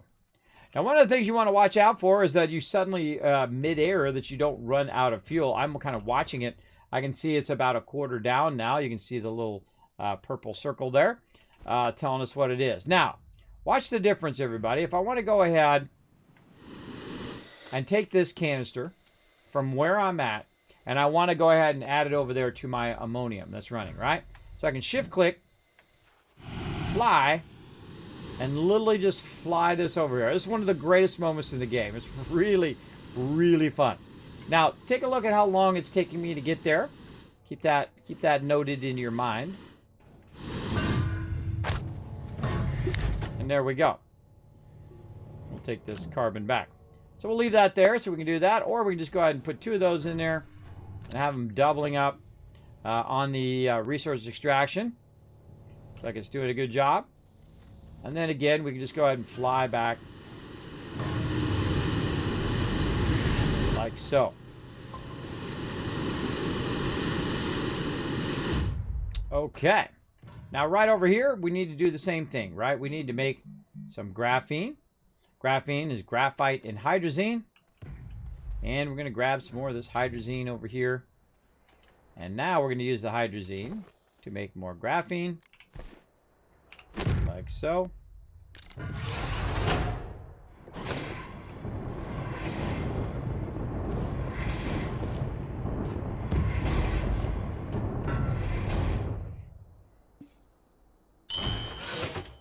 I'm just going to put that off to the side.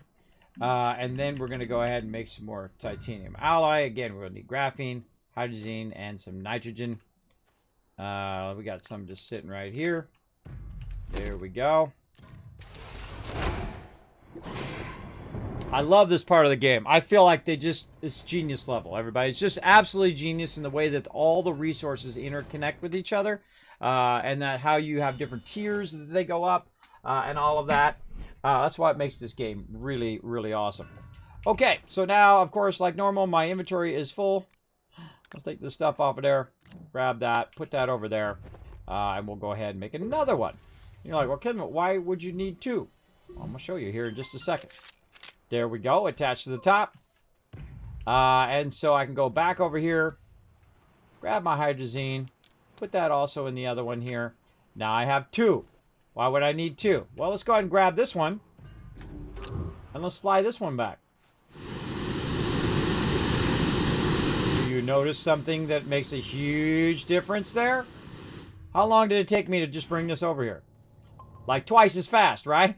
That's because both jetpacks make you go faster, right? And that's one of the great things about it. Now, I actually can control which jetpack I'm using.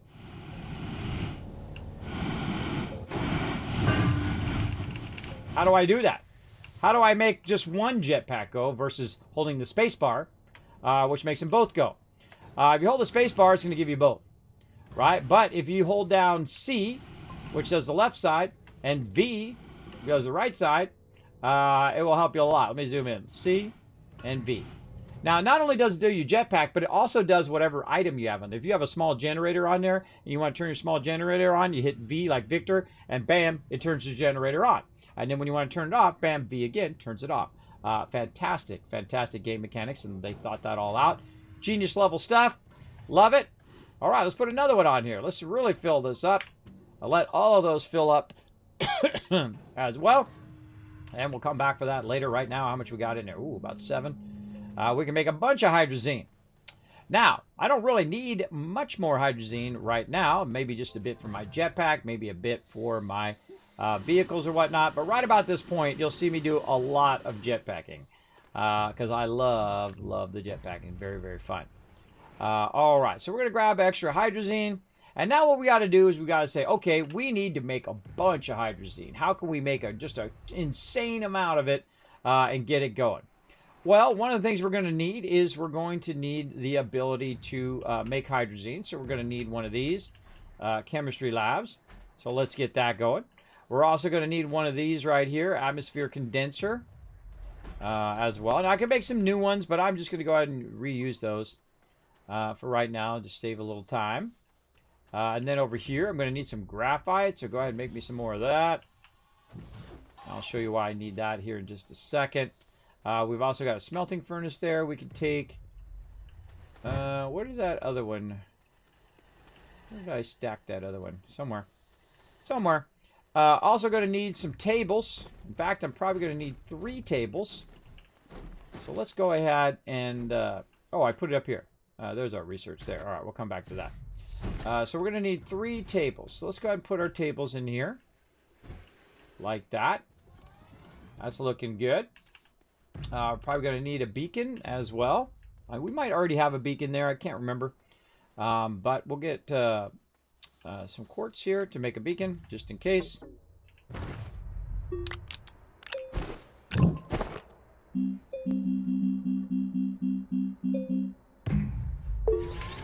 Certain items only make one thing, by the way. All right. We'll just take 1 extra hydrazine for now. And so we got a beacon. We got our 3 tables. We're ready to go. Now, a great thing about hydrazine is it is reusable, so we can come and go as many times as we can before the fuel runs out. So let's go ahead and launch to another planet. We're getting off the planet, everybody. You're like, wow, Kismet, it took you a long time to get off the planet. Well, I've actually been off the planet before. Stretch! I've been off the planet multiple times. Ow. Sometimes when you stretch, that muscle right there freezes up. At least it does for me. So what we've done is we've gone to the different planets. There's a whole bunch of different planets that you can go to, and they all have different resources, and they also have a lot of resources in common. One of the ones we want to go to here is DeSolo, and that's where we got our Wolframite, and we'll come back to that. But another one of my favorites is right here called Caldor. It's kind of like a desert planet. That desert planet is my go-to place for ammonium. Let's go over here and check it out. Now, I don't remember if I have a beacon here. So what we're going to do is we can actually speed up now on the rotation, which is an awesome feature. Oh, there's something there.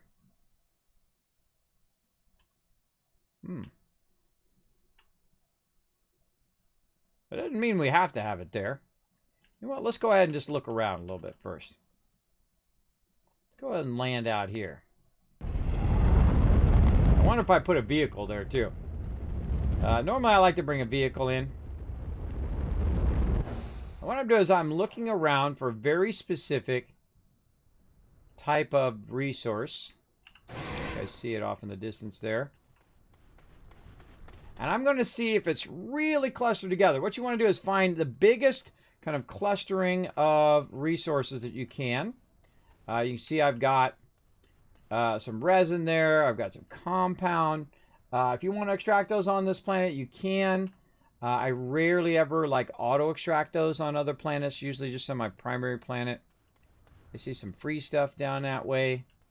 A whole bunch of tables right there with a whole bunch of stuff on it. Looks like a solar panel there as well.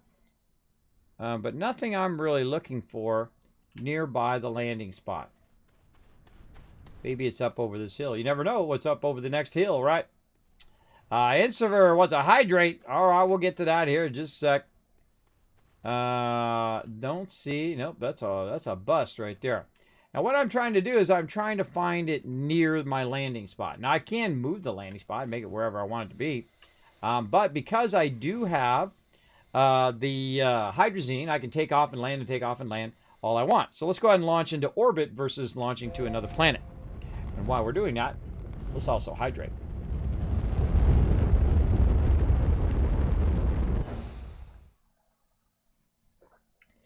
Big hydration. Big one. All right. Boom. Okay, so let's go ahead and wander around the planet some more. See what we can find. Now, this particular planet sometimes doesn't have that many landing spots. So we got 2 landing spots, it feels like, along this edge. So let's go ahead and land here again. Because I see I haven't been here before because I put a shelter down, which is one of the quests. And let's see if I actually left a vehicle here. I can just jetpack now instead of walking, right? Or driving my vehicle.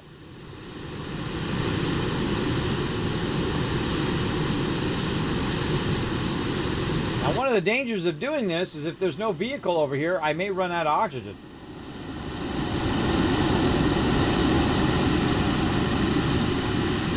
Of course, I could use resin to make an oxygenator. Aha! Looking good. Now, actually getting oxygen from this little mini base here that we have. You can see we still need to power all that up. But not a bad little mini base. Don't see a vehicle here. So no vehicle, but we still got it. Now, one of the things we do want to do is try to find a spot for a beacon. Probably going to keep that beacon on me for now. We can also make an oxygenator.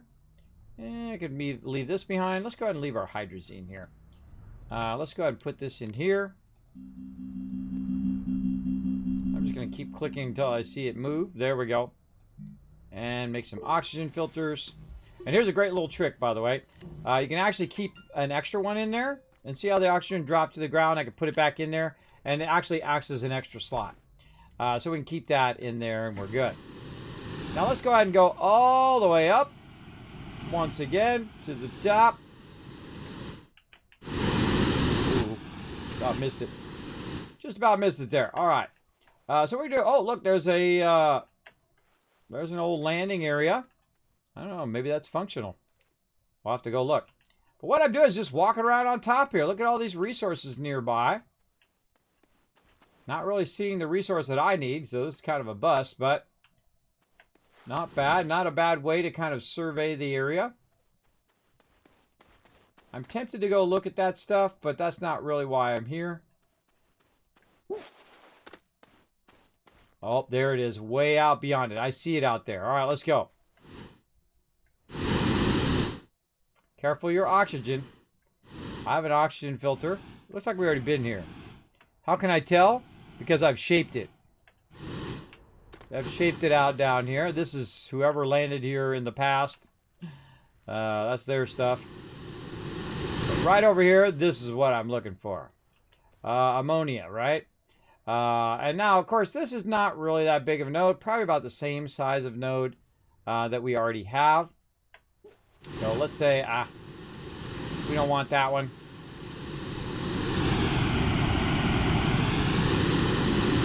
Let's keep looking around.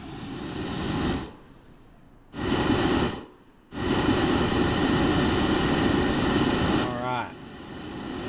One of the other things you want to be looking... Oh, well, look at that. That's at surface level. When I see stuff at surface level, I always dig it right here. See, it's underground, but it's really at the surface level. Same thing with tungsten and stuff like that when you see it at the surface level. Very cool. Now, it's safer to run around with your car because if I do run out of oxygen and out of hydrazine, you can see my oxygen is going down right now, I can be in trouble. But if you see some resin down here, best thing to do while you're running around, there we go. You heard it go ding, which means we got some. We can go ahead and put it down here in our extra little slot, and we're good to go. But at some point, we're going to run out of hydrazine, and then no more jetpack. And so if our jetpack runs out, and right now we only have one side running.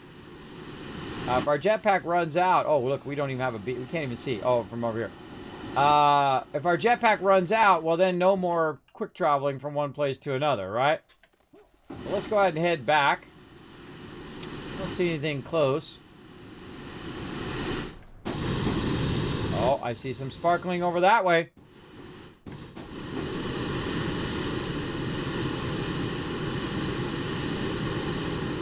And this is why I don't rely on tethers.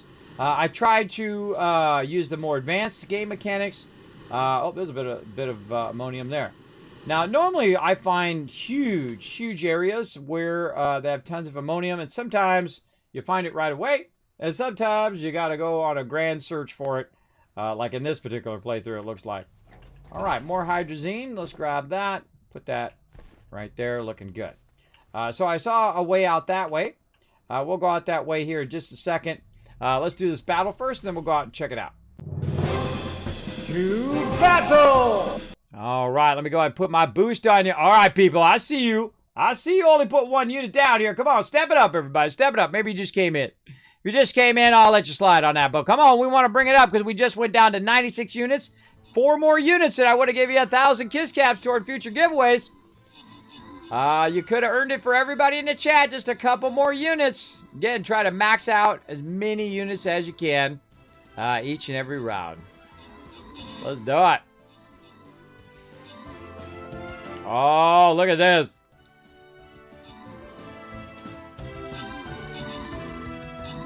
Oh, blowing it up.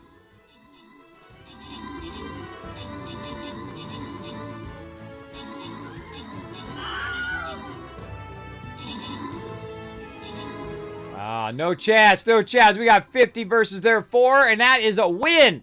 Suckers. All right, give some love out. Subi, LOC, King, all getting some love, and Subi coming in MVP with those 9 assists, blowing it up. All right, now's the time to rise up in the chat, everybody. Time to rise up, put down as many units as you can. The more battles you play with me, the more of this loot you're going to get, right? So make sure to play as many battles you can up to this point, and then, of course, put down your epics, your legendaries, whatever you got. We're going to blow it up here. This is going to be a 4 skull, so I'm going to call in the big guns. I'm going to call in the Wasteland Tycoon right here. We're going to get right up in their business. We're going to try to take on these big old T-Rexes here who are going to try to eat our face. So go ahead and gather around me here. Definitely going to need a healer. And then we'll try to get you guys another win.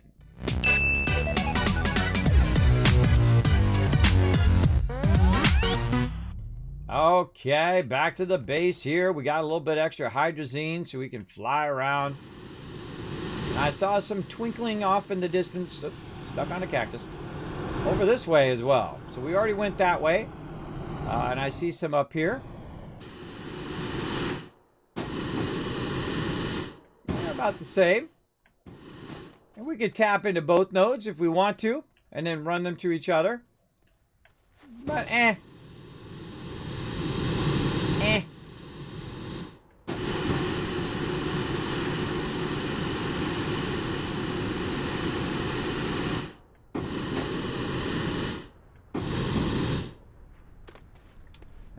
not so lucky in this playthrough. Oh, look, tungsten. Tungsten on the surface level. Up there on the roof. Or up on the thing. Oh, okay. Now we're talking. Now, how do I know this one's better than the other one? It's how close the things are to each other. When you see them that they're really close, like this little cluster right here, then there might be a bigger density underneath them. Now, normally I look for a cluster of like 3 of them together. This side over here is like a single cluster. This one's a second, so this is like a 2 cluster here. Look at this solar power over here. Oh, so tempting. So tempting. Now, again, we need to watch out for our oxygen, so let's go ahead and whammy that. Again, I'm exploring without a vehicle and without any oxygenators or tethers or anything. Because I understand the more advanced mechanics where you use the resin for your oxygen. I also have the advantage of the QRTGs here, which are giving me tons of power. I'm just hoping I luck out and find a big cluster of this stuff. The jetpack is really great for surveying. That's basically what we're doing. We're surveying it. Now make sure you can find your way back. That's why I usually put my base by the monolith so I can find my way back there.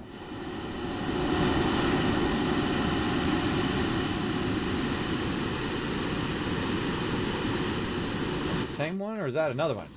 Look, there's another one out there. I think that's another one.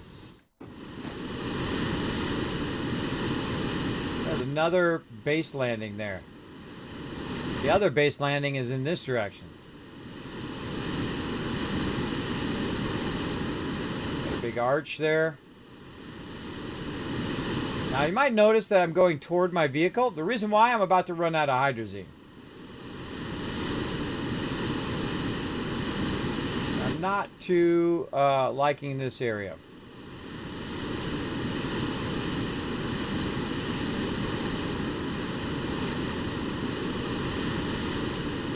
Nope, not a big fan of it. Now before you run out, make sure you get low to the ground. Right? Make sure you get low to the ground. You see I've got about a quarter left. I'll start to come down lower to the ground whenever I see it start to run out. I'm always watching that little circle. It's hard for you to see like that, but I can see it. How far it is and about to run out. It's about perfect. About perfect. Got a little extra. Maybe we'll scout this way a little bit. Watch out for these. These are the enemies. These little certain trees are very dangerous. Nope. Nope. We need a vehicle. That's what we need. So here's what we're going to do. We're going to go ahead and put this down. We're going to take our beacon and put it here temporarily. We're going to take this out. And we're going to take this out. That's going to allow us to bring some more stuff back. And we out of here. Now you notice I didn't change the color. I left it default. That's to tell me that that's actually not my base. That is just a temporary base.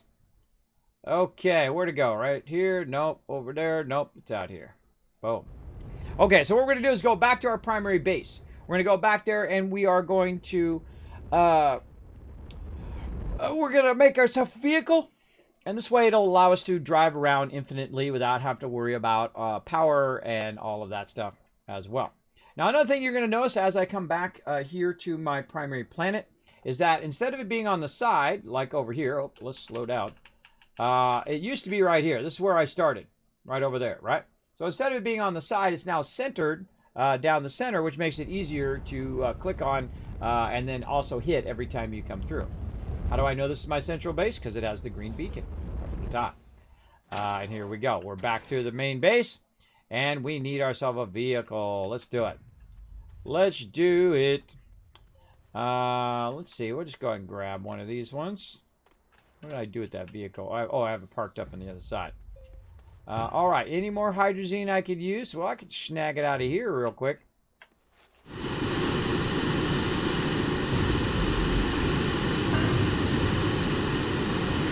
This stuff's cranking away over here. Watch this. Snag. Midair. That was a midair snag there. Now, while we were gone, it's been filling this sucker up. And that's, again, one of those set it and forget it moments, right? I love those moments. One of my favorite moments is just to let it run and run and run. So here we go again, right here. Oh, look what happens. See, you can't put it in a neutral position. So you have to turn it off, put this here, run that out. Now look what it did over here. Because we don't have it limited, it grabbed the hydrazine and put it over here. So we want to go ahead and limit that to only grabbing what we want it to grab, right? So it's grabbing all of this ammonium. Don't do that. Stop grabbing the ammonium. I only want you to grab the hydrazine. There we go. And put that back in there for now. All right. And then this is going to run out. And there we go. So we got them both running out. It's only limited to grabbing hydrazine. And so it's going to keep going and going. Now, and when I'm first making hydrazine, and I'm using a lot of hydrazine and whatnot, like I have just a little bit left in that left container there. That's when I'll actually go ahead and just use C to burn that up. And then I'll go ahead and fill it back up like that. There we go. Now we got both of them running. And so we can let that hydrazine go there. We'll grab this one. Super fast. Fly back.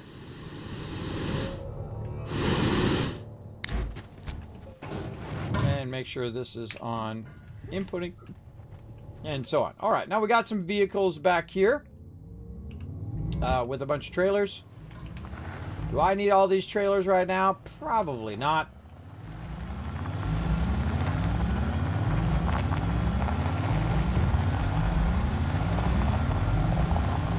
So I'm going to go ahead and bring it around.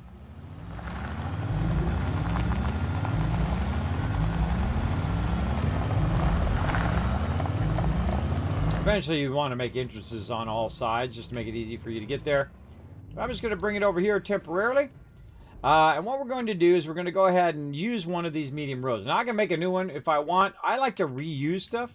And if I need more, I'll make more. But if I don't really need it, then I don't typically make it.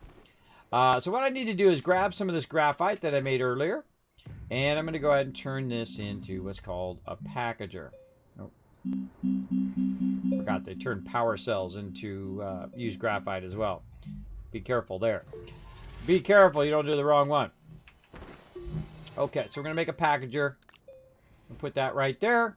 Put that down. All right, now it's just a little medium container, right? It's no longer the rover, which you can't put the rover just directly in there. You got to have a little medium container. Or you can put one large container in here if you want. Okay, so we got that, but we still need our rover seat, right? We still need that. Let's go ahead and make a new one. I don't want to use up the one that I've got. Those are real easy. That off of there. All right, rover seat it is right there. So we need 2 compound. That's easy. We actually have one right there. Use that up.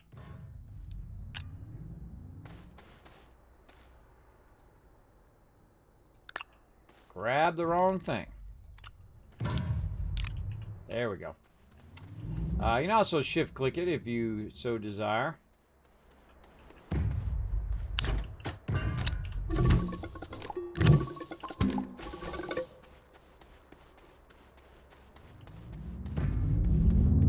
But once you have it in your backpack, you can really just say, all right, make the thing and it'll grab it off your backpack.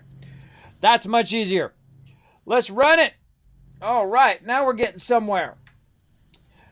Now, normally, by the way, since I've played through so many times, I would just go straight to the large vehicles and whatnot, but I'm purposely not rushing the game.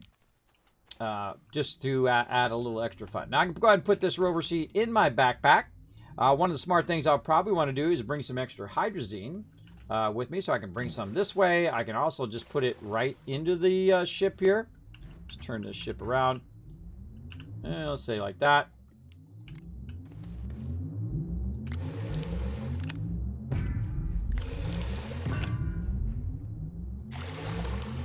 Like that, right? You don't want to do that. That is highly inefficient. You definitely don't want to do that. You could put it onto one of the platforms, flat platforms, which I'm using way over here. one of these medium storages, as you can see. Or what you could do is you could put it in this canister right here. I can go ahead and tell it to input. And so now it's going to put a bunch of hydrazine in that canister, right? So you can carry even more in there. So that's kind of the smarter idea, is to kind of consolidate it into that fluid canister.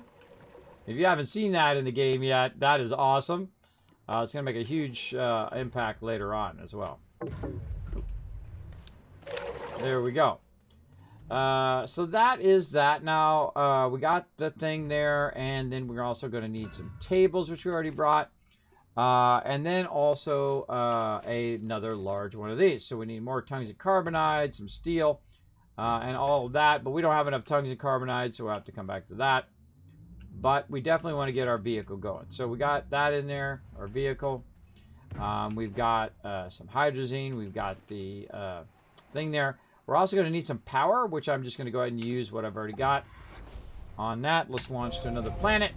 And let's go see if we can find an awesome spot for our hydrazine. I feel like we get that going today, then we crushed it. All right, here to my Caldor planet. Let's get it going.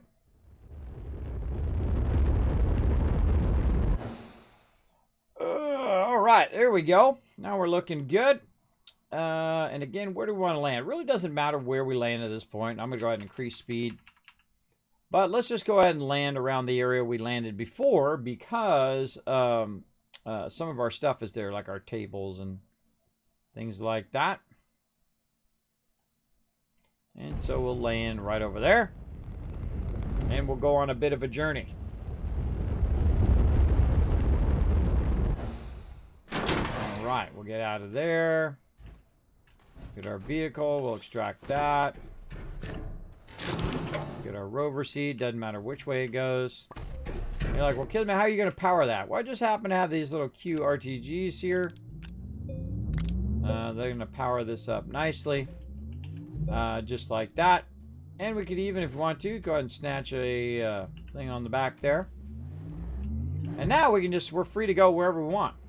Right, the only thing that's going to hinder us is going to be the terrain. Also, by the way, you can go right by these mobs and they won't affect you when you're in your vehicle. But if you are out of your vehicle, they will try to kill you. Oh, wait, hold on. Now, what we're going to try to do is get a little lost. But we definitely want to bring our beacon.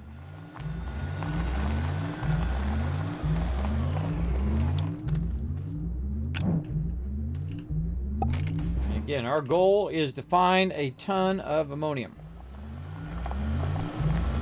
Now, even if I just like stopped here and I AFK'd and I was gone for a while, as long as I'm near my vehicle or on my vehicle driving it, my character will have oxygen. Might get shot by a mob if I'm too close to a mob, but at least I'll have oxygen and be fine if I do AFK. Keep our eye out for ammonium. I see some stuff over this way. Little bit of ammonium there. Now, another thing you can do to avoid yourself from getting lost is you can just go ahead, or seeing the same thing over and over again, is you can just say, you know what, I'm going to go just straight north the whole entire time, watching out for things that cut down like that. And so I'm just going to keep going north until I find the resource that I'm looking for. If I don't find it by going north, then I will defer from that, southwest, whatever I need to do. Now watch out for this kind of stuff right here.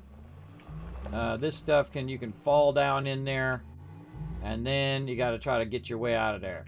Also, you get stuck like this. Just get out. I hold down control just to flatten it. Takes out those rocks and you're good to go. Now my north on my compass is obscured. What do? Well, if I had a drill bit on here, I could try to drill through there, but what I'm going to do is just cut left.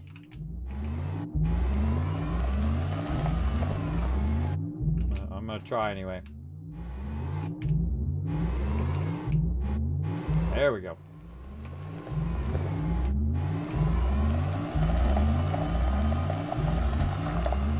little pro wall driving there. I see 3 there. Nothing too sexy there. I see some graphite. I find when you're looking for something, that's the hardest thing to find. Not looking for it, you're going to end up tripping all over it.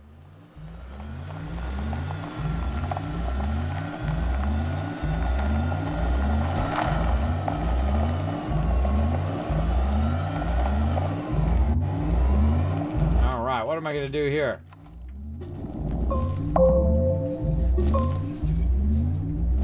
Got a bit of a ramp.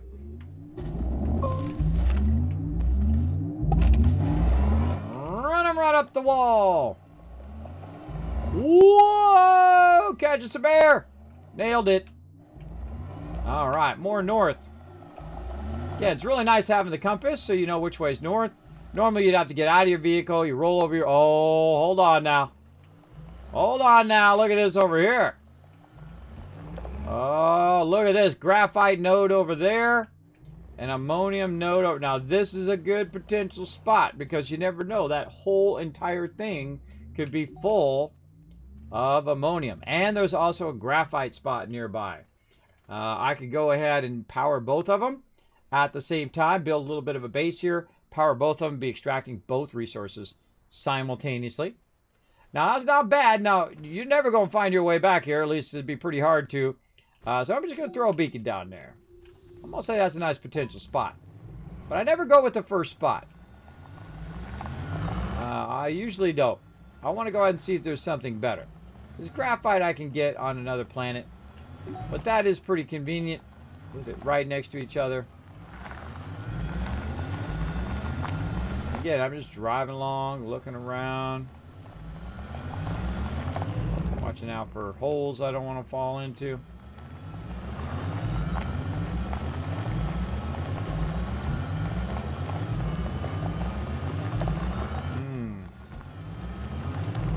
Not a lot of luck on this particular playthrough. Normally I would have found it by now.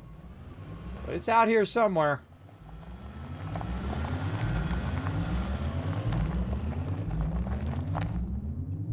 Oh. Now what happens? Oh, well. Almost landed. I'm trying to purposely try to fail. There we go. What happens when that happens? Well, it's just like GTA. Just flip it over, hit F, and you're back to running. Which I really like. That's a great game mechanic. Running over resources, like trying to go up over the top of resources, I feel is like the toughest thing in the game. Because you often will get stuck. But I still try it anyway, just to see what happens. Alright, going more north. There's another beacon. Hey, thanks so much for the follow. Consoles, very much. Thank you very much for coming in and hanging out. We're just going on a bit of adventure. We're just driving around, trying to see what we can find over here. Not finding much. Lots and lots of resin, though. Certainly not hurting for that.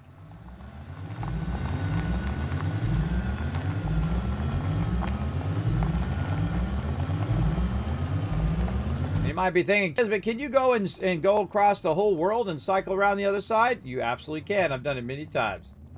I've gone all the way around. Now, oh, look what happened. Speaking of going all the way around, look what happened. North is behind me now. I'm like, oh, wait, hold on. I got to go back north, right? Well, in any planet, thank you, Spaceship. Thanks for coming in, hitting that follow button. Appreciate it. What happens if you go too far north? Of course, you're coming up over the top of the planet, and your north becomes south, right? So keep that in mind. It'll confuse you quite often. So I still want to keep north to my back here. While I'm kind of cycling around the other side. What I'm trying to do is trying to find as much dense ammonium as possible to create myself a base that does nothing but generate hydrazine. And I'm going to show you why this planet is among the best for hydrazine. You can't get it in other planets too. A little bit there. A little bit of ammonium there. Not good enough. Not good enough. That last one we saw is kind of like a double awesomeness because it's got both the things, but not really at the level in which I've done it before. I love just like straight up jumping off of stuff like that. And you're like, ah, Kismet, you got no drill bit. Oh, well, I've always got my shaper. I always got my shaper. I can go ahead and clear this out, make myself a path, clear this out up here as well. Easy peasy. There we go. And then off we go. Again, keeping that north to the back. Now, they did add this compass, which is awesome. Yeah, these Nords are not so great this playthrough, but that's how it goes. You know, it is randomized every time you play through again. This is like my 30th playthrough. I've played through many, many times as the game originally came out. And it is awesome. It's a really great game. Really high replayability as well. Got some stuff here in the caverns.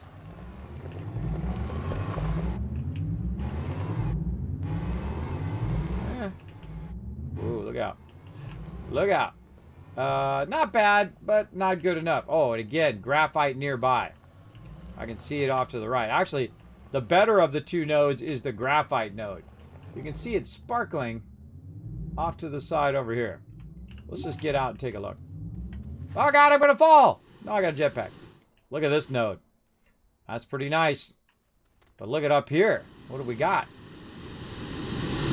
We got this node here. And look, we've got a beacon nearby, too. Now, is this the beacon in which we came in before? I would doubt it, because we're kind of far away from those beacons. This is a whole separate beacon. And I like to use these. They're actually called something else. I call them beacons or monoliths, so it doesn't reveal what they actually do. Oh, look out! That's a baddie. See, he tried to shoot at me. Look out for that dude. Again, he doesn't shoot at me when I'm in my vehicle, by the way. You are safe when you're in your vehicle. So we got something right here. And we have some graphite nearby and whatnot. It's okay. It is pretty dense because the nodes are pretty close together. But what I try to do is I try to look for like 3 nodes that are together. And again, I'm trying to keep myself so I don't get lost, so I'm always going in the same direction. Now, normally in the original game, what you got is you wouldn't have your compass. You would roll over your feet, and it would tell you north, south, east, and west. So you'd have to keep getting off, checking your feet, what direction you were going. You don't have to do that anymore with the awesome new compass, because you always know which direction north is, and so you can put it behind you when you want to go south or west, east, whatever you want to do. Oh, look at this tungsten carbonite here, or just straight up tungsten. We need tungsten too, so we can extract tungsten from this planet as well. Oh, here we go. Oh, now, look at this. Hold on, I think we found it. Right, come on, dude. Come on, drive the thing. I think we found it. Look at this. Not all together, though, but we got a little bit there. We got a bunch over here. Oh, wait, this node's looking pretty sweet. Oh, look at this. Look at this all together. Not bad. Plus, another node right over here. Oh, that's looking good. We could tap that one. Probably wouldn't, though, because it's a smaller node. I would definitely tap this. This is like 2 nodes together. Pretty decent. And that other node off to the side. Now, of course, again, I would prefer them all to be together. Now, I didn't bring a beacon. So that's kind of a bummer. Because I could have tagged that with a beacon as well. But guess what? I got a jetpack. So watch this. I can just jump down in here. Now, of course, with my radar here, I can find my way back out, but it's very easy to get lost down in here, right? Very, very easy. So look out. Now, this isn't what I'm looking for, and I find very rarely you find what you're looking for right away, both in life and in games. You're always kind of scouting out what you're looking for right over there. There we go. Oh, look out. That's another baddie trying to kill me. He's trying to poison me. Grab a little bit of this. Or double that. All right, and I've got some organic I don't need. I can get rid of that. You know what? Let's get rid of this other organic as well. Grab a couple quartz. All right, now I got to find my vehicle. Now, I'm kind of old school. So I'm very old school, really. I like to be lost and try to find my way back. Now, I could very easily just use my radar to find my vehicle, right? Like, where'd my vehicle go? Uh-oh, we're in trouble, right? So I could find it, but I have a jetpack. So I could just go up like this and look around for it. And say, oh, there it is. Right down there, right in front of me. So I could survey it that way, or I could just hit R, hit the compass up here. Oh, or not. Compass. There we go. And it will tell me right where my vehicle is. You can see it there in the center, and as I move away, it's going to tell me, hey, my vehicle right over there. So that makes it nice and easy. Now we're going to go ahead and make ourselves a nice little beacon here. Again, I suggest to take a good amount of time while you're surveying to come up with whether you want to do it. Now, this is pretty decent, but you never know. Right over that hill might be something even better. That's the way you kind of think in life all the time, too. Maybe over that hill will be something better, right? Maybe over that hill one of these days we can go outside without, worried about if people are vaccinated or not, right? That would be awesome. If everybody get vaccinated, we don't have to worry about whether people are vaccinated anymore. See, that's the thing. That's the best thing about it. If everybody would stop being dumb and say, well, no, I don't want to do the thing because I only care about myself and my freedoms and everybody else's freedoms, screw them. I only care about my freedoms. I want to have my freedoms to be dumb. It's not a freedom issue. It's a health issue. It's an issue whether other people live or die. That's it. That's all it is. It doesn't have to be more than that. It doesn't have to be a political issue or this, that, and the other thing about your rights or whatever. You know what? It's about people dying. It's about not just yourself. I'm 51 years old. I'm partially disabled. And I got my shot. And my kids who are 13 and 16 are showing all these people up. They went and got their shots. Because they care enough whether other people live or die. Yeah, sure, your arm will be sore maybe for a day. It's the least you could do to not have other people die. But that's my point of view. It's your life. They're your life choices. Whatever you want to do. But I'm just throwing it out there. If this old guy can go out there and get it done, everybody else can too. I don't feel like it's that much to ask. Just for the whole world in general. To go out there and get vaccinated. Because, other countries ain't doing so good as us now. We've been rocking it this last partial year now. Finally getting in the groove of getting people vaccinated. If everybody go out, then we wouldn't have to say, hey, are you vaccinated? Hey, do you got your vaccination card and all that stuff? Because everybody be vaccinated. Then you wouldn't need a card. You wouldn't need to know. See, it's the dumbest thing. It's like self-fulfilling prophecy kind of thing. If you don't go out and get vaccinated, then people want to know if you're vaccinated or not. Because they don't want you around their grandparents. And they don't want you at Thanksgiving dinner. And they don't want to sit next to you at dinner. Because their parents, you may give it to them. And then they give it to their parents. And then their parents die. Right? Or children can die from it as well. It's the less cases of it. But children can die from COVID, and so can teenagers, and so can adults and older people. The thing about reason why older people are dying so much is because they're more susceptible to diseases. Duh. So anybody can die of it. Anybody can. Don't get it in your mind that certain people, oh, I'm fine because I'm a certain age. That's BS. Anybody can die of it. So I highly suggest you go out, get it done, so we can go outside and never have to think about getting vaccinated or whether people are vaccinated or not. I don't want to think about it anymore. I didn't have to think about it in the past, and I want to get to a point where we never think about it again except for we remember. We remember what it's like. We remember what it's like when we all didn't work together. When we got so separated as a species that we didn't care about each other. We only cared about ourselves and what we want, and I don't want to do it because it's inconvenienced me and whatnot. I don't want to wear a mask, and I don't want to social distance because it's inconvenient for me. Because you know what? Life is all about you and just what you want. In case you haven't figured that out yet, everybody, I'm sure a lot of you have. Life is not just about you. There's a couple other people on this planet. Just a few. You might want to do some stuff that helps everybody out. Oh, now look at that cluster right there. Now that is a good one. Look how close together it is. That could be a really good single cluster there too. And it's also right next to the beacon. So you know what? Let's tag it. Let's tag it for a potential, right? Let's do it. And while we're tagging this, we'll tag this real quick, and then we're going to go ahead and do another battle. Now again, that's my take on it. I don't take people's choices away. Feel free to make any dumb choices you want in your life. I've made plenty. But caring about other people is one of those things that you level up in life. I find that some people, no matter what their age is, they could be 80, 90, 100 years old, never leveled up. They stayed level 0 their entire life. They only think of themselves. Because level 0 is you only think of yourself, what you want, and what your rights are, and all of that, and you never think about anybody else. And level 1 I mean, there's a lot of levels of being a human being. And level 1 is caring whether others live or die. At least in my opinion. And so if you have not even got to that level yet, that's a scary thing. And there are a lot of people like that. There are a lot of people who only think that they're right and their point of view is the best and everybody else's point of view is wrong. Oh, this is actually the center. This is the center of the top of the planet. How do I know? Because look at the north. Look at the north on my radar. As I move around, the north is shifting in front of me. Right? Now I'm actually going north. And then when I go around this way, I love that moment when you find like the center one like this. Whoa! Look out. And so you go around and watch what happens when I go to the other side.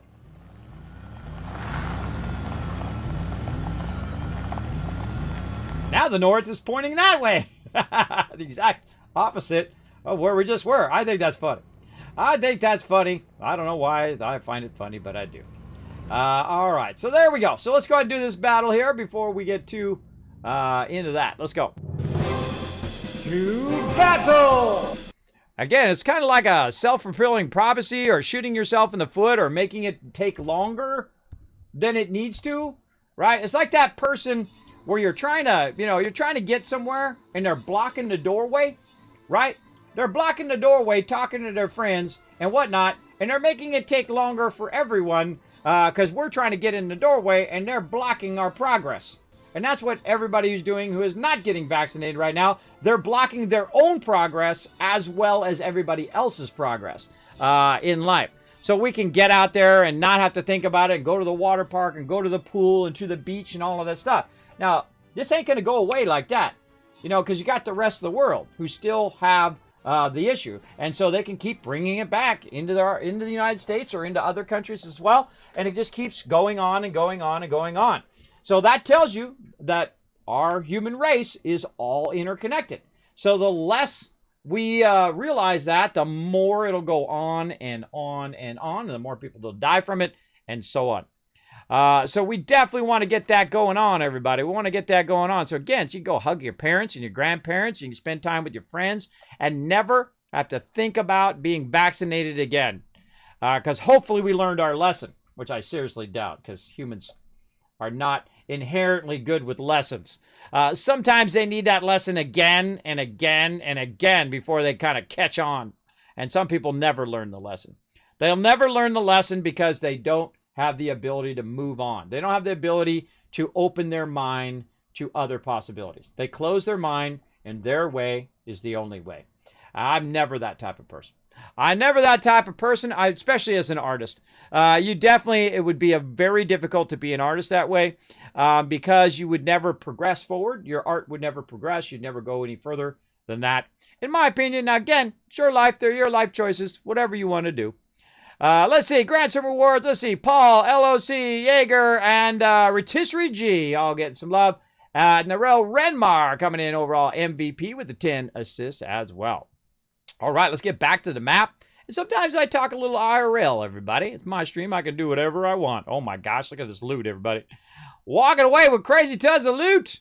All right, let's make a boss run. I say we go up. Boom, boom, boom. Get you guys some boss loot. Let's go. Let's go. We're going to make a run for it. Now, again, we're going to do battles all day long, everybody. So we're going to hook you guys up. How we doing on our... Oh, we got the Templar time. All right, let's pull him out. Boom! All right, get that Templar out there. I don't need to do my Centurion. I already did him. Get the Templar out. One more round of Templar. We're going to get that quest done as well. All right, back to it.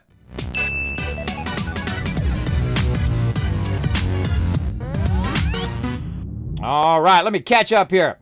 Console coming and said, love the stream. Awesome game, and it's hard for me to figure out all the auto farm stuff, so just watching this teaches me. Well, there you go. I love the automation. They did a phenomenal job on the automation. Combat is super useful at times. It is. Sometimes it makes it a little too easy, though. I do like challenge in my games. I feel like it does take away a little bit of the, oh, God, I got lost, and oh, my God, I'm going to die. Uh-oh, I better run back or find my way back or learn how to navigate better so I'm not dying and getting lost all the time. It takes a little bit of that away, but You don't have to use the compass. No one's forcing you to use it. You just turn it off and never use it if you want. I sometimes just run and get lost on just for fun and see if I can make my way back. Good to get that going on as well. The dumb person that lives above me told me he is not going to get vaccinated because he doesn't believe COVID is real. Yeah, because, everything on the internet is real, right? Everything on the internet is true. See, this is the biggest plus and minus of the internet. The plus is you have all this great exchange of information. You can learn anything you want to learn. You go onto YouTube, you can learn pretty much anything, right? I've learned so many things on there, like how to fix, water pipes and how to change out that thing in the back of your toilet, right? The plunger thing, do that all by yourself. You buy a kit from Home Depot, you put it in there, easy peasy, right? And then, of course, you watch them because they're experts. They've done it 1,000 times. You watch them how they put it in, right? At least hopefully you find an expert, not some noob like me in there. And so they have done it a bazillion times, and they know their stuff in and out. So that's awesome. Now, also, there's a bunch of people up there just putting just straight up lies, just straight up false information because they think that's funny or they think they're right. In that case, it's just completely false, just an absolute lie, which you would normally not do in a news program, or you normally, and of course, some news programs do that now, again, without getting too political, but people just straight up lie now. They straight up lie and deceive people for their own ends, maybe to sensationalize it so they have more numbers, so they can get more advertising dollars, because that's why they do that, everybody. When they're doing sensationalize, why do you think the news is all negative? The reason why the news is 99% negative and only 1% puppy story at the end is so that you watch it. Because most people are not going to watch it if it's all, well, everything's good today, weather's great, puppies are looking good, we saw some whales and some dolphins, awesome. But they sensationalize it for the lowest common denominator, right? The person who would just watch it and believe whatever they say. And some of those advertising in there are completely false, too. They pay to advertise on those stations, and then they act like it's some sort of segment that they do, right? Like because I've been advertising forever, everybody. I know the ins and outs. Do you know that some newspapers and some companies actually pay for the award that they get? That's right. So say a newspaper gives out an award, right? And they give it out to someone and say, oh, this is the best whatever it is, right? Best food or best restaurant or best whatever. They're not going to give it to a non-sponsor. They're not going to give it to some just random person, which is what you would expect them to do. They're going to give it to one of their advertisers, usually their largest advertiser, usually to someone who might have paid to have that award. And the same thing in car dealerships and car awards and all of these random awards that you see. They are paid awards. They're paying basically them for them to give us an award so it looks like they have a great product. This is one of the big known things in advertising. That's why you got to watch out, everybody. You got to watch out for advertising. You got to watch out for stuff on the internet because people are just straight up lying. And then they perpetuate the lie because it's a sensational lie. Oh my gosh, COVID never existed. Tell that to the millions of people who thought I'll be just fine and got sick or died. The million people who died. I feel like you are, and especially people who are service members, people who are healthcare workers, firemen, policemen, people who put their life on the line and died for other people. You are being disrespectful to their legacy. The people who put themselves on the line for all the rest of us. And that's when you get me triggered. When you say it doesn't exist, when people have died to save other people who put their own life on the line and lost their life, that's when you got me. Now you got me triggered. I don't want to have anything to do with you. That's super disrespectful. I believe in being respectful to the people who put themselves out there for the rest of us, including firemen, policemen, military, stuff like that, right? Hospital workers, nurses. You are disrespecting them. And you probably got some of those people in your family. And you're going around saying, no, this ain't the real thing. That's ridiculous. Ridiculous. And that's how I look at it, everybody. But everybody, you can't fix stupid. You can't fix it. By the way, there's 1,000 kids caps from that last battle for having 116 units. You can't fix it. You can't do it. Right? There's neutrons, neutrons, protons, electrons, and morons. There you go. Yeah, it's pretty scary. It's pretty scary. I saw I think it was a comedy show or something where they were talking about that. Again, I don't like to get too political, but this is not a political issue. This is a health issue. It's good you want to separate those two from each other. Is that he said, well, hey, these people are going to be the control group. Because when you're doing a study, a scientific study, you have like the people who are taking a placebo, the people who are taking a shot, and there's like sugar water in there. There's nothing in there. It ain't a drug at all. And so they think they're getting the real drug. And then you have another group who's getting the real drug. So you have the people who are not getting the vaccine, and you have the people who are getting the vaccine. So these people are acting as the control group. They're acting as the people who could potentially die. But of course, in this case, it's also contagious. So that means that they could not die and just be like a drunk driver and kill somebody else. Yeah, because that's what, you know what happens with most drunk drivers? They actually kill someone else and they survive. That's what sucks. It sucks when you make a bad choice and it costs someone else their life. And again, I'm going to get all triggered when that happens, right? You make a mistake and it costs someone else their life. And people make mistakes, everybody. They make dumb choices constantly, every minute of every day. Billions of people are making dumb choices right at this moment. You know it. You've seen them. They've been around. They've been a friend you might have had, someone, a co-worker. They might be happening. It might be happening right now as you're watching my stream. You're like, oh yeah, he's in the other room making bad choices. You know what I'm talking about. But again, I ain't everybody's papa. I ain't here to tell them what to do in their life. I'm just saying from my point of view, and that's the best you can do. The best you can do is just say, hey, I'm just telling from my point of view, and then you do whatever you want to do, because it's your life, they're your choices. My life, my choices, right? And I'm going to make them good ones. I'm going to make good choices, right? Because I care whether people live or die. I've leveled up in real life. I'm high level in real life. That's what I like to be. I like to be high level. I'm just trying to find my way through here right now, too, while I'm talking to you guys. And again, that's just my opinion on it. Now, again, if you're open to other people's ideas, you say your opinion, they say theirs, and then you come to some sort of understanding or not. It's okay if other people disagree with you. There's nothing wrong with that. But there is a level of lying, deception that people use either for sensationalism or they're like, oh, I want to be the devil's advocate. I don't want to advocate the devil for any reason. I hate when people say that. I'm like, why don't you just have your own opinion instead of the devil's opinion? How about that? Why don't you just come to an opinion that is yours, even if it agrees with me? It's okay. You don't have to go the opposite side every time. And I feel like that is a problem with politics right there, is that people feel like they have to automatically take the opposite side, right? And that is the stupidity of human beings, is that they have to choose the opposite side. It is not true. It is not true. You do not have to choose the opposite side. I don't get involved in politics. I think it's like a dog chasing its tail. Same thing with religion. You believe whatever you want. Go ahead.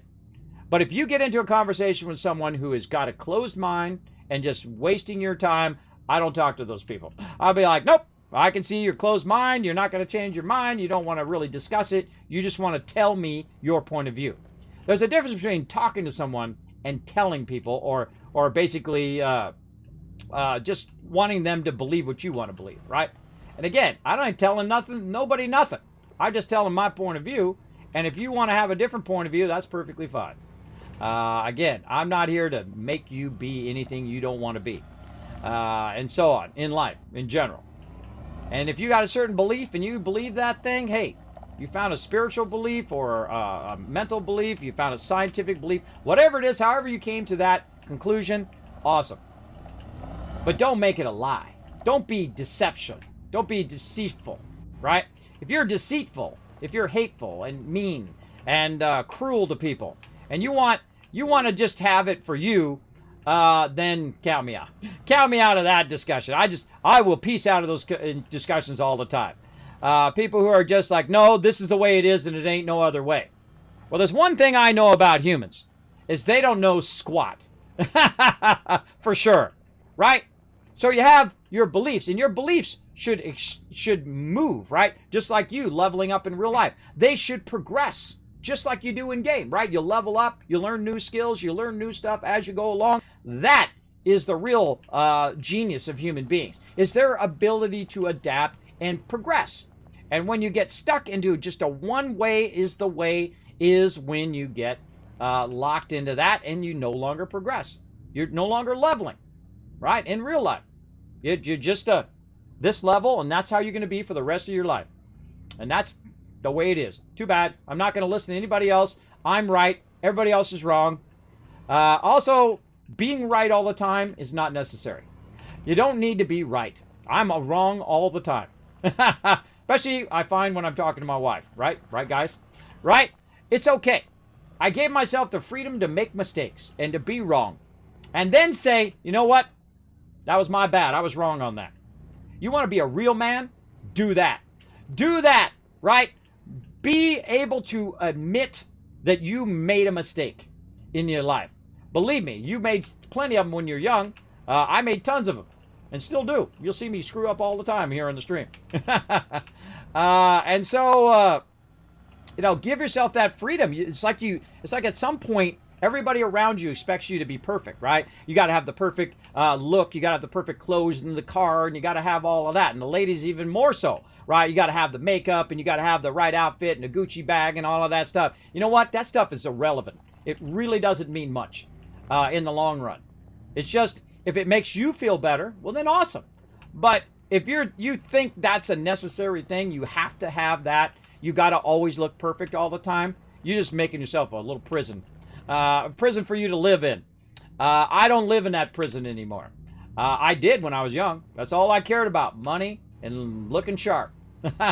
Buying expensive clothes and all of that. Can you believe we found no ammonium all this time? No more ammonium. It's all gone. I'm just keep going this way looking for more. So yeah, that is my take on that, everybody. Is that if it makes you feel good, awesome. If it makes you feel better about you, awesome as well. But to think it's required that you have to do that thing, you have to, be perfect all the time, it's not sustainable. It's not going to happen. I've already tried it. Believe me, it leads to a dead-end road. Also, it leads to a lot of egotistical, you think you're better than everybody else, that kind of stuff. Ugh. That kind of what I call high society problem, right? Well, hey, I'm rich, so I'm better than everybody else. Or I'm really good at gaming, so I'm better than everybody else. Everybody else sucks. I'm the best, right? Now, it's funny to have a little bit of that if you don't mean it, right? If you don't mean that, hey, I am the best in the world. Look at me. I'm the best streamer. Look at you. You guys all suck. I'm the best, right? If you really mean that, if you're not saying it as a joke, you got a problem. Because guess what? It ain't true. There's always someone taller, smaller, better looking, richer than you in the world. And if you are the richest person or the oldest person in the world or whatever it is that you are, you're only that thing temporarily. Because someone else is going to come along and be that thing. So if that's your whole life is around that, like if you're the world's greatest gamer or whatever, someone's going to come along and be the next world's greatest gamer. So what I try to do is I try to be the world's greatest me.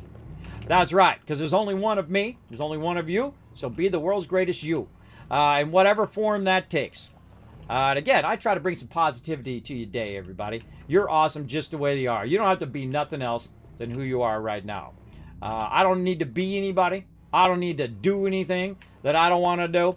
It's taken me a long time to learn that, everybody. I've already leveled up the hard way. I did it the hard way by making stupid choices and making dumb choices and then feeling like I had to be perfect all the time and feeling like I had to have money and I had to have success so everybody would look at me like that. Guess what? Even if you have all that, it doesn't matter. It's also your personality, who you are, where you come from, all of that stuff that some people will judge you by. And I feel like all of that stuff is irrelevant either because you didn't get to choose that, did you? You didn't get to choose what you look like, where you came from, who your parents were. You didn't even get to choose your own name. That's right. Someone else chose your name for you when you were born. You don't even get to choose that. I find that an interesting thing to hold that against other people when they didn't even get to choose it. All right, here's this spot again. I'm just trying to find a good spot here, everybody. I'm not really seeing it. Not really seeing my kind of ultimate spot in this playthrough. Now, sometimes that happens. Now, here's what we're going to do. We're going to change our direction. Let's see. West or east? Let's go east. Those are okay. We can get away with those. But I feel like there might be something out there better, right? And that's the way life is, right? You're always searching for that better thing. I find. That's the way life is. What do you think we should do? Should be added to or improved in Astroneer? Fantastic question, Mega. Mega View, thank you very much for coming in. The number one thing I would say that they need to add to the game is the ability to have foundations. And even if they don't do foundations like they have like Satisfactory and stuff like that, if they have like pieces and parts that you can build to your base, meaning that they have these platforms that you'll see. You'll run around in the world and you'll see these little round platforms they have. And they have all these different plugs and parts where you can plug stuff in and build stuff and whatnot. Very much reminds me, if you've ever played Legos, in Legos they have the pieces, right? But what they don't talk about very much is they have what's called the plates, right? The plates that you put together, maybe you've got like a little moon surface on the plate, right? And it's a little flat plate and you put the stuff on the plate to build your city, or maybe you got like a road and stuff like that, right? Where you're building your firehouse or you're building your police station. Those things are very vital when you're building a base. And this is one of the few games that does not have that at all.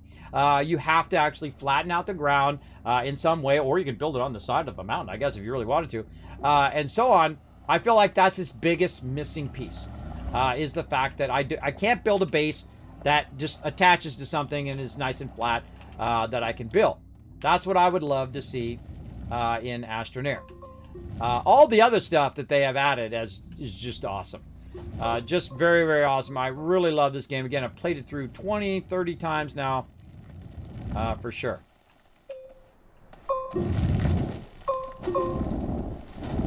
As you can see, I'm making a little tunnel manually here. You can get a drill bit, which I do have on my other vehicle. My main base.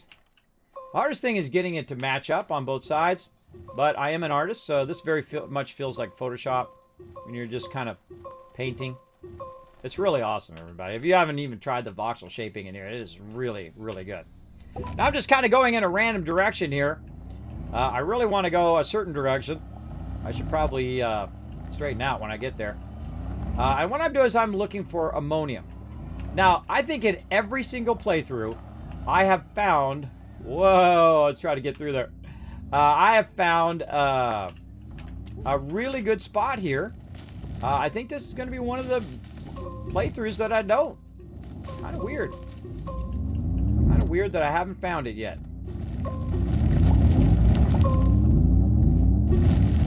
See, look, you can just shape out whatever you want. Shape in some maybe ramps or something. Get back on your vehicle. There we go. And we're off and running. I can see my ship way off in the side there. I feel like I'm going back toward my ship now. All right, let's get our thing up here. Well, I guess we'll just keep going this way. Whoa, off the top rope. Bam! And again, if you get stuck, you just hit F. Get out of there. You can flip your vehicle over. Or sometimes if you do it just right, you can flip it over while you're still in the vehicle. And so here we go. Again, we're trying to find a great spot for ammonium. Not lucking out today. Not lucking out, but don't give up. Never give up. Never surrender. One of the greatest movies of all time. Put a 1 in the chat if you know what that movie is. I'm telling you, that's up there. That's probably one of my favorite movies of all time. Because it's such a great... the ensemble cast of that movie. I was watching a documentary on it yesterday, and then I watched the movie again. It's just that good. Absolutely love it. It's a great combo of the sci-fi, as well as it includes the fan base in that movie as well. Oh, look at this.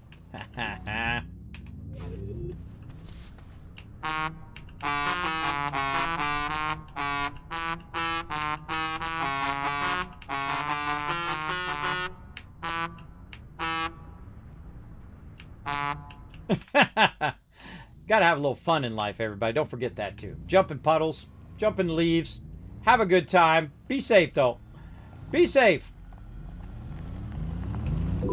Don't suck the fun out of life, because people are going to constantly try to do that to you all the time.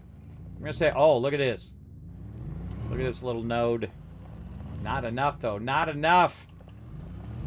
Oh, that one's good, too. I mean, it's good, you know, if I'm looking for that. But I'm not. I'm looking for the mega nodes. Look at this little problem we got here. No problem.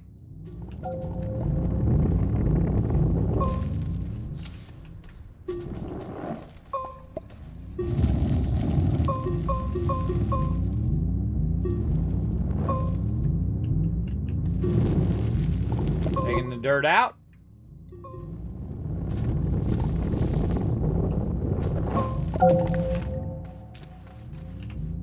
Got a bridge now.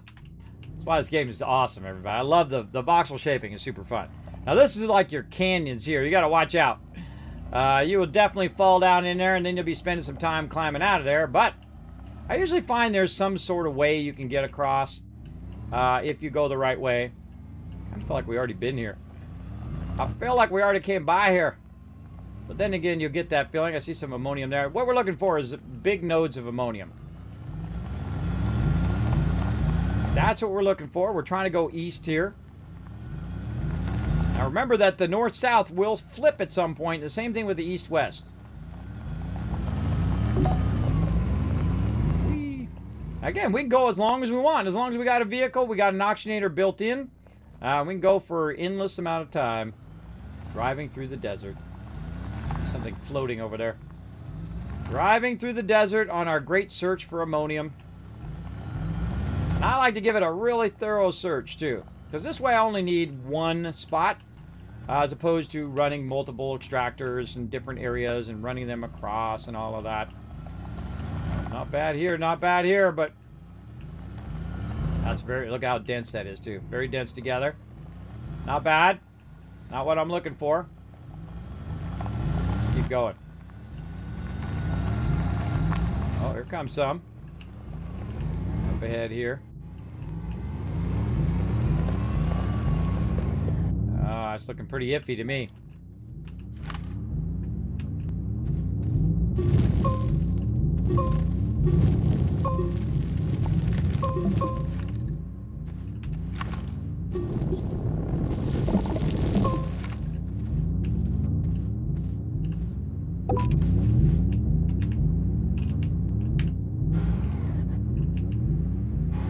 That was a bad flip. That was a real bad flip there, bro. There we go. I talk to my little guy, my NPC in here from time to time. Talk to the NPC from time to time because it's fun. Alright, let's get over here and see if we fall off. That's kind of an awkward node there. It's in an awkward position. Again, it's okay. It's not great. I see some off to the left there. Again, we're right by the beacon. It's a good idea to be by or the monolith. It actually has a separate name. I don't want to say what it is because it gives away what it does. Man, all right. Well, I wonder if they changed this because I've come over here every single playthrough and found just like the clusters of 3 of them together. That's what I'm looking for. A cluster of three ammonium nodes together. That are really going to make it worth it for us to build a base there. Of course, I could have probably built about 5 extractors right by now and been doing it in different spots all over the planet, but I feel like this is always a fun thing, you know. You don't want to do too much of one thing, I find, in any game, right? If you do too much, resource extracting, or too much of this or too much of that, I feel like actually I want to be back up here.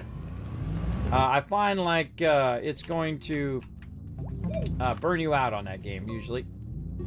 My experience. Ugh. Stop being stuck. All right, you think we can make it through here? I think we can make it through here. A little crooked.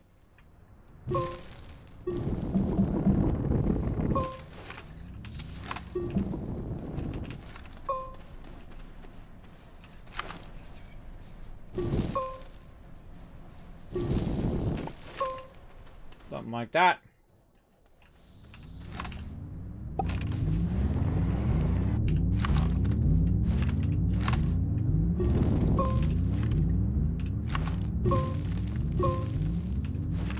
Give it a go.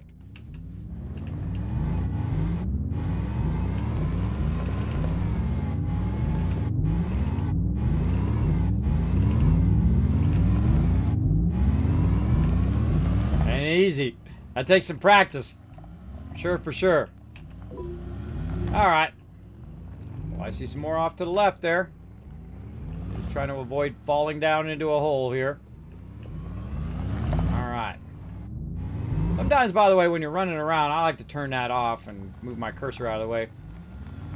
Now, see, this is a nice flat area here. See, I'm also looking at the terrain, where the actual thing's at. That one's okay. And we're finding a lot of okay nodes. Oh, hold on. Hold on now. Oh, now we're talking. See, that's 2 nodes next to each other. But not 3 nodes. And that's what we're looking for. Again, it's like a... Sometimes, apparently, it's a unicorn. I found it nearly every single playthrough.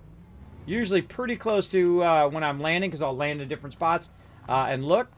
But this time, we opted in for a drive. And none. Now, here's what's going to happen, everybody.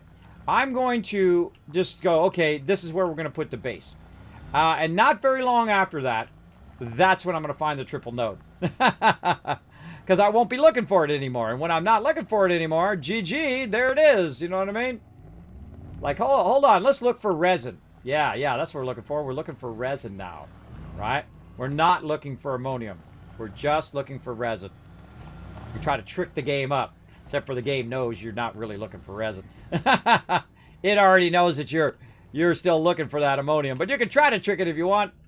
Man, this got a lot of mountainous areas in here. Again, you can end up going in circles, by the way, because your radar does flip around the other way. But we're going to go ahead and just run this way. Just going to follow my instincts.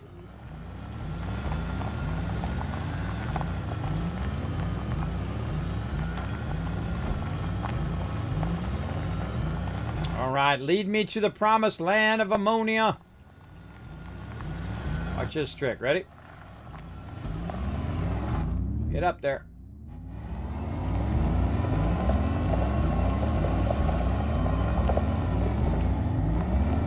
You run along the side edge. This is really fun. I feel like we jetpacked over this area earlier. Yeah, I don't think we're going to make that. But it doesn't mean I ain't going to try.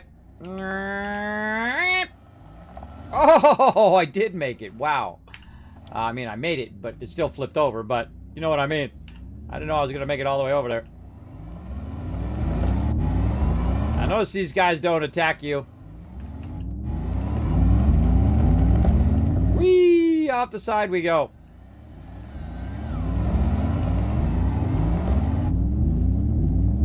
Pop it a wheelie.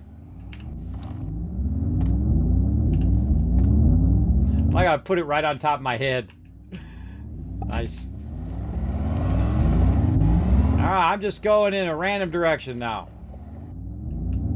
Random direction alert. Not following the north-south or east-west.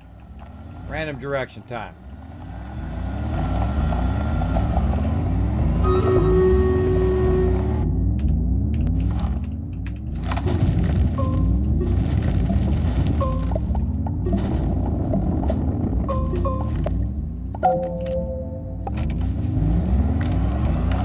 Now, another thing you can do is you get way too fixated on this, and you can do this for hours and hours and hours and never find what you're looking for.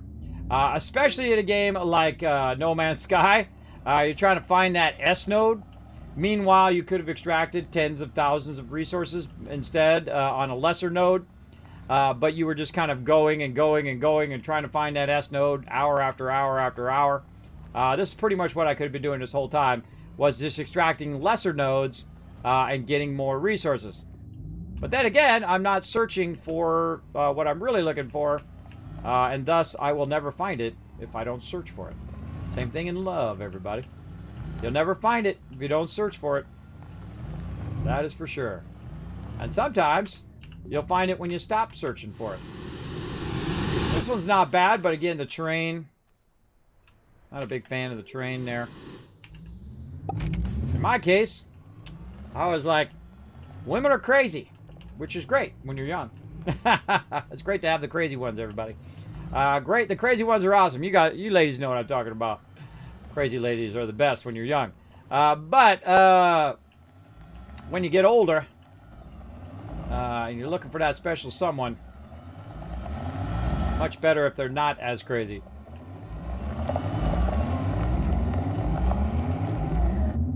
Man, I'm not looking for tungsten, finding tons of it.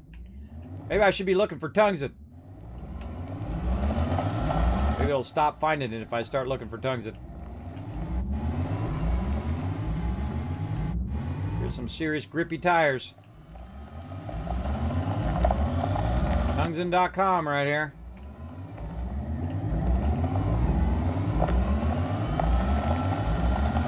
Whoa, look out! Whoa, back it up, back it up, back it up. Whoa, saved it. Doesn't matter. I'd still be okay if I did fall down there. I could make my way out. Alright, I'm just going in random directions now. Not seeing much. A little bit of ammonium over here. In bad positioning. Whole point of reason to be on the desert is so it's flat. Again, that's not bad. Not bad. Now again, underneath there could be 10 tons of it under there for all I know. Because I can't see it. So even if it does look like there's a lot on the surface level, you wouldn't really know if there was a lot there. So that's why I try to look for the triple node.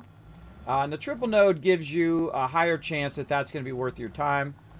Again, you have a spaced out node like that, probably lesser chance, but you never know what's under there. You don't really know. Same thing there. Don't really know.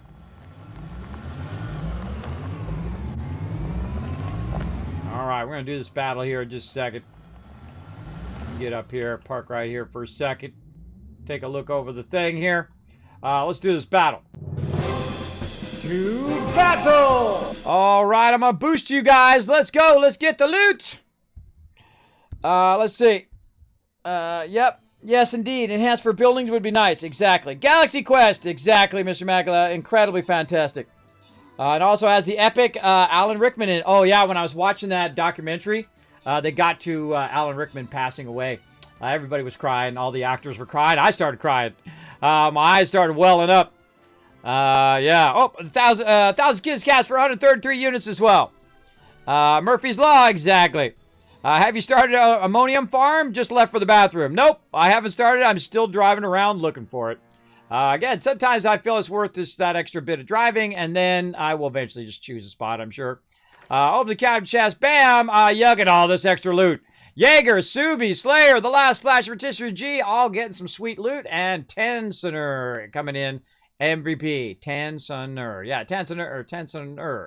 Getting some love. I think he spelled out his name at some point. I don't know why. I remember that.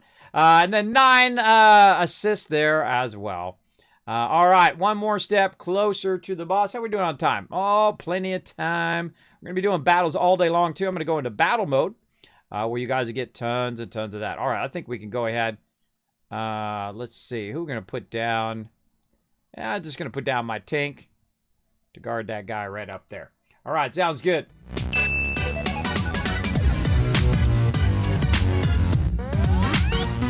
Now, if you are running around, you definitely want to get out of your vehicle every now and again, especially when you're doing single player, and get back in your vehicle. And the reason why you want to do that is so it saves. Or you can manually save, whatever you want to do. If you've got a base or something like that, you can get into that. I'm just going to flip down the hill here. Oh, recovered it. Nice. And try to drive along here. Now, this would be way easier, and we'll get into it later. If I had the drill bit, and of course one of my favorite items in the game, and that is the paver. The thing that the paver does is it allows you to do what I'm doing right now. Right here, it'll just pave whatever's in front of you. Like this. I'm trying to find a good level. There we go. It'll just pave the ground like this. as you're actual driving. So while you're driving your vehicle, it's cutting it out and also laying down a nice flat road for you. It's like Roadmaker 5.0. It's awesome. Again, instead of me making bridges and stuff like that, I could just be making it as I'm driving. We'll get into those later. Oh man, this car is being very crazy today. Maybe I'm being crazy. Woo! Speaking of crazy, look out. All right, I feel like we probably searched it out enough. Let's go ahead and find our way back. Oh. Okay. It's an okay node. Again, I'm being very particular. Now, how do we find our way back? What the heck? We're totally lost. How do we find our way back? There's many different ways. You can find out yourself by north, south, east, west. If you remembered which direction you were going in. As well as you can try to look at other stuff. Oh, look at this over here. Oh, free loot. I don't know if we can carry the loot because we don't have enough room. But let's go see. Look at this. All right, so we've got a little bit of carbon, some glass, and then underneath here, there's gonna be something. Oh, look, there's a there is a seat right there. See, we could have just came out here and just found the seat. Only would have took forever though. The chances of us just running around randomly and finding that seat probably pretty low. A very low percentage. Okay, let's keep going. Now again, they did add an awesome compass. Oh, I'm on something. They did add an awesome compass for you to be able to find your way back. And that's one of the latest things they've added. I'm just going to go up here. Oh, another one. Look at this. Bunch of crash stuff right next to each other. I'm not going to bother to check that one. Just going to keep going. And just try to get over here. Like, oh, there's another one over there too. All right, jetpack time.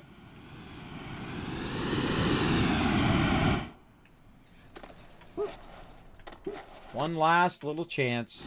Get up there. Well, guy's crazy. One last little look. You're like, Kismet, how can you can see so far in your game? I have it all cranked up, maximum. I have a pretty decent card. I have a NVIDIA 1080. Pretty decent. Look out for that guy. He'll try to kill you. That guy will try to kill you. All right, now look at that. See, I can see way off in the distance there. There's something way off over there that's dragging my attention in that direction. So I could go toward that. I love how this one's in the side of the mountain. That's cool. That's cool. I love little stuff like that. All right, well, I guess that's a bust, everybody. That's sadly no triple node this round. But then again, it is randomized. So you might see it one time and then not the next time. Okay, so here's what we can do. We can go ahead and pull up our radar now if we want to do our radar, or we could just try to wayfind. But we already have our radar, and we already have some points that we already tagged. So let's go ahead and go toward those points. Here, oh, we actually need to go toward our ship first. Let's go to our ship first.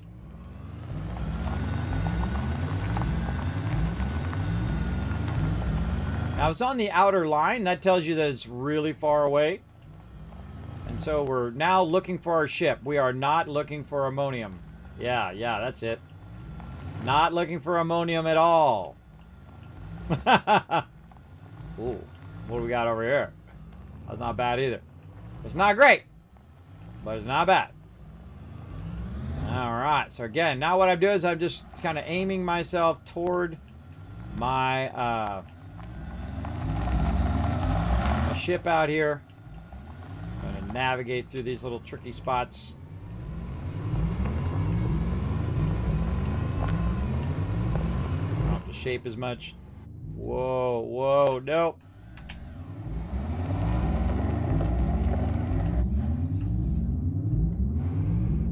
Now you're like, well, Kismet, how can you keep your vehicle from flipping so much? Well, the reason why I'm flipping so much is I don't have a trailer on my vehicle. I find with a trailer, you're not going to flip as much, but then you can't do as much cool off the side of the thing runs. And also, it gets caught a lot more. So that will stabilize your vehicle if you put more things on the back. But they have a tendency to get caught. You can't get in and out of small spaces like you can with your single vehicle. So I just like to just full on go for it like this. It's like being out in dune buggies. You're like, Kismet, you ever dune buggy in the desert? Yep, I have. My parents actually had a custom dune buggy done for me and my brother when I was young. We used to dune buggy in the desert all the time. Moped, motorcycle, all that stuff. Have a good time. It's hot in the desert though. Just a heads up. It's very hot. As you would imagine a desert would be.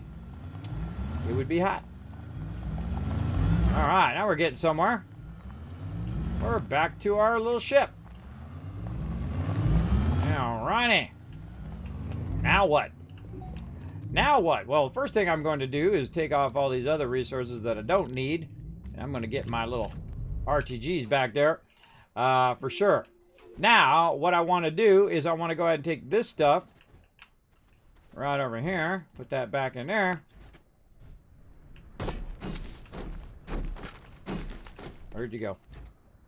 Get over here. Put that back in there for now. And then we're going to get in there. And we're going to use our thing here. Now, we're going to see if there is a landing spot next to those areas in which we have marked, right? Like this one over here. We've marked that area. In fact, there is a landing spot right next to it. Let's go.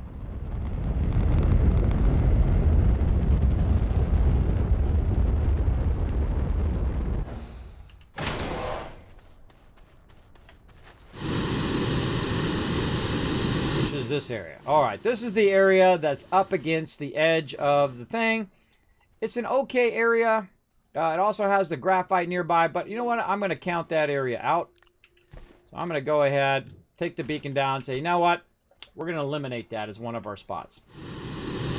Let's go back to the ship.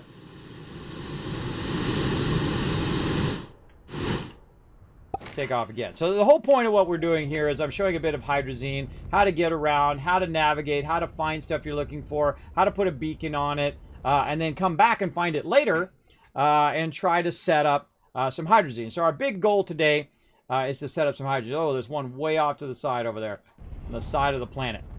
Now, having one on the side of the planet is not very easy too, because it's really awkward to try to get to it. All right, let's go ahead and take a look at this one. This one's nice and close to the thing there. Not bad. That's a real dense node. Oh, I see another node over there, but it's mixed. That's what I call a mixed node, where you got both the ammonium and the compound next to each other. God, look at all this resin right here. Now, see, that is a great node. Look how dense that resin is close to each other. Over there as well. That is a good node. Now, if we find a good, because there's also ammonium on other planets, and if we find a really good, solid, dense node, we might move it to another planet, too. Well, that's not bad.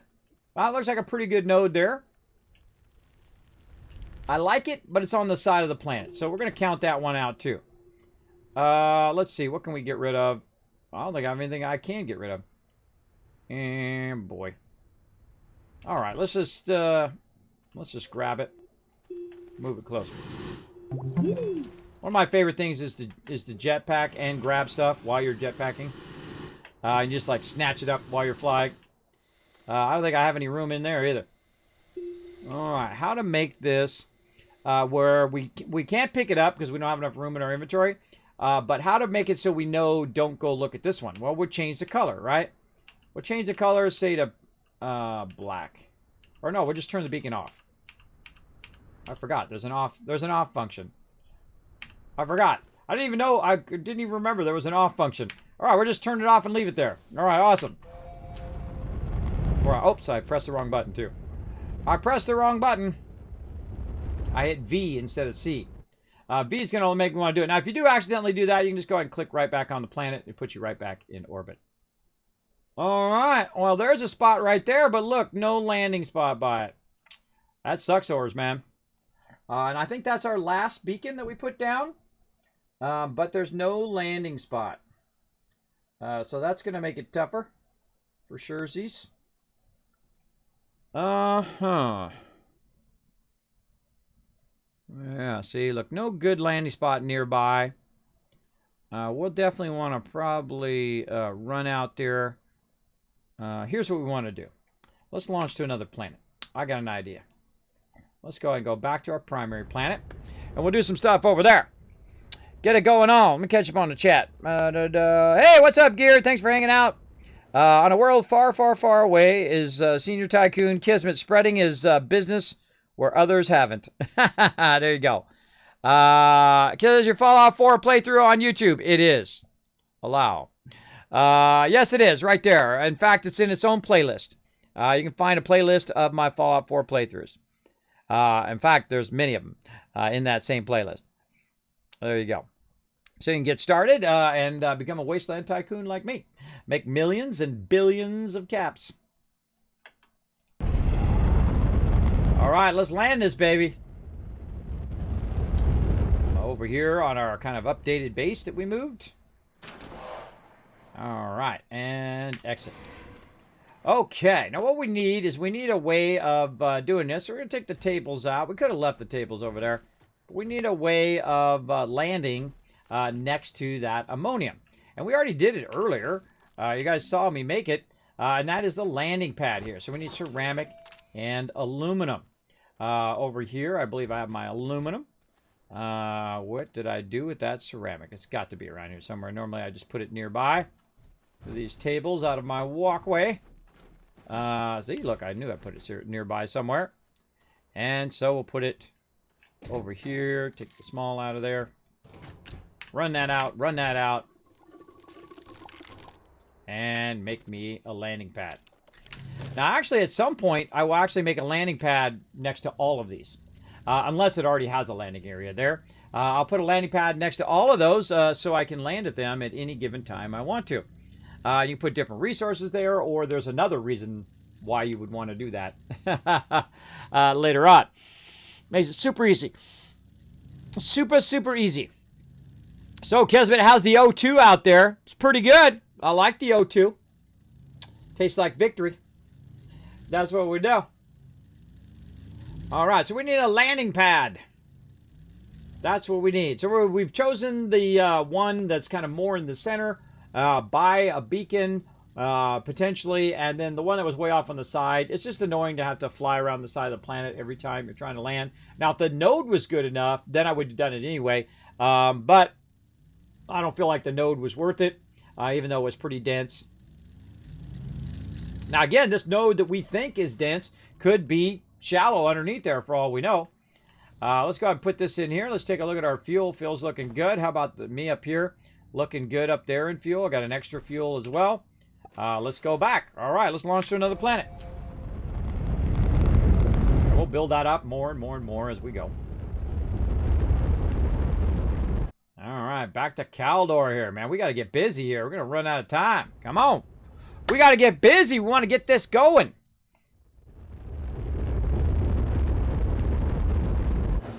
I feel like also another thing about this game is it should automatically orient itself toward the direction of the planet. Right? When you're coming in flying toward the planet, it should orient itself so you can see yourself coming into the planet. Oh, look at that cool shot coming down. Now, just happened to be that my vehicle is right here, which is super convenient. Because I'm going to take this landing pad. I'm going to put that right there. And then we'll go ahead and make sure to charge it up a bit using our little mini RTGs. We'll go ahead and use our awesome new compass. Come on. There we go. And now what we want to do is we only have the one beacon. Right? We only have the one beacon because we eliminated the others by landing next to them. So all we need to do is get in our vehicle and drive toward the beacon. It'd be funny if we found a really awesome node in between. Oh, God. Mountainous area. Now, here's the cool thing. Since you already have the beacon, you can just drive around the mountainous area instead of having to, you know, make a bridge across there and all of that. I'm going to try to go around it. Oh, look out. Oh, God. Oh, God. Oh, Kismet. Go, bro. Go. You got this. Woo, that was a close one. Ain't over yet. I haven't flipped my vehicle yet. Quick, get in the vehicle. Go forward. That was close. That was a close one. Now, I know if I fall in there, I'll be just fine, but we'll just try to avoid falling in there as best we can. Wow. All right. We made it. Had a little bit of danger A little bit. Look at this. Another one of these all crashed out. All broken. Or maybe this is the same one. Yeah, this is the same one. It looks like I've shaped it. See, I've done a bit of shaping down here at the bottom. I can see because the debris is free. A little bit of research there, too. I guess we could work on that, but guess what? Remember how we started at like 20,000 research? 13,000 research while I've been doing this. So I haven't been idle, everybody. You're like, what the? How did you do that? How'd you get research when you're not even doing the research? That's because I have it automated back at my primary base. Here's another one here. Not what we're looking for. We're trying to go in this direction. Oh, look at that cool cave action. You don't want to go down there because you'll end up in the lower level. I try to stay up on the higher level here. We'll get this, everybody. We'll get it going on. It's going to take a little time and effort.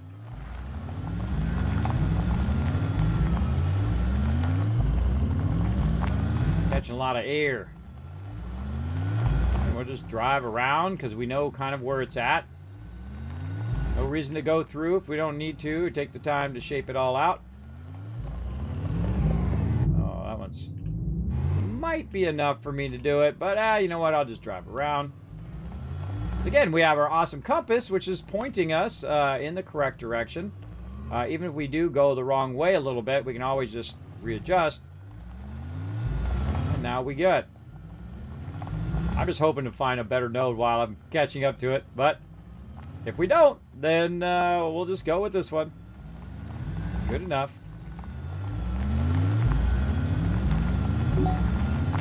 It's also in the center as well. Oh, what do we got over here?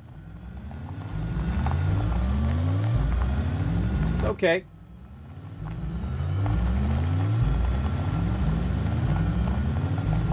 Whoa! Look out! Up, good, turn left. Oh God, gonna fall. Gonna fall down in there. Bombs away. We spent a good amount of time looking for our various resources. I love just exploring sometimes, everybody. Just getting there and just driving around, doing your thing. Not really worried about rushing through the game and getting done as quick as possible so you can show how amazingly you can waste your money. But hey, it's your money. Waste it all you want. Whoop. I consider it a waste when you rush through games. When you cheat, you shortcut, you glitch through. It's just a waste of time. Just wasting your money. I like to get the most out of my money. I like to use my monies to get the maximum value.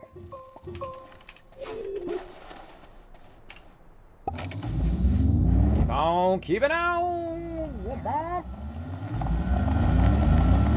Alright, we're going to make our way there. I say we go up this wall right here.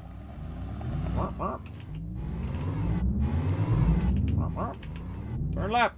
There we go. Come on, we got this. Oh, we ain't got this. We ain't got this. We ain't got it. Ah, we're all gonna die. That will be fine. Hold on, I got an idea. Let's cut a big old hole right through here. Genius. Genius.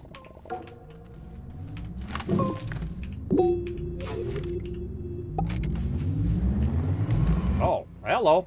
That's graphite right there. All right, everybody. We picked this as our spot. Oh, this is the one with multiple nodes nearby, too. So we could chain the nodes together. But this one's pretty decent. I think of all the ones that we've seen, got a little graphite there if we want to tap that. Probably not. But right here, that's a pretty good node. Now, we got to watch out we're not too close to the graphite, because then it will start extracting graphite and not ammonium. That'll be a little bit of a drawback of this, but we'll try to center it more on that side. All right, now here's what we want to do. Take this over here. I feel like we'll make a nice little flat area. Flatter in area, at least. All right, now that's not perfectly flat. And there is actually a tool to allow you to flatten it a bit better. And my flattening here, there we go. But, you know, it takes a little practice, and you can get it down a bit more flat.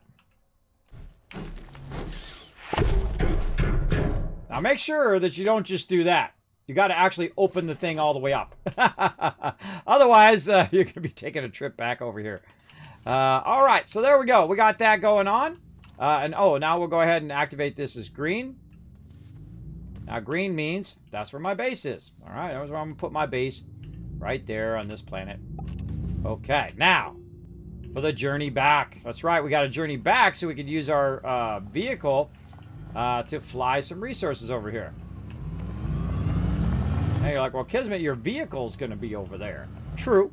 But one of the things I can do with my vehicle and all of that is I can go in and compact my vehicle down, put it on my spaceship, bring my vehicle over here, which is exactly what we'll try to do. We don't have a lot of time to do it, and we got a lot of stuff in our way. Oh, look at this ammonium. It's just torturing me. Oh, yeah, I remember we came by that. I remember that node over there. I remember that node in the center there. That's a really good node as well.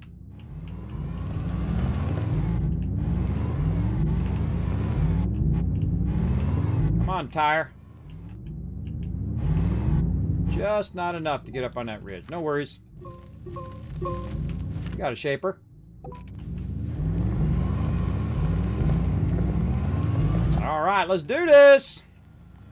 Again, see, this is what's so amazing about this game. It's just such a huge replayability. I mean, I've played it over and over. It is so great. Oh, look at that. Oh, that's a good position. See, that's a good positioning, too. It's a nice flat area. You just move this thing out of the way. That's a pretty good area, but I don't think dense enough. Though it could be super dense. You never know. Underground. Could be a lot of nodes underground. We're just going to keep tooling back and forth here. Oh, look at this.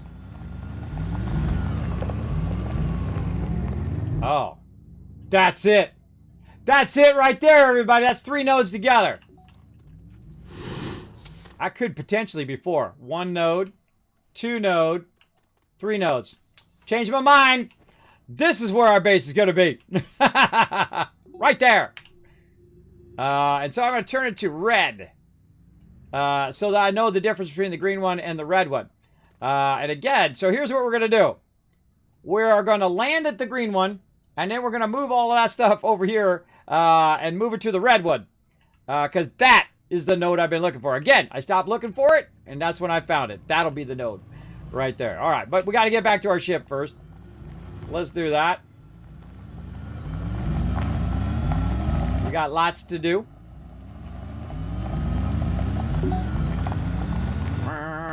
Now, also what's making this easy is I have these little QT RTGs. Whoa, look out. QT RTGs, which are just giving me unlimited power. So my vehicle just keeps going and going and going, and my character has unlimited shaping power and all of that. Oh, look at this coming up. Look at this. A little shum-shum there. Not good enough, though, but shum-shum. Going up.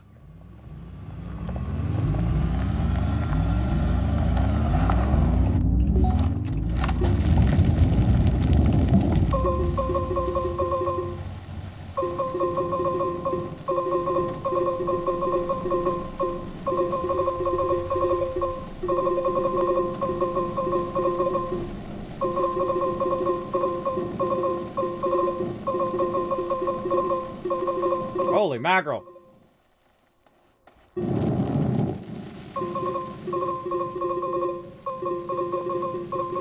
Am I just going too far down or what? Yeah, look, I went too far down. No worries.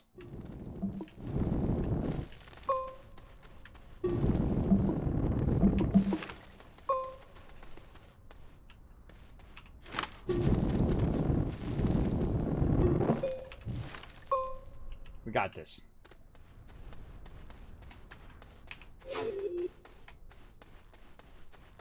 Now, biggest problem, getting back before we suffocate. We can also jetpack in here, by the way. Got a cool effect. I love doing it when you make a tunnel and then you jetpack through it. It's just too cool. Alright, we got this. We gotta get this through here. It's gonna be awkward. It's gonna be awkward. Like, Kismet, why'd you bring a drill bit? Because I was being funny, that's why. I got one in my main base. Now watch out. See what I just did there? How I flipped that around? It actually put me in the opposite direction. Now I'm driving backwards. Now I'm driving backwards in the direction I want to go. Now here's the thing about this thing, though. There is no backwards. Because you can just take this, flip it around the other way, and now you're going forward again. Tricky, right? Very, very tricky. Oh, Nelly! Keep on keeping on. That's what happens when you let Kismet drive. All sorts of craziness happens.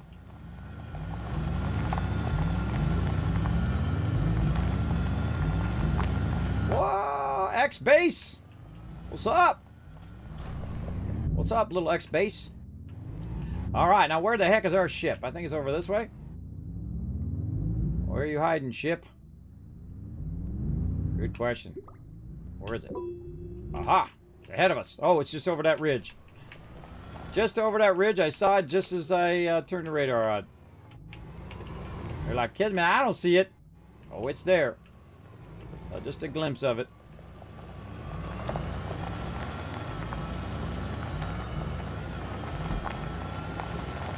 Don't worry, we'll get our paver and we'll get all of our drill bit and all of that stuff going on eventually.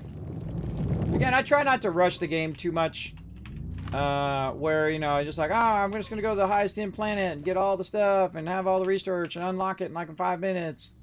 You know, that's not a very fun way to play, I don't think. I don't rush games. I take my time. I go on an adventure, you know, because it's all part of the fun of the game. Is going around looking for that node. That was fun. I had lots of fun doing that. Right? That's how games should be. I know, crazy, right? Games should be fun. That's not always the mentality of people who make games. Sometimes they make games just because they want to make money. Anything you do just straight for money, I find, is greatly diminished. Doesn't matter what you do. All right, so we're back to our ship. Yay, us. All right. Now we're going to go ahead and take this out here. And put this back on me. Right over here. There we go. We don't want to leave without those. Okay, now, I don't know what the heck I did with those tables. What did I do with those tables?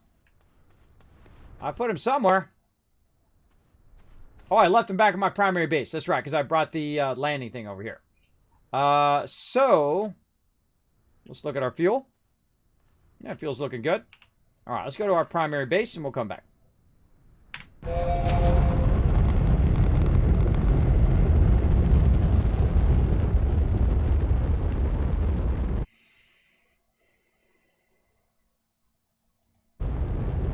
Let's do it. A lot of work. Back and forth, back and forth.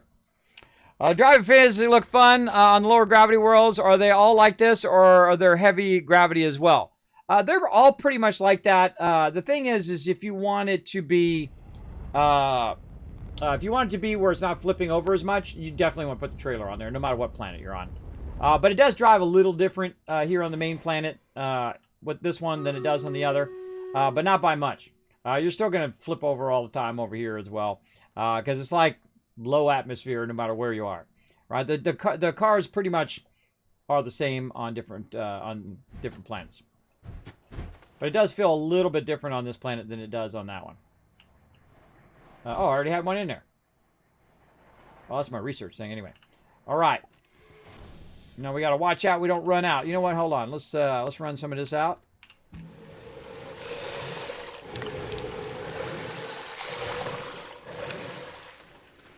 And then we'll know for sure. We're not going to run out. How are we looking on our fuel here? Looking good, and we got an extra? All right, let's go ahead. Now, what we're going to do is we're going to shuttle back and forth from the planet that I'm at. I'll show you a great trick here, too. Let me get us going to the other planet first, Caldor. All right. While we're going to that planet, everybody, and I'm landing over there, let's go ahead and do a battle. To battle!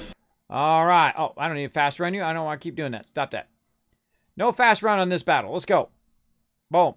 Don't need it. This is going to run out by the time we're able to move. Oh, look at this wall of peeps. 126 units. Bam, there's 1,000 kiss caps. Getting you guys some love right there. Oops. Oopsie McOopsie. Let's do it. Blowing it up. These guys are getting annihilated. Blamorama's got free. Oh no! Blamorama died. Oh, Beer Bear coming in. Get him! Oh, I think we got this. I think we just got to get through these guys over here. There we go. Now we can move. Wonder how many seconds that is. Kind of feels like about 30 seconds to a minute. All right, open captain chest, grants rewards. Let's see, Bo, Tansener, Paul, and Jaeger all getting some love. And yeah, I'm going to call you Yakuzi. Coming in MVP with 10 kills. Way to crush it. Look, he put down tons of units as well. Way to be a boss mode. Come on, let's do a mystery battle. Mystery battles are always fun. How we doing on time? All right, we're going to do 2 more battles with me on the stream. And then we're going to switch over. Oh, this is going to need some... This is going to need some Wasteland Tycoon action right here, right up in their business. All right, I'm going to go left side, get right up in their business. Going to need a healer, and then we'll crush it. Let's go.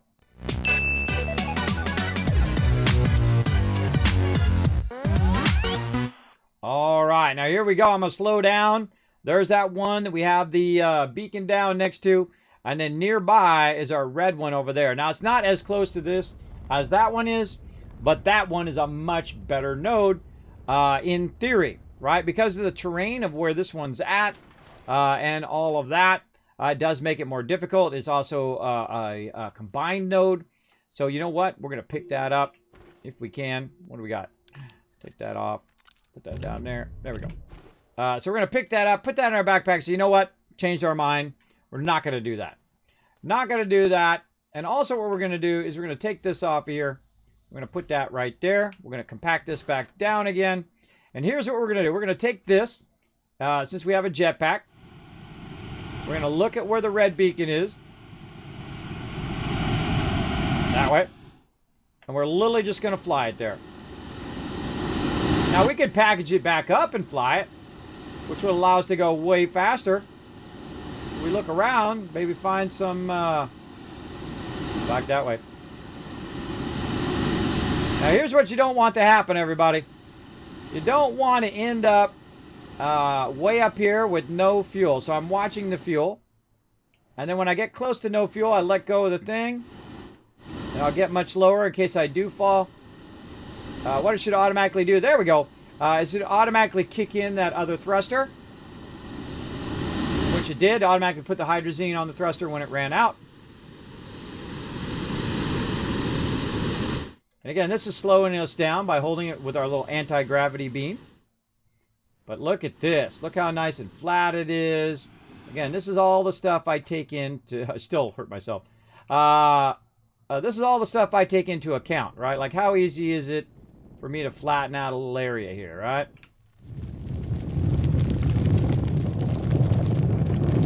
I'm going to take off the top edges just so it's easier for my thing to land.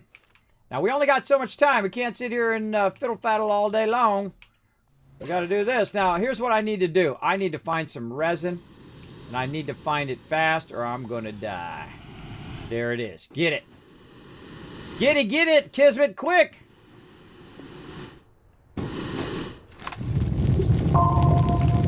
Found it.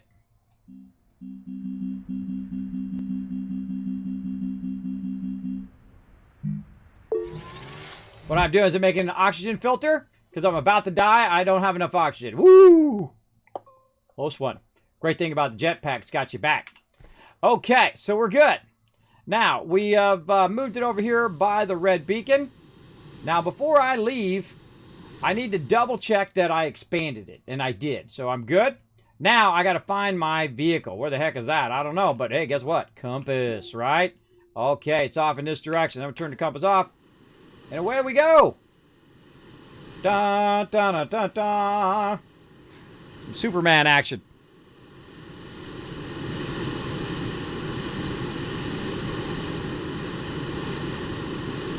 Now, what we're doing right here, everybody, is we're making it so we have unlimited fuel. That's why we're doing this. Oh, someone's shooting at me. That's why we're doing all of this. Oh, boy. We got a mountain coming up. Are we going to make it over the mountain before we run out of jetpack? I guess we'll find out in a moment, won't we? Let's find out. Oh, it's starting to get a little low. Less than half. I think we might be looking good. Now, by the way, if your character doesn't go up, you got to stop going forward a little bit so he can go up. There we go. Uh-oh. Still don't see it. This way. Now remember, we also got to watch out for our oxygen. Go ahead and land. Oh, wait a minute. What's up? What's up with this? Hold on. What happened here? Wait, that's not what I want.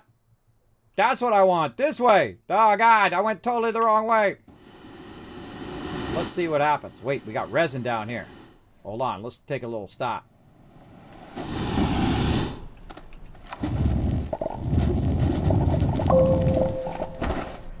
No, I don't want it. No, get out of there. Another oxygen filter. All right, totally went to the wrong way. It's okay, it'll happen. More jetpacking. Now remember, you start without a jetpack, so you can still survive without a jetpack, as long as you got some resin nearby. Again, stop going forward. Holding down spacebar, by the way. Oh boy. It's a ways out there. Okay, again, when it gets low, you'll start to hear the noise.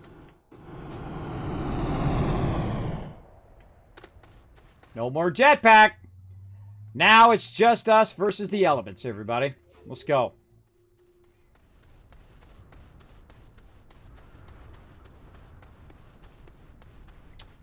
Dee.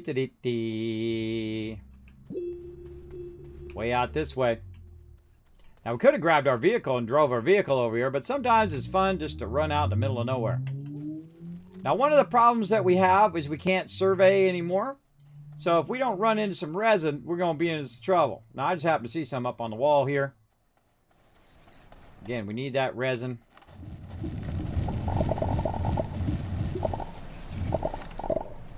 Oh, not enough. There we go. Another oxygen filter.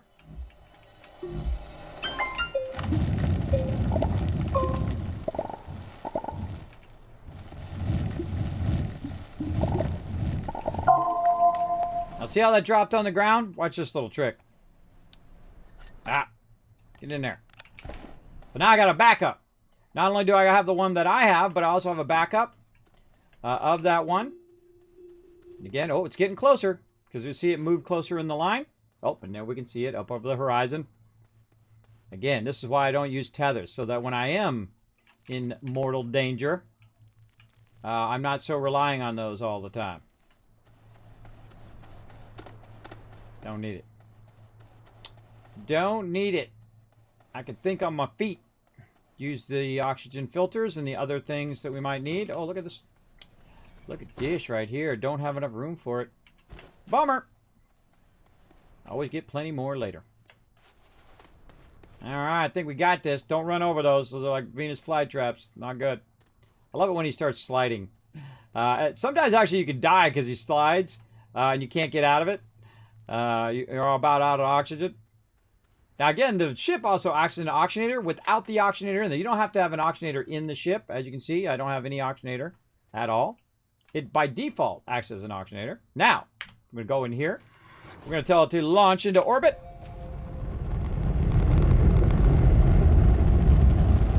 And watch what's going to happen right by the red there. Boop. Now we have a landing spot where there was none.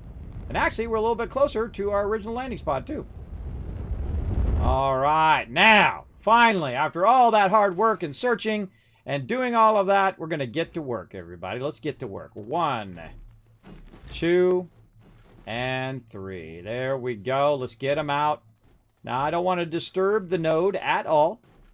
Don't want to mess with it. But I do want to get It kind of set up right here. Looks like a good spot right here. Where do we put our platform? That way. I kind of feel like actually we might move our platform to this side. Looks like a better spot. All right, right there. Now, another trick you can do, by the way, if you have plenty of fuel on your vehicle, is just snatch one of these off here.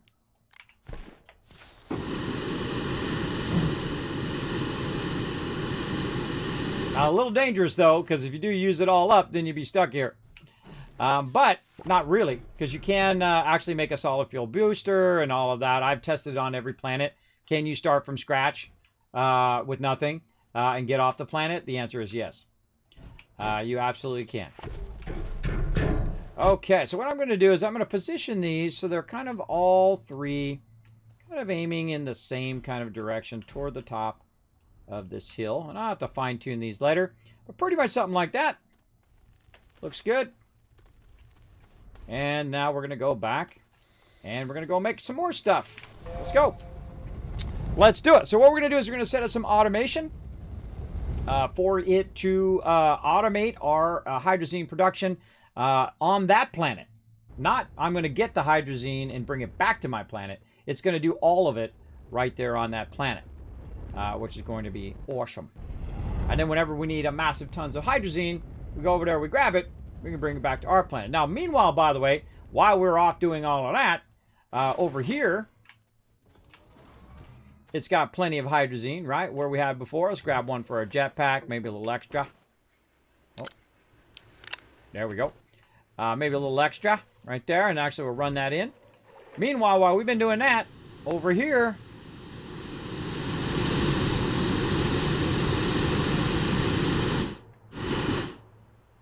two of them. One almost done. Now what this is stopped, right? Because it's extracted a lot of this. Watch this. You give it a little nudge. Boom. Right back in business. Now I really feel like they should fix that.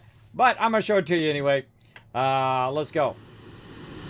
I just used the game mechanics, everybody. I just used what's built into the game. Alright. Now again, we have more hydrazine. So we have some here on our main base. And then also some that we're doing out there. So again, let's do this. Let's tell this to stop running out. Put this here, run out, and then make it stand to hydrazine. So we've got kind of that going while we're working on this other part. Now we're going to need more tables. So we're going to start with those first. We made a bunch of these in here. We'll start with those. You're like, Kismet, why don't you make the large one? I could, but I'm not going to. Because we're playing through in different stages. I'll get to the large stage later. I feel like after we get this Caldor going on, then we might try some of the larger stuff. Now, of course, we are doing the larger auto extractor and all of that stuff. I like to get all my stuff set up to do that. And there's our red one right there.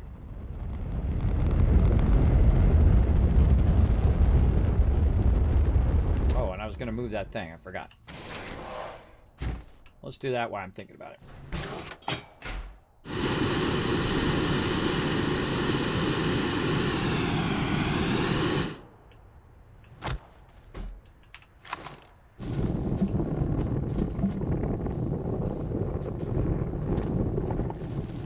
Better on this side for when we're coming in here and doing collecting.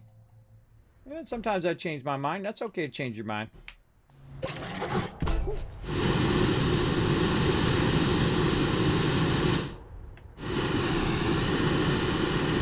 Kismet, you can pick up your ship. Yep.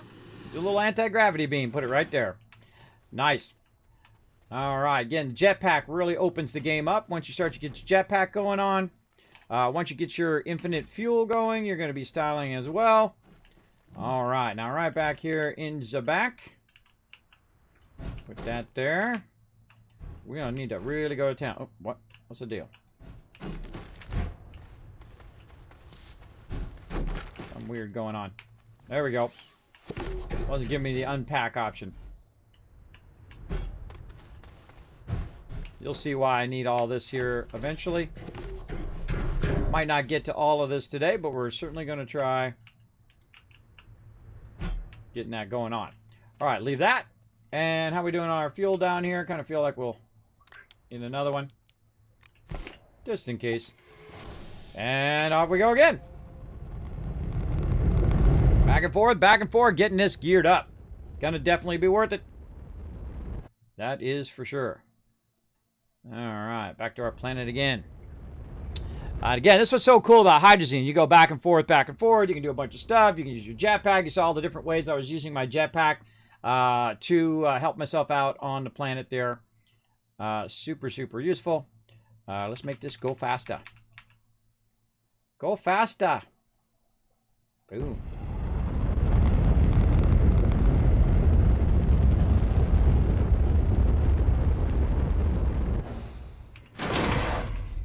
Okay, and not research chamber. Where did our other thing go? Over here. Nope. Oh, it's right there. It's right there. Now, what I need is this other graphite that I made earlier.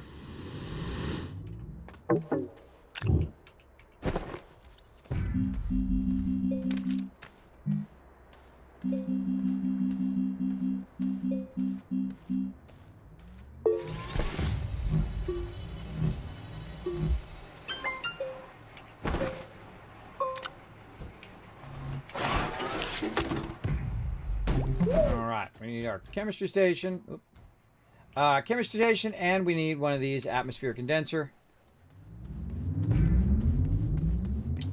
So let's go back over here. Use our dirt that we have on us now. Oh, already full. And make a little bit more.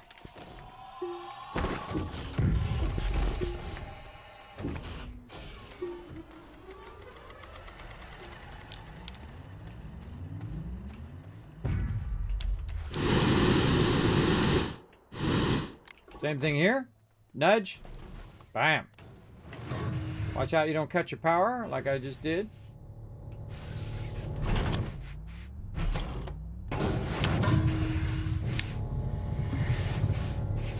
Awkward. Gotta find that magic spot. Alright. Have it keep extracting.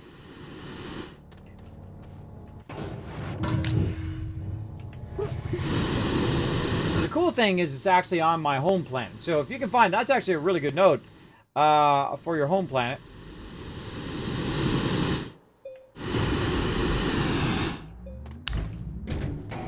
That one's empty.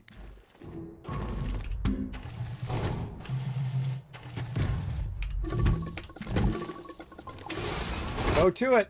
Okay, we're making graphite. Allow us to package this up.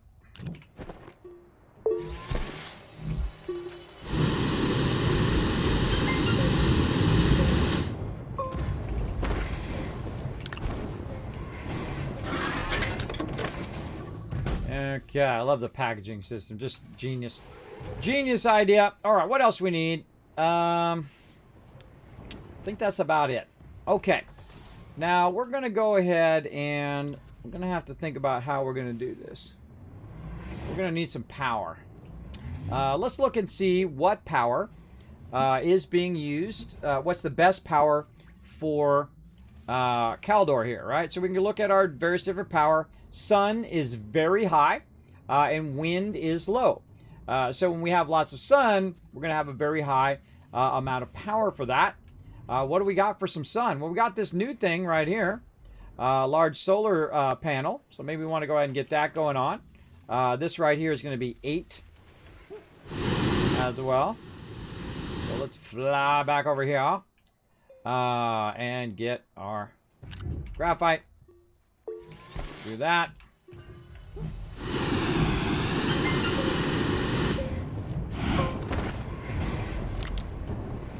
And this is something we got from a quest. Alright, let's take that with us. We're going to have to do a lot of back and forth. See, now, if you have the bigger ship, you don't have to do as much back and forth stuff. But again, we're just having fun with the medium shuttle here. And then eventually the medium shuttle will become completely obsolete. Along with the small shuttle as well. They'll both be obsolete. Alright, back we go. And again, where I have it as red right now.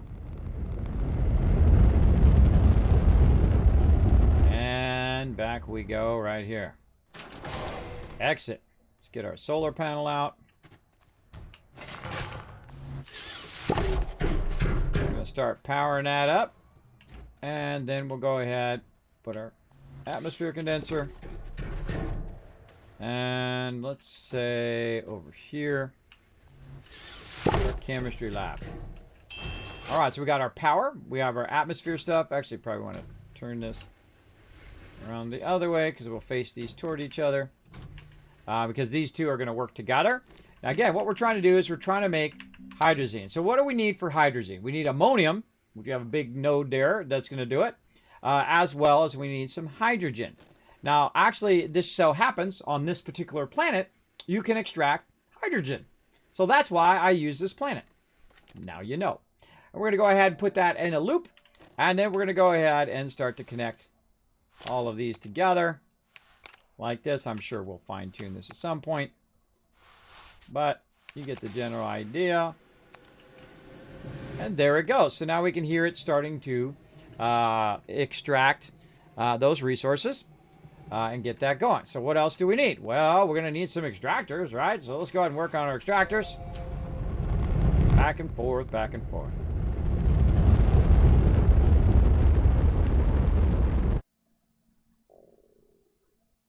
That's convenient. Right next to us.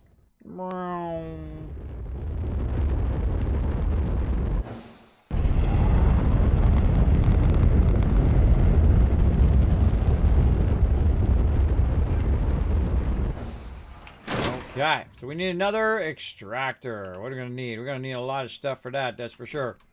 We're going to need some rubber, some tungsten carbonide, and steel. Now, remember all that tungsten carbonide we ran by? We don't got none. We don't got no tungsten carbonide, so we're bumming on that. But let's work on our steel first.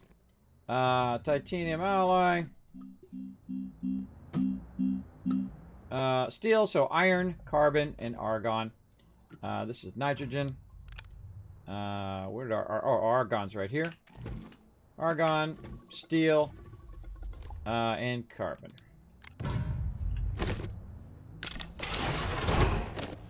Okay, now we're going to need a ton more carbon if we're going to do a lot of steel. So sitting over here is our ability to make tons of carbon. Put that there. We'll move our titanium over just a little bit. We'll come back for it later. We're going to run that out. And then we'll go ahead and see if we got an empty. We've got to have an empty one somewhere. There we go. Okay, now what happens is sometimes it overruns it like that. It runs it too much. And so we'll take that out. We'll put this here. We'll go ahead and tell it to input. And now it's doing carbon, right? So then we'll run this one out again. And now it'll just convert all the ones from here, forge them up, and put them in carbon on the other one. So easy, right? Easy stuff. Now we're making some big strides. Big strides. We'll get this hydrazine out of there. Uh-oh. We got a problem. A good problem. We got way too much hydrazine. Always a good thing. Always a good thing. All right, there we go. Oh, God. Let's try to put that hydrazine up there. All right. Let's grab this. We're going to need this later. Put it up over here. Like that. Okay, so we made our steel. Make another one. What do we need? We need some carbon.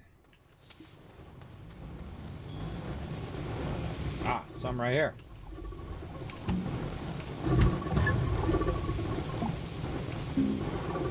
Ah, see, I love it when it messes with you. It's just trolling me big time.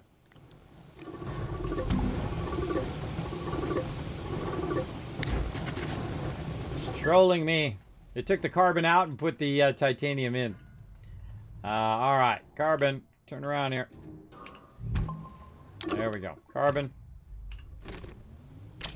So I'm just manually feeding the third one. Now I could put a table behind there and have it feed from behind into there or in front. Do it either way. I like to do everything behind the thing because I like to see the front of the item. And again, here's steel. Again, we'll automate all of that as well. So rubber. Where did rubber go? Around here somewhere. Right here.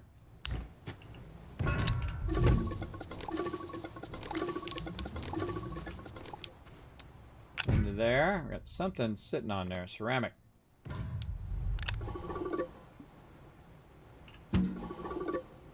There we go. Get that back in there. Okay, so we need some tungsten carbonate. We have no tungsten. So we need a bit of tungsten. So let's go ahead and again look for another empty right over here. And let's go do that. We're getting into all sorts of trouble today, everybody. Now, again, we could have collected all that tungsten while we were out and about there. Had I brought a canister, I could have just manually collected it. But I already have a tungsten spot. And that happens to be the little moon around the planet we're on, the Solo. So let's go do that.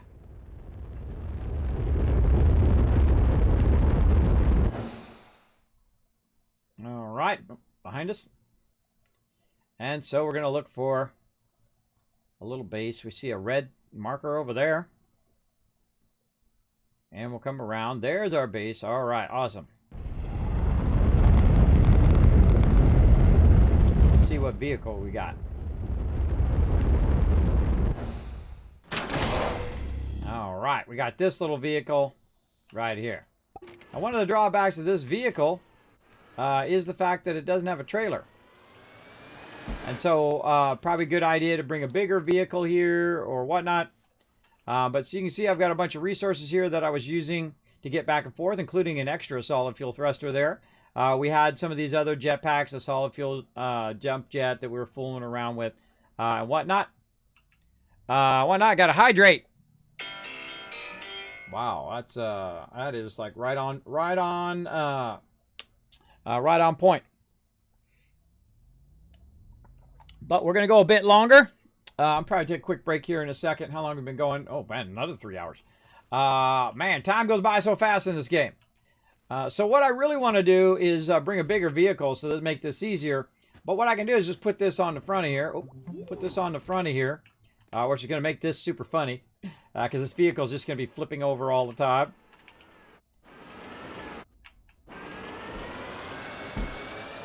Just drive it down in here. Like so. Now I got to remember where the heck my tungsten was. Was it to the right? Don't remember. It's been a bit. Oh, look at this. We got some basic research. Oh, yeah, right here. Okay, we'll take this off. Oh, we got a bunch of still sitting here.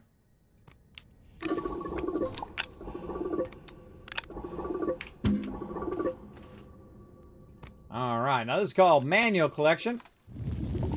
I collected a lot faster than I could before because I now have the boost mod and the wide mod on my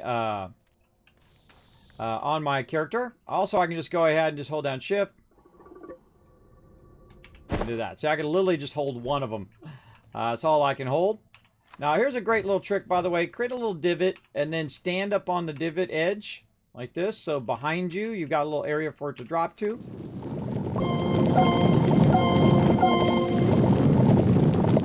Because if you don't, what happens is you lose a lot of those resources. They go into the wall.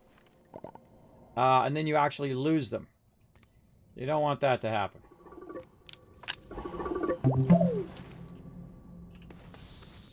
My guy does a lot of pointing because I do a lot of misclicking. Alright, let's move that back just a little bit.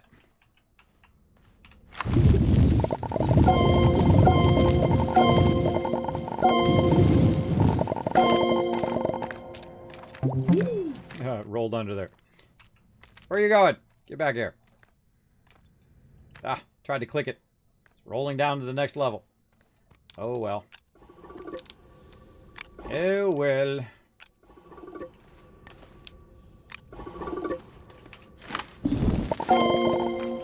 Ah, it's funny. I got another one.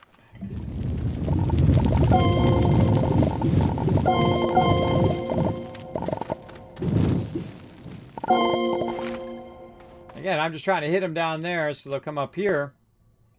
So I can put them away in here. Now, normally my backpack is more empty, so I can do it, but I don't want to take the stuff off of it for right now.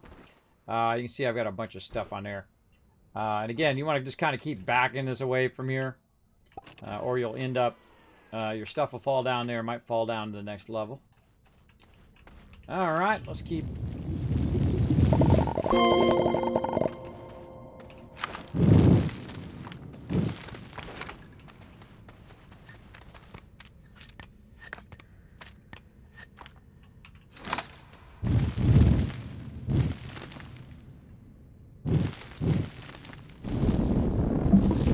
Keep that from going too far that way.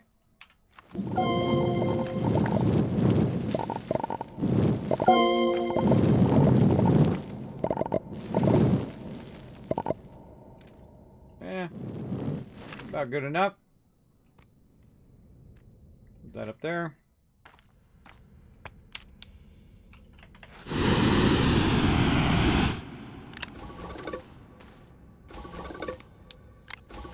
All right, 22 ought to do her.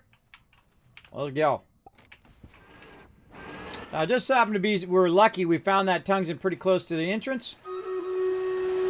Now we're heading up.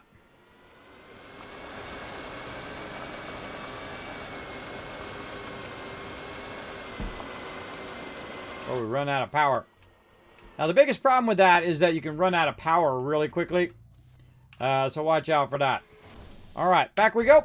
Easy peasy. We're out of here. And already did the hydrate. All right, time for a battle as well. So while we bounce back to our primary planet here and I land, let's go ahead and do a battle. To battle! All right, gonna highlight all of you guys, give you guys a fast run so you guys can run in there and get that loot.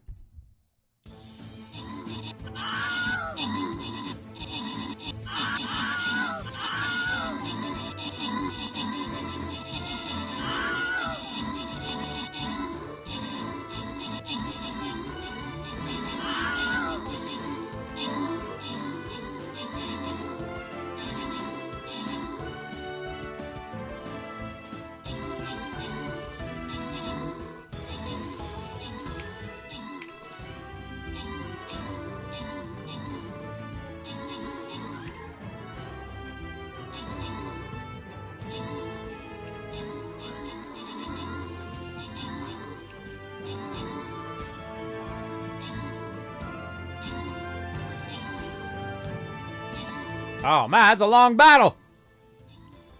Let's go, man. Look at all you guys getting all that loot, getting all them kills, all them assists. That's how you do. What do we got? 145 units as well. 1,000 kiss caps for that as well.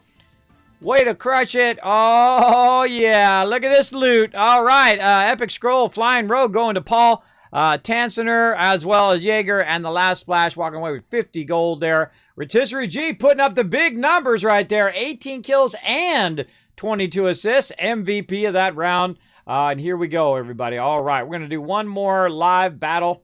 And then we're going to go into battle mode. Let's do it. Let's do it. Another 30 minutes extra on the stream just so you guys can get yourself some extra loot. Now I'm going to get the Wasteland Tycoon in there, try to get you guys maximum loot. Let's do it.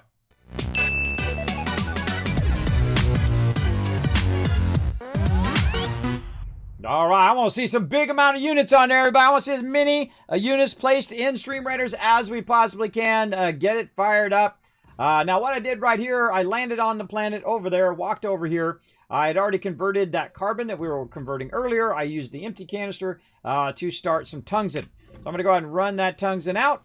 And then what it's going to do is forge that tungsten up and put it into here. Now, I actually need some of this tungsten in the meantime. While I'm waiting for that. So I'm going to go ahead and take one of these out. Put it back up there. Switch it the other way. Oh, or try to switch it the other way. There we go.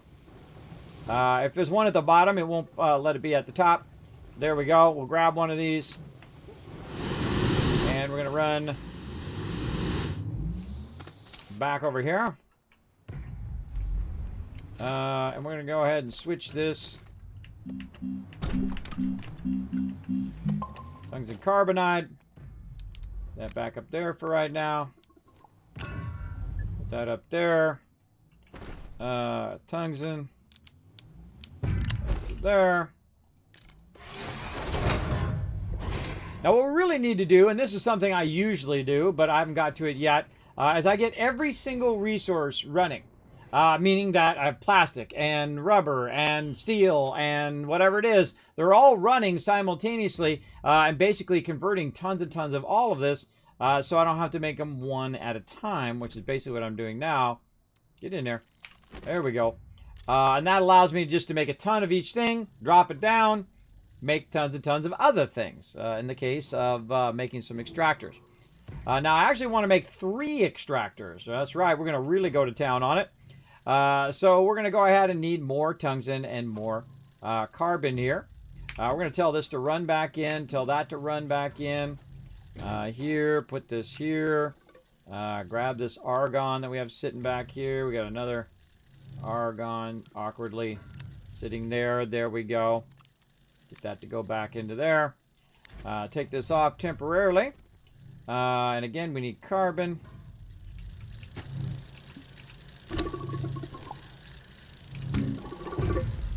And we need some tungsten carbonide over here. Oh, I didn't run any more out. No, my bad.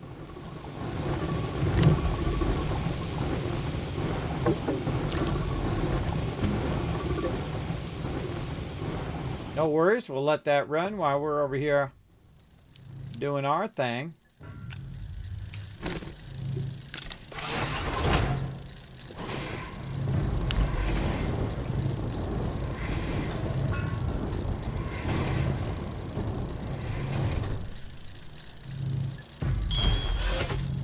Alright, there's one tungsten carbonide.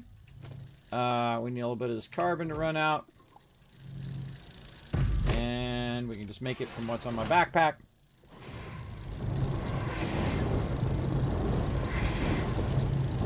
Now this time we need to double up. Alright, so we're going to double up on everything. Get this out of the way. Alright, so now we got 2 tungsten carbonides. We're going to need 2 of the rubber over here. Again, we're just going to preempt this by putting those on the side. Now, the toughest of all of those is going to be the steel. Again, the steel requires the argon. So if you don't already have the argon, you're going to be in trouble. But, steel, there we go. So we need our iron back over here somewhere. There we go, iron. We need our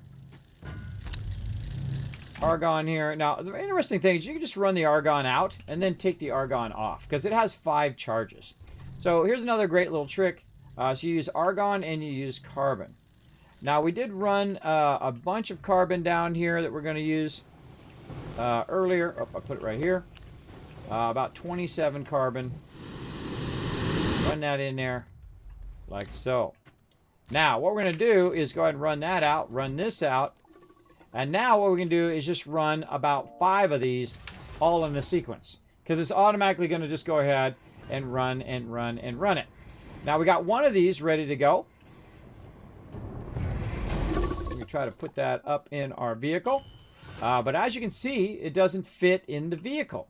So this is when we got to go, uh-oh, we can't actually take the extractors to the other island, which is what I was talking about earlier, why we need to go to the larger size to do that, right? So it won't allow me to take it there. Now, what I could do is I could go ahead and grab the resources and bring the resources there and then make the item at the other base. So if you don't have enough research or you don't have enough ability to open up the larger one, you can go ahead and just bring the resources there and then bring a large printer and then just print it where you need it. Now, in my case, I'm just going to go ahead and upgrade to the next level because I have 16,000 more research by absolutely doing nothing other than letting it auto research over there like I showed you guys earlier. So we're going to go here to the main area here and say, okay, we're ready. Give it to me. Bam. Okay, so we need titanium alloy and we need ceramic. Now, ceramic's easy, but titanium alloy is going to be the tricky one. Now, while we're waiting here, we'll go ahead and let this do one more steel. We'll let that run. And then we're going to go over here where we were doing hydrazine. Like so. Run that back in. Take the hydrazine out. Run that back in.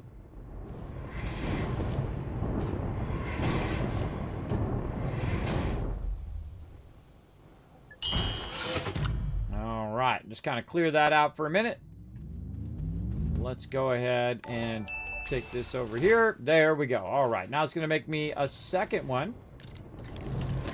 There we go. Thank you so much. Appreciate the biddy love there, Brett. Hey, what's up? Thanks for coming in, hanging out in the stream. Appreciate you getting on the Kismet Love Train today. Let's do it. Let's do it. Okay, so we got that going, and what else we need? Oh, we need our stuff for our ship. So let's go to our ship again. Down to here, roll over to there. We need titanium alloy 2. So, or 2 of titanium alloys, not as in number 2. Okay, titanium, graphene again, and nitrogen. All right, let's take all this off right here. And we need some nitrogen. We just happen to have laying around right there. There we go. That'll do like 5 charges of that titanium and graphene, which is again the reason why I grabbed some titanium today. If we just happen to get to it. And put some titanium up here. And remember, we need 2 of these, so we got to have double, whatever it is. We're lucky just have 2 titanium there. Nitrogen, and then, of course, the toughest of all of those would be the graphene.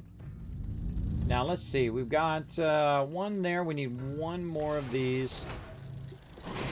And I think we should be good.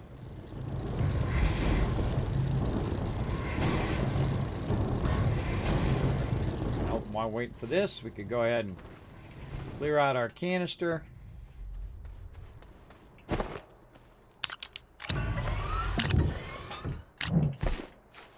All right, we need a bit more dirt.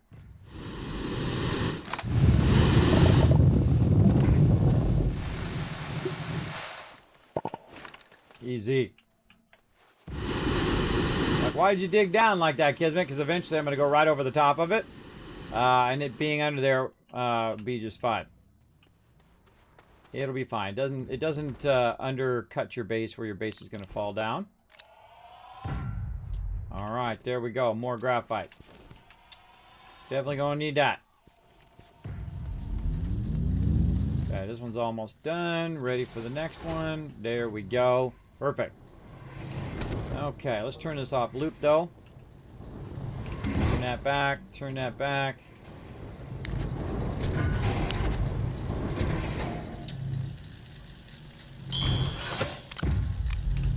Okay, now we need graphene.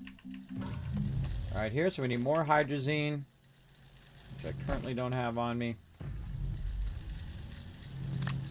Snag one off our ship. And then graphite.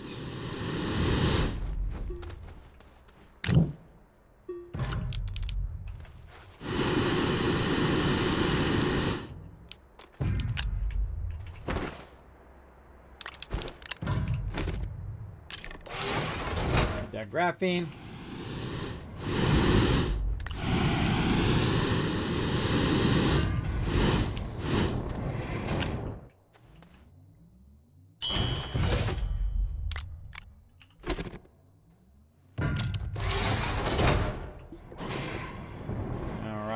Making that other one.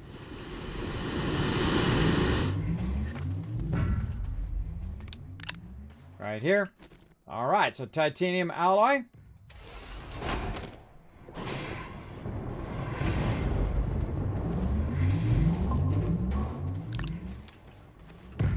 How are we doing over here? We got second one done.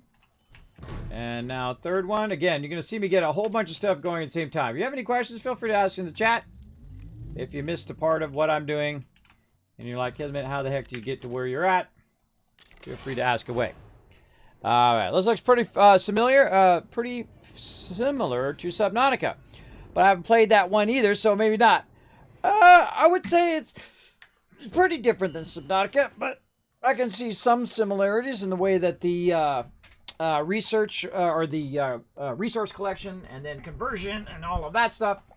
And so on. You know, I'm just going to go another 18 minutes. I was going to take a break, but I just tough it out, get a little stretch action going in there. All right, so we got 2 titanium alloys. Let's grab one and then run the other right over here for our next project.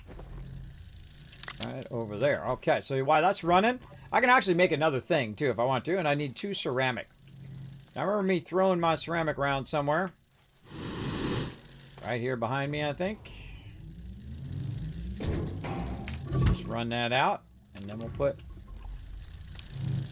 2 ceramic on there to get it prepped and ready. Now, I could just put the thing on there, but I find sometimes it's easier just to stack them on the sides like that, so the recipe is ready.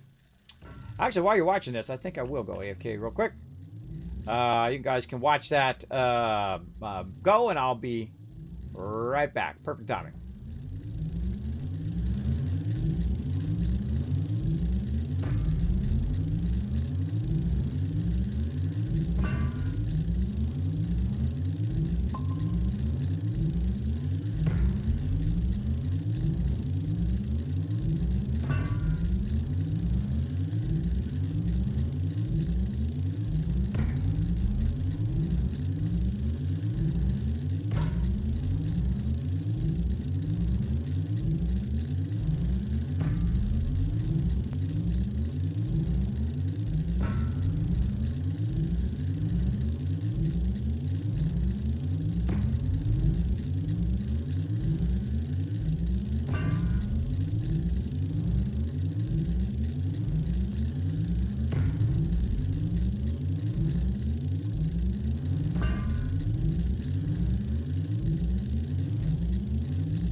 I pressed the button. Apparently didn't want to work. I'm back.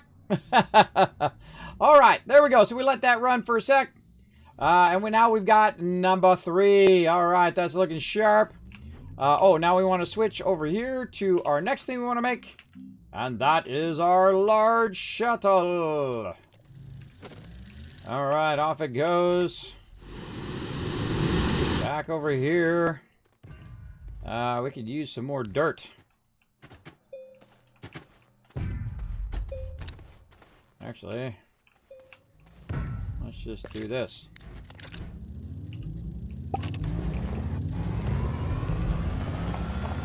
Now, what I like to do while I'm collecting dirt is literally just to find a place and drill through the side of it like this. As you can see, we've been flattening this area over here. And so we're just going to drill. It's actually going to collect the dirt as we go.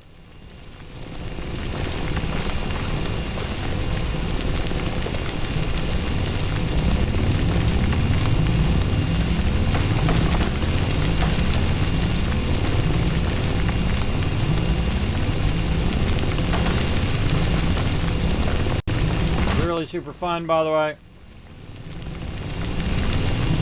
Way faster than I can collect it.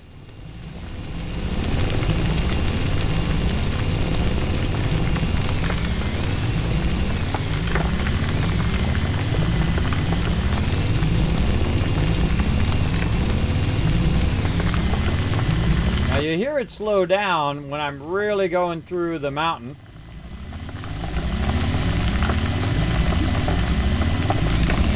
Oh, surprise!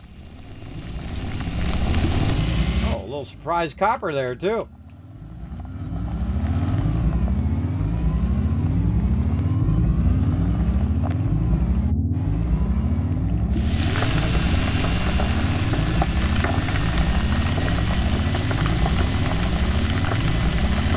Kind of cool mechanic. I think that's awesome. Now again, if we had the bigger vehicle, we could do all sorts of different stuff, pave it and all of that at the same time. You're getting the general idea. Oh, and we're done. Oh, wrong button. Wrong button. All right, when you're done, that means that blue circle goes all the way around and your canister is full. No reason to keep going, unless you want to, unless you just want to flatten it. Me, I stopped so that if I do need more dirt later on, I can come back. All right, that was easy. And then whoop, whoop, catch some air while we're coming in. Boop, like that's our base. We do whatever we want. Now we got a whole can of dirt over here. Boom, like that. Now it's just going to keep filling it up like this and like that and like this, y'all. Let's make some more graphite. We'll do it. Alrighty. Now, time for the retirement of our medium shuttlecraft. You're out. Now we're going to have a very, very large vehicle. Ba-bam! Nice. And let's spin it around here and watch this. Now, instead of not being able to put any on there, now we can actually put 2 on there at a time. Nice, right? Yeah, very, very nice. I like it. I like it a lot. All right, now we got to go run them over there. Now, the problem is, if I try to launch into orbit, I'm screwed. Why? Because I didn't put the hydrazine thruster under there, so be real careful. Be real careful. Now, one of the things I do as a safety precaution, just in case I do something dumb like that, is I will actually go in, grab my little graphite here I was making, make a packager, and package up the old vehicle. Boink. And then take this vehicle and just park it out here.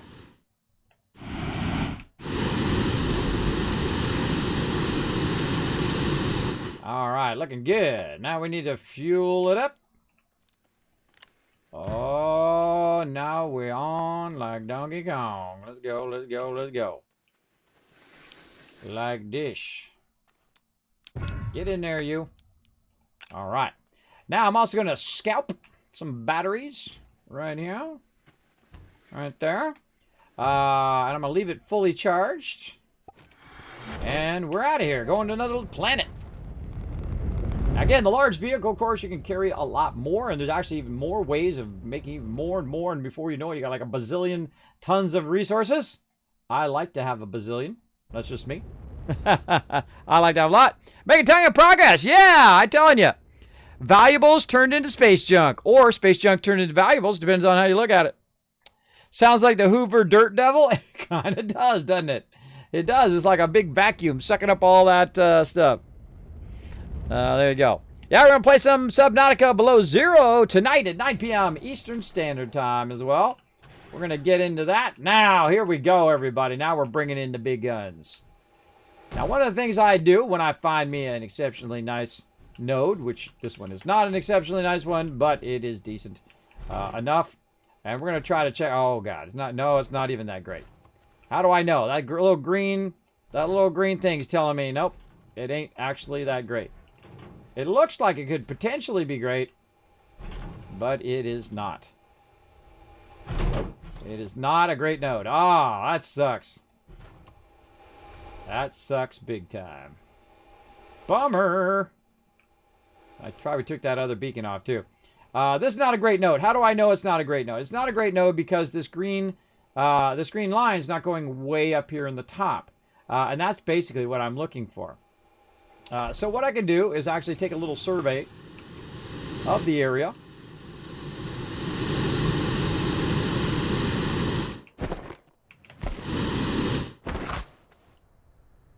I don't have that much oxygen. Hold on. Let's go back. Oh, wait, right here. Look, that one's better right there than that node over there. See? Look, see how much further the little green line goes? So this is a denser node. Right over here. That is a bummer.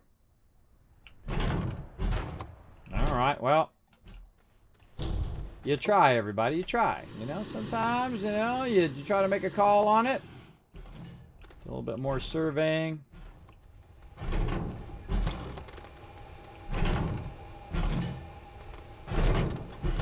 Nope. Way not better. Okay. Gonna need some hydrazine first. Also want to get by our vehicle so we can get our oxygen. Huh. What to do, what to do. Yeah, I think we'll come back for hydrazine. Alright, hold on. We're going to drop this off. Leave that battery there. Don't like it. See, I never settle for something I don't like, everybody. For sure. Alright. Let's come back with some hydrazine. We'll come back with the other thing. And we definitely want to go back and try that other node. That node sucks. All that time, only to find out that that one sucks. That happens. Don't worry, we'll readjust as you do. Alright, go faster! Go faster! And land it!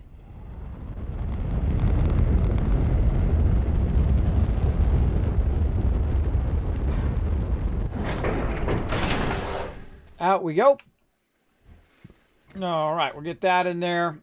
Snatch another battery. Sucker.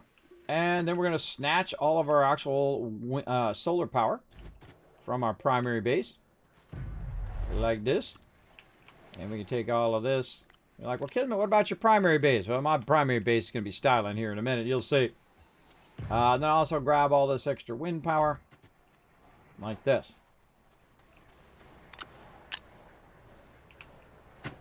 Like that, right? Now you're like, well, wait a minute. There's got to be an easier way. Or a better way. There is a better way. Watch this.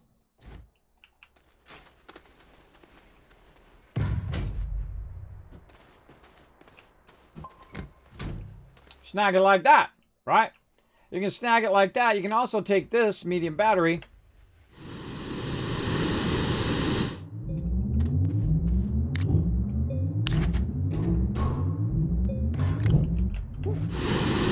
Click a lot.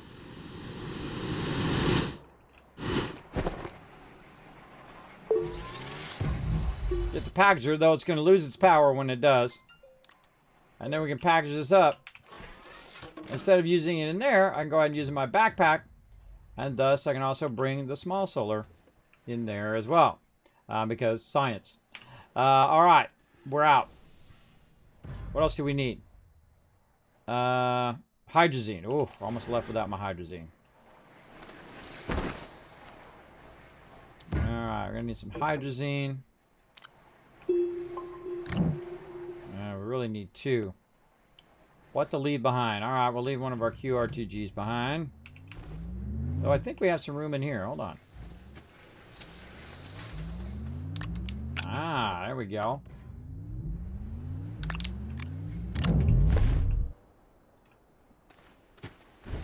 So basically what we're going to do is we're going to use some of our extra stuff here and use it on the new base. Now I could have used the hydrazine from my vehicle, but I had to come back for the stuff anyway. So no big deal. Alrighty. Caldor. Let's see. Hey Kismet, it's been a while. What's up, Hentron? What's up? Where have you been? I've been on your channel in ages, but I used to play Fallout 76 with you all the time. It was class. Cool. Well, thanks for hanging out. Yeah, we're going to be playing some more Fallout 76 on Thursday. Thursday night as a team. Appreciate you coming in. Going to give 1,000 Kiss Cats for you coming in and revisiting the channel. 1,000 Kiss Cats to everybody in the chat on your behalf for being awesome. Thank you. Appreciate you coming in. All right, I think it was back toward that beacon. We got to remember which way that beacon is, right? We'll just kind of angle our view that way.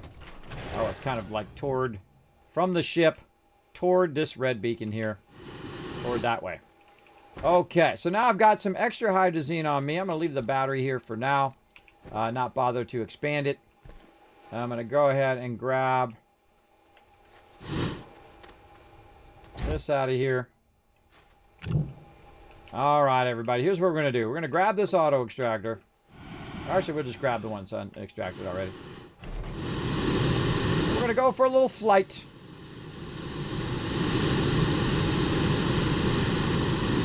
Now, if I had the large vehicle, I'd just be driving around with this on the back of it to check these node levels. Now this one's pretty good here too. This one's pretty dense. Booyah! Look at that one. Oh, even better. Now that is a good note. All right. Maybe. That's a maybe. We'll come back.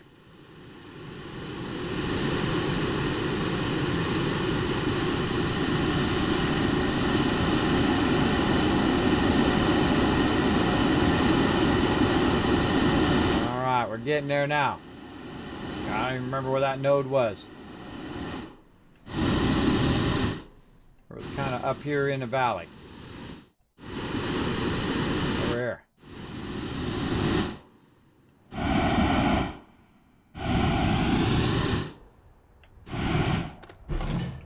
Nope. Nope. Let's see if my first instinct was correct, everybody. This is my first instinct over here to use this one. Oh, that's not bad. Always go with your first instinct, everybody. That's where I just had my base a few minutes ago. All right, that's where we're going. All right, back we go.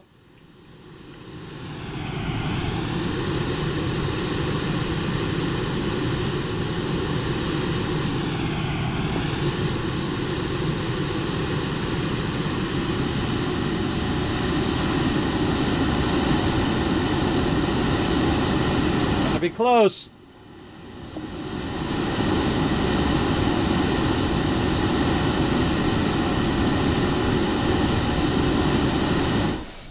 Make it.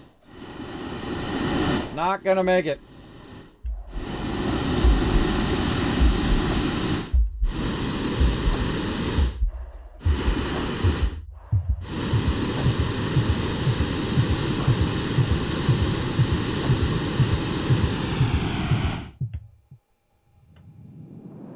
Close.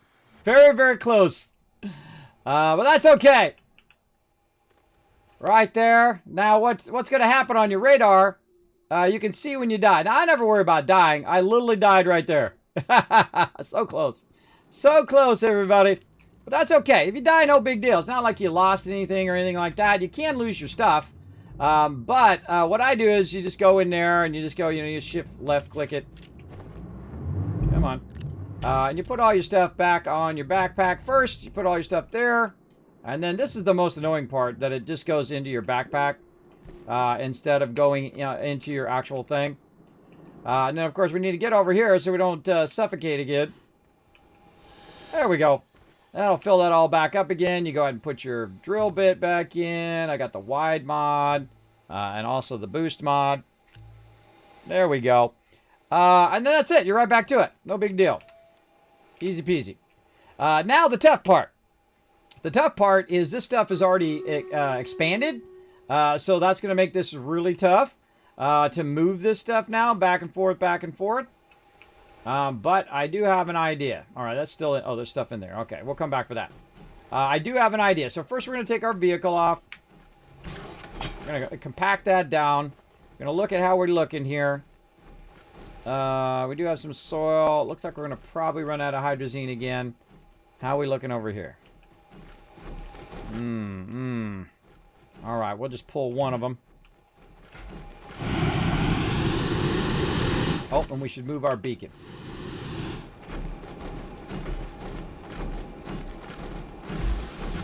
Oh, but how do we find our way back to this beacon? That's a problem. Let's go. Now, I could have stopped, by the way, and... oh, we'll do that battle here in a second.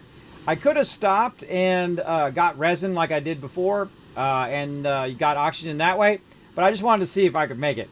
It's always fun to get right down to the wire like that and see if you can make it or not. I was up too high, and I was getting up way, way too high, and then I tried to come down to try to equal it out. But I could have probably just kept going and going and going, and then just straight up come down and try to land. And maybe made it that way.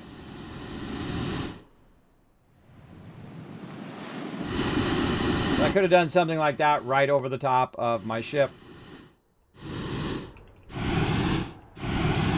Alright, where did I make that flat spot? Right up here. Okay.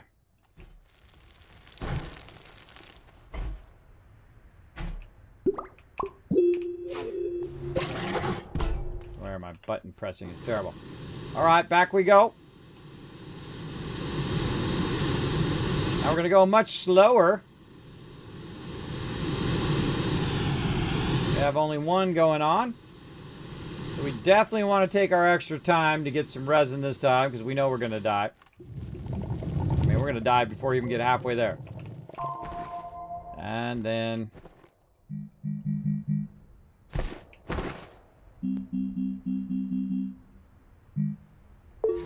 oxygen filter. Okay, oxygen filter's good.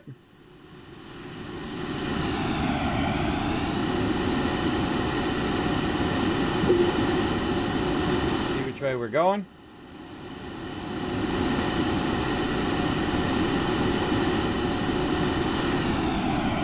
We'll do that battle here in just a moment.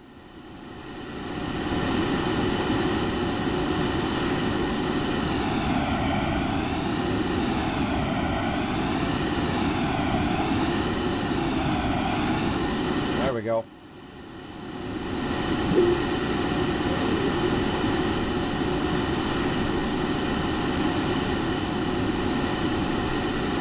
How much longer it takes when you only got one jetpack? It takes a while.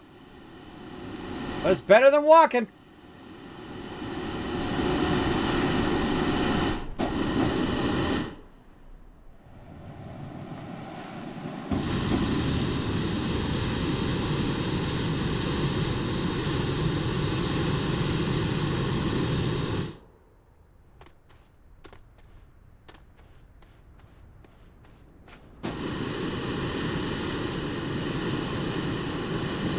Oh, I forgot my light.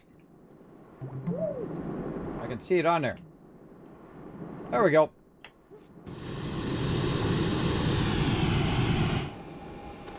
Okie dokie. Now, go ahead and just turn this off.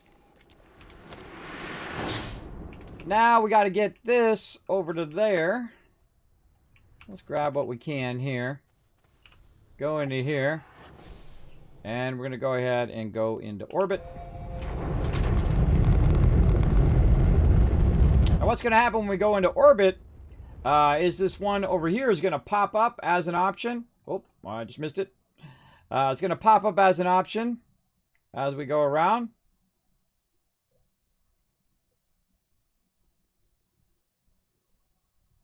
And we know it's by one of these beacons, so when we get around here, there we go.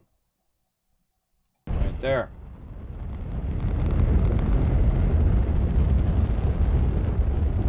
Now the problem is that I moved the landing pad. So those items over there, I'm not going to be able to just go ahead and grab. Look at this drop off here too. I'm not going to be able just to go ahead and grab it. And so what I'm going to do is very carefully kind of move this back just a little bit here, and try not to hit the stuff. So I don't want to actually extract it and grab some of our stuff out. Oh, I'm going to put that under there. And go with my original plan, which was to be right here. Okay, looking good. Now also, I saw that there was some of this nearby. Pop that out of there. A little bit of that out. And then what we're going to do is back in here. And go into orbit.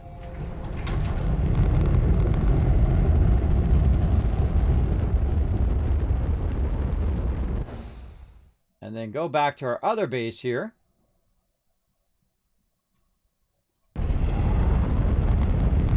And do something a little tricky.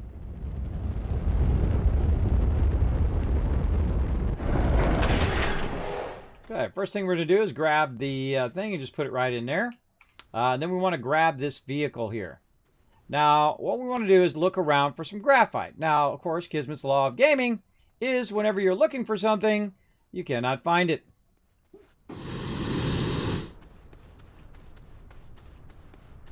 No easy graphite nearby.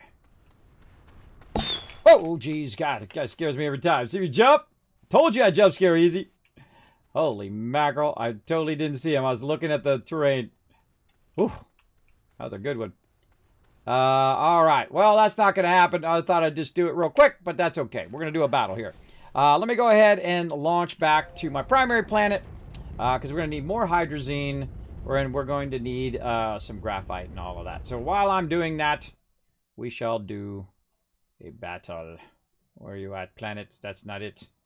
This one. Boom. All right, let's do it. To battle! All right, we're ready. Look at this awesome amount of peeps. Oh, look at this, blowing it up. Over 100 units is 1,000 caps, and let's do this battle. Let's go.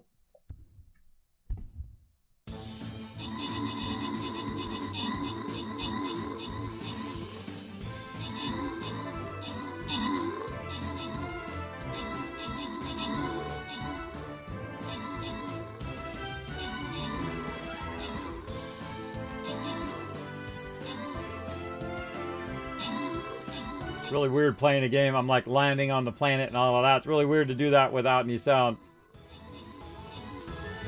Awkward.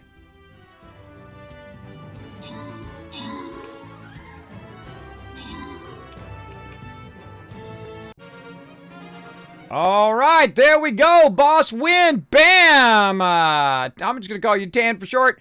Tan getting some loot. Rotisserie G, Blackheart all getting some loot. Rotisserie G right up here. MVP again with 11 assists. Now we're going to keep them going all day long, everybody. I'm going to go into what I call battle mode. Oh, we're going for the blue one. I say low side, right? Low side. I don't think we can get any of these other chests. Nah, just go low side. Bam. Snatch that up. Let's do it. Let's get it going. This is a one skull. What else do I need to put my Centurion down, I think. 102 minutes. Let's check our quest first. Questy quests. Yeah, I gotta put Templar down one more time. Right in there. So we'll get back to that in a bit. But this one looks pretty tough, so I'm just gonna call out the take. Let's just do it, even though he's max level and whatnot. Let's get you guys some love. Right there, let's get you guys some loot. Let's do it.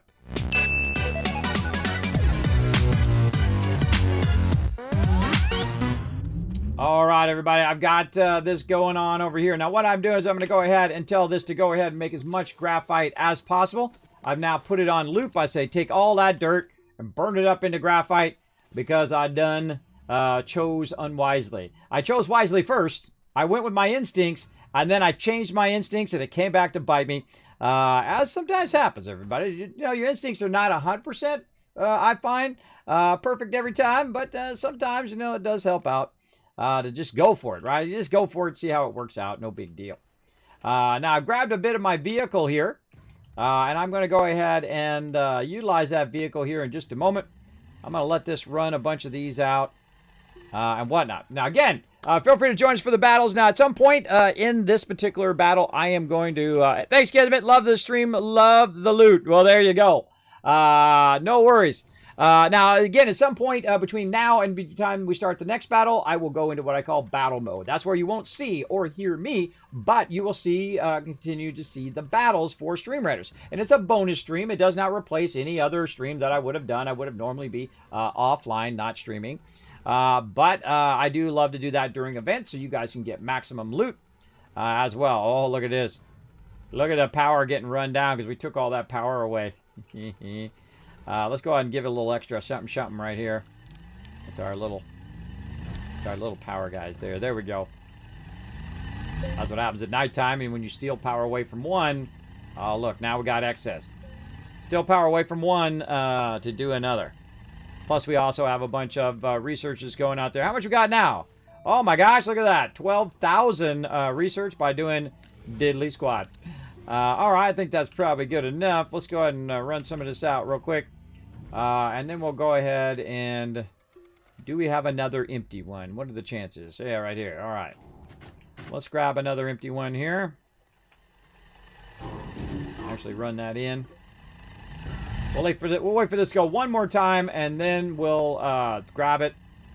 I think 8 of them ought to be enough. Now, normally you don't want to do this because this is burning up your soil like crazy. Normally, of course, you want to be extracting, but we're trying to set up a big, massive extraction that's going to allow it to make us basically an endless amount of hydrazine. Though we already have a really nice spot right here. I might opt for that. I don't know. We'll see. But that looks pretty good. All right, let the run in. Grab dish. Catch it apparently in there. Didn't mean to, but I'm going to. Oh, wait. No, no, no. Don't leave yet. Hydrazine.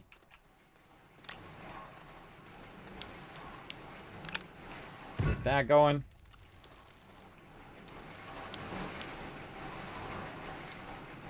Get in there. There we go. Now we also have a hydrazine canister that we're using somewhere. Gotta put it over here.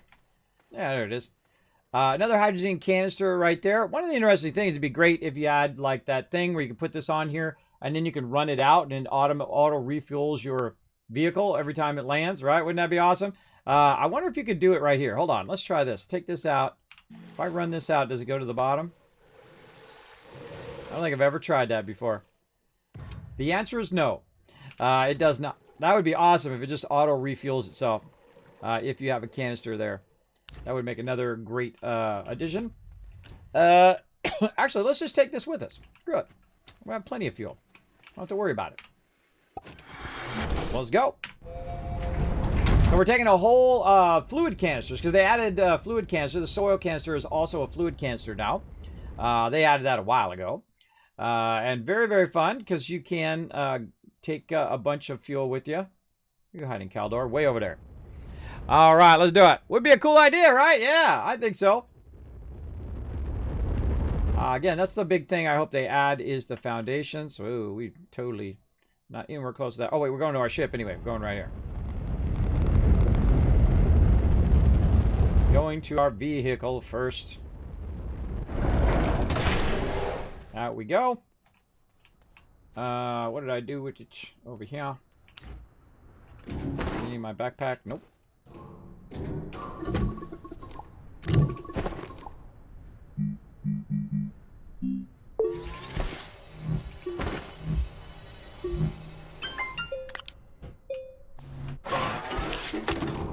Again, what a cool mechanic, right? Just kind of, oh god. Running out.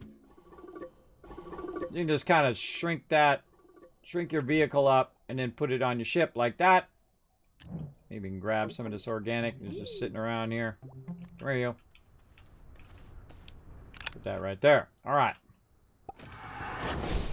And orbit. Grabbed our vehicle, so now we can move it to our new area. And again, they allowed it so you can rotate or orbit the planet much faster, as you can see. We can get around to the side that you want to get to. Oh, we want to be right there. Just threw me off because it's on the far side now. We got to move the beacon eventually. We're leaving the beacon there so we can find our way back. All right, exit.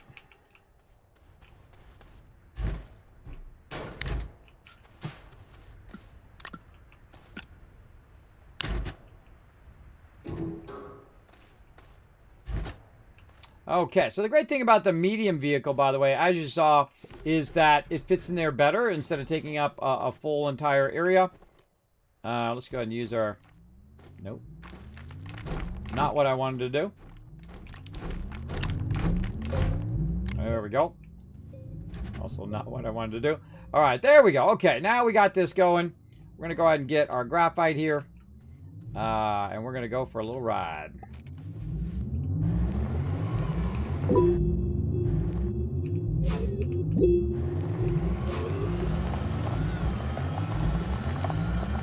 Again, how much time we got left? Just a couple minutes. All right, I'm going to go till 4, give about another 8 minutes. Might have to come back and do this next time. Makes me want to go out here and just pave a road from one side to another. All these mountains in the way. Oh, this is actually the way I was normally going. Oh, I wonder about that spot right there, too. Graphite over there. Alright, I'm gonna have to pave this much better. Hold on, let's take a second.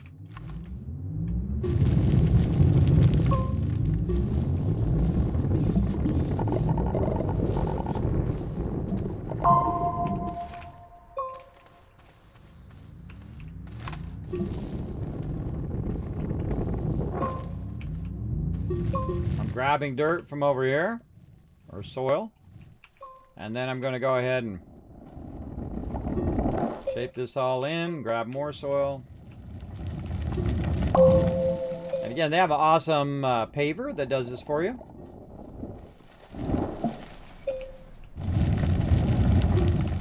I'm just going to go ahead and do it manually.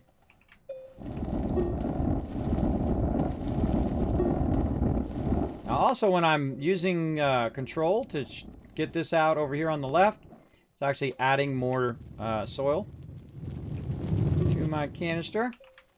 I'm like, dang, Kismet, you're making a wide bridge there. Yep, this way I won't miss it, for sure. Well, still a chance I might miss it, but not as much. Alright, so that's going to allow me to come through there. How are we looking on this side? So we just go around the side of this to the right, and then come down here and then up along there. That should be just fine. That should be just fine. All right. Well, I don't have to go along that kind of shaky bridge there. Okay. Why are you being creepy? Don't do that. Don't be going the wrong way, thingy. All right, let's go.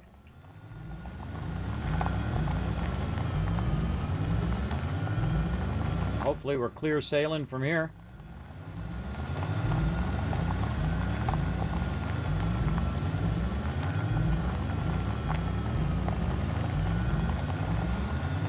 Now another thing I could do is I could go back and make another landing platform and just go between the two landing platforms.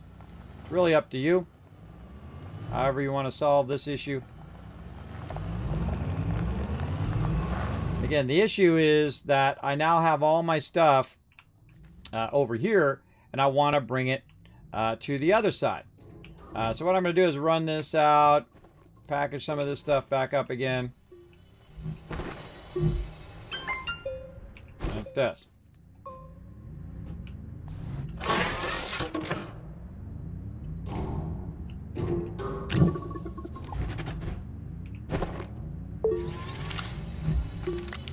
Take all those materials out of here. Fix all my various stuff down that way. Yeah. Trying to grab the graphite. Trying to do two things at one time. So I'm trying to package it while it's converting them. Just kind of maximize my time.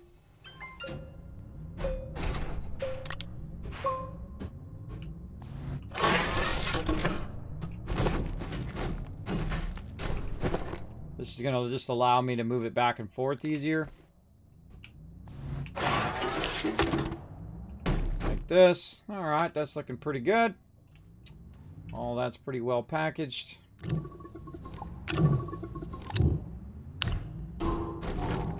I just clicked the wrong buttons like a boss. Like a boss. Failing like a boss. Just put this up here. There we go.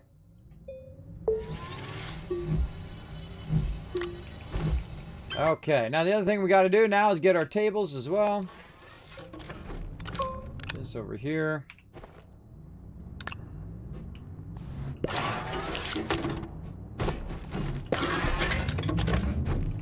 Okay, so we're just trying to condense this stuff down. Maybe something on the backpack. This onto here, that onto there. This over to here. You're like, oh, Kismet, I didn't even think about putting them on the tables. I know, right? I know, you double that up. Make it less trips. Less trips back and forth.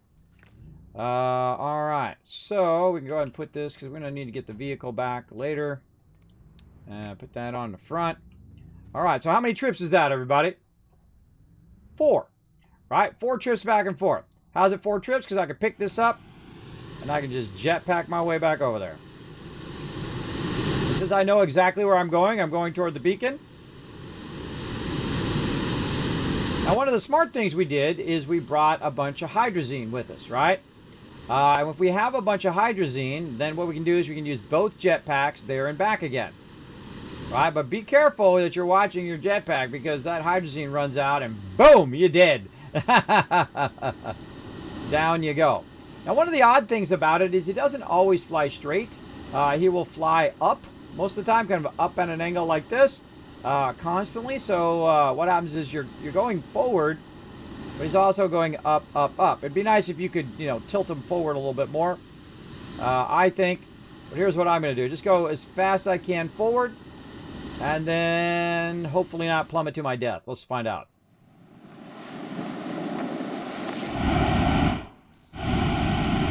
All right, that's good. Now, we brought, again, a bunch of hydrazine with us. We want to look at our hydrazine supply. Looking good.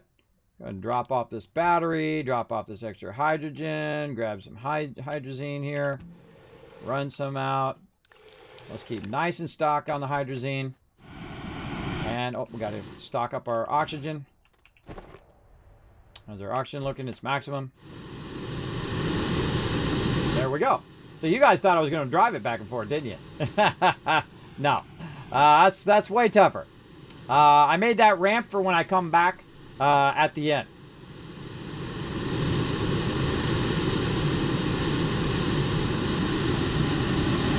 Gotta think outside the box.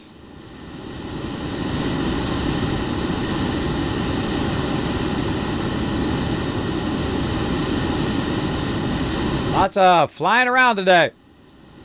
Would be a cool idea, yep. Oh yeah, for sure, for sure. Oh man, time's up, time's up. We'll get this, everybody. We're gonna get this.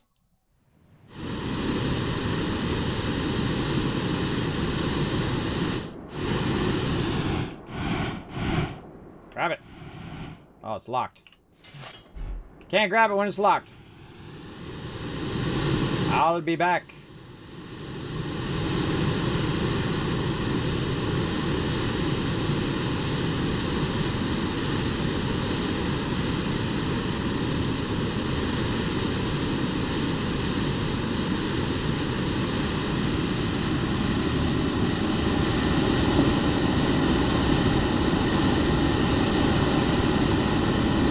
Got a bit of an oxygen problem. Going all in.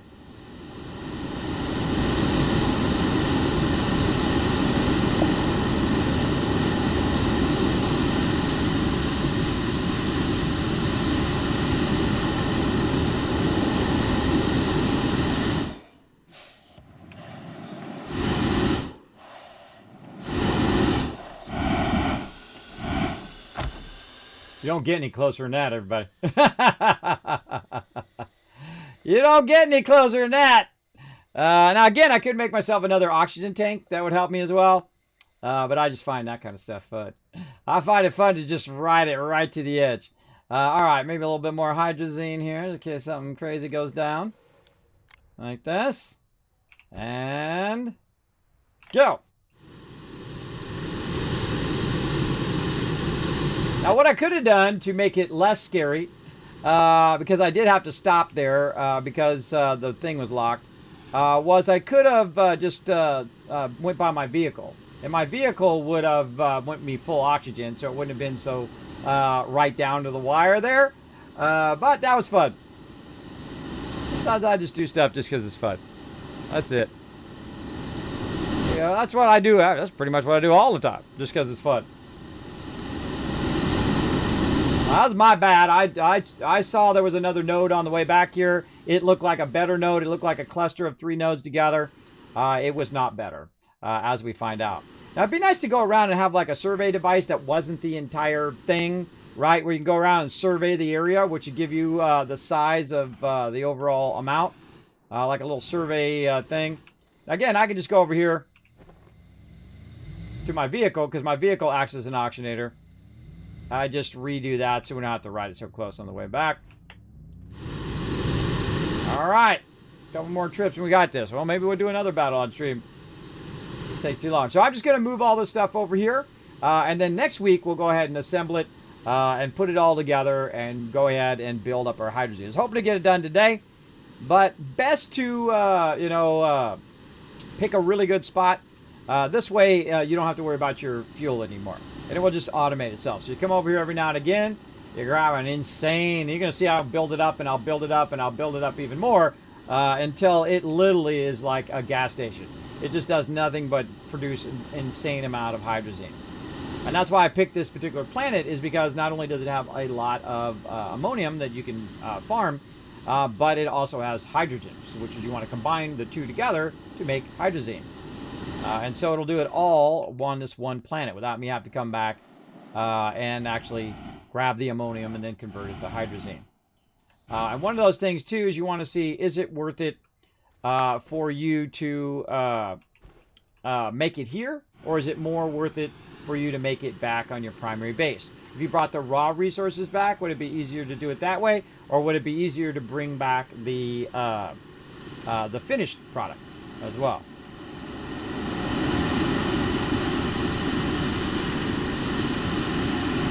Now I'm just going to go ahead and jetpack full back here. I think I have another hydrazine that I got.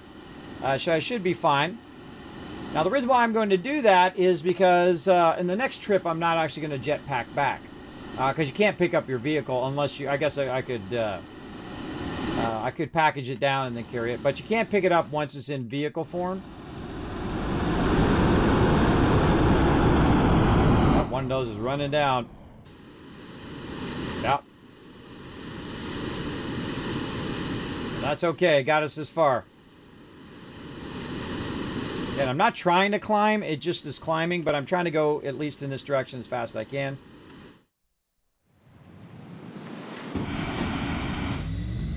Okay. Now we grab our beacon because this spot sucks. Alright, we're out. We out of here.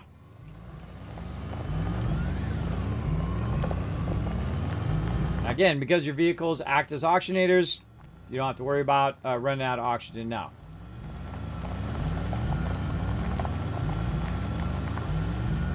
And I don't know why, everybody, but I hold down shift, it does nothing. Shift does nothing. Again, that one looks like a nice node there too, but my first instinct was correct. And so we're going to go with that. Not that way.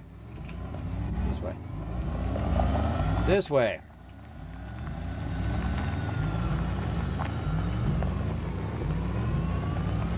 That's going to make it nice and easy.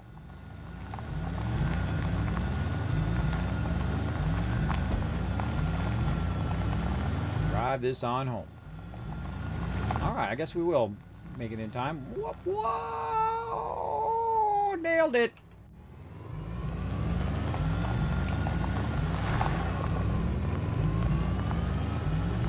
Alright. Oh, look at this. Look at this. Look at that. 75% full, everybody.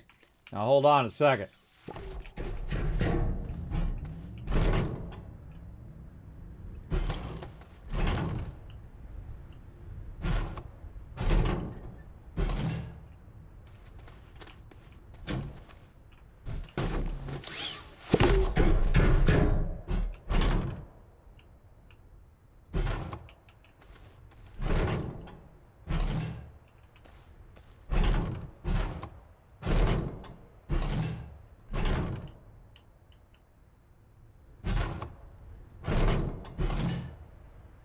Times 3.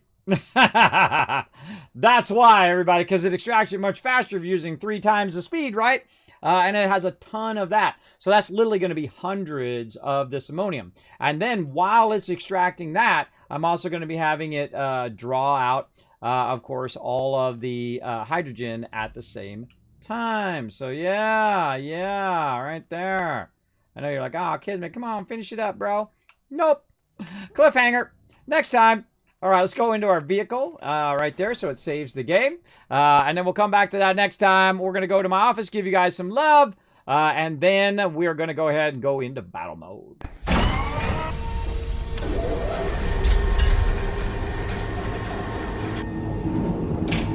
Oh, man, that's such a great game. It is so incredibly fun.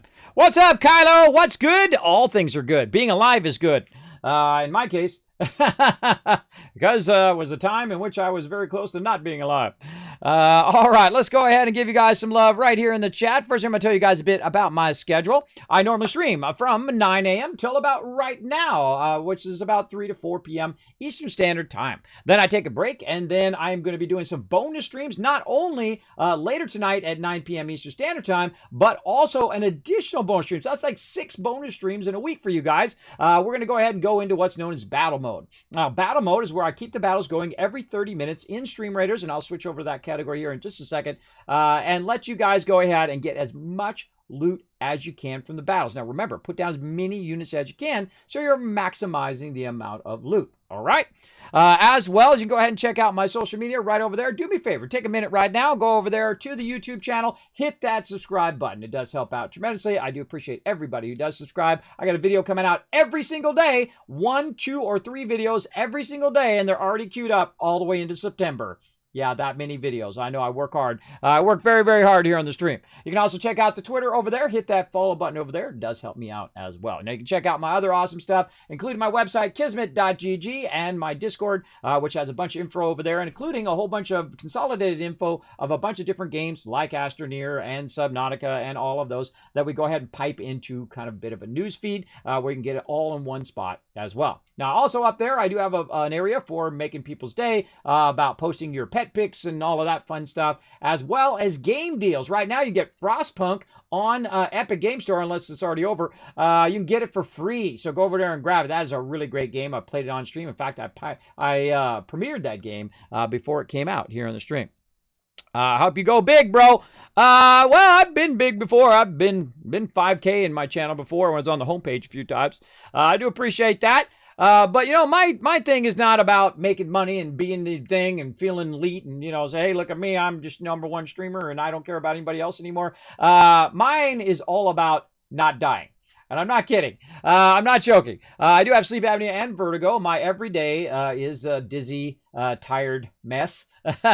But I get up every day and I try to do the best I can do. Create a little moments of joy. Try to bring positivity into your day. And if I did that, if I inspired you to play some games, then I'm doing it right. And that's all I need, everybody. That's all I need. I've had lots of money. I've had huge success. And I can tell you it's nice. But if you're not enough without it, you're not going to be enough with it, just so you know. So go out there and make each choice awesome. In fact, hang around, do some battles. The more you hang out in the chat, by the way, the more Kiz Caps you gain. Now, those Kiz Caps are going to earn you enough tickets to put them toward the giveaways. I literally give away thousands of dollars worth of free stuff. I'm not kidding. If you click those panels down there, check those sponsors, bro. Those are big boys. Those are the big boy sponsors down there to show you guys some love. Now you go exclamation loot to check it out. Thank 5K. That's great, bub. Yeah, you know, it happens every now and again. Now, I normally would stream, by the way, at nighttime, 9 p.m. till about 6 o'clock in the morning, and I'd have 100 to 200 people on average in my channel, which is pretty decent. I feel like that's a small streamer, and then you get to, there's like really small streamers, you know, 5, 10, and then you get to about 100, 200, but I can still consider myself a small streamer. I feel like the medium streamer is more like a person who has 1,000 people, 5,000 people in their channel as a medium streamer. And then, of course, the big ones, you know, 40,000 and whatnot. I am under no illusion that I'm going to get to that because I don't want to stream 20 hours a day every single day and give up my wife and family and all of that other stuff in my life that I value. So I'm going to go spend some time with them in between running some battles for all of you. All right. Now let me go ahead and give you some Kiz Caps right here in the chat. There's 1,000, 2,000. You got here right the right time. There's 3,000, 4,000 cash for future giveaways and epic loot right here in my stream. All right, let's check those tweets too. How we doing? Close enough. Bam, there you go. There you go. Now we got 2 more minutes on this battle, so I'm going to go ahead and get all my videos and all that stuff copying across so that you guys can do this battle. And again, we're going to go into battle mode. I'm not actually leaving. I'm going to go into battle mode. Then we're going to let battle mode run all night long until 9 p.m. Eastern Standard Time, which is in about 9, 8, 7, 6, 5 hours from now. So in about 5 hours from now, we're going to be back again, and we're going to go ahead and do some Subnautica Below Zero. And you're like, Kismet, how do I check your schedule? Well, it looks like this. Boop. Like that. You can go ahead and check it out down below stream in the panels. All my social media, you can find it on there. Discord, my website, and all of that I put in the chat just a second ago. In fact, how about I put it in there again just to make it super easy. Bam. There you go. So you can find out what game I'm playing on what days. I go way above and beyond, as you can see. All right, everybody, so about 2 more minutes till that battle, and now I'm going to go into battle mode again. You won't see or hear me, but I will be behind the scenes running battles for you all entire night long, and then we'll be back 9 p.m. All right, we'll see you all then. Thank you so much for everybody coming in, hitting that sub love, throwing the follows down, and a little bit of biddies today as well. I appreciate each and every one of you. I'll see you on all later tonight. Bye, everybody. Hey everybody, Kismet here. Thank you so much for watching this video. Make sure to hit that subscribe button right in the center of the screen. Also check me out live on twitch.tv/Kismet. I'll see you all next time.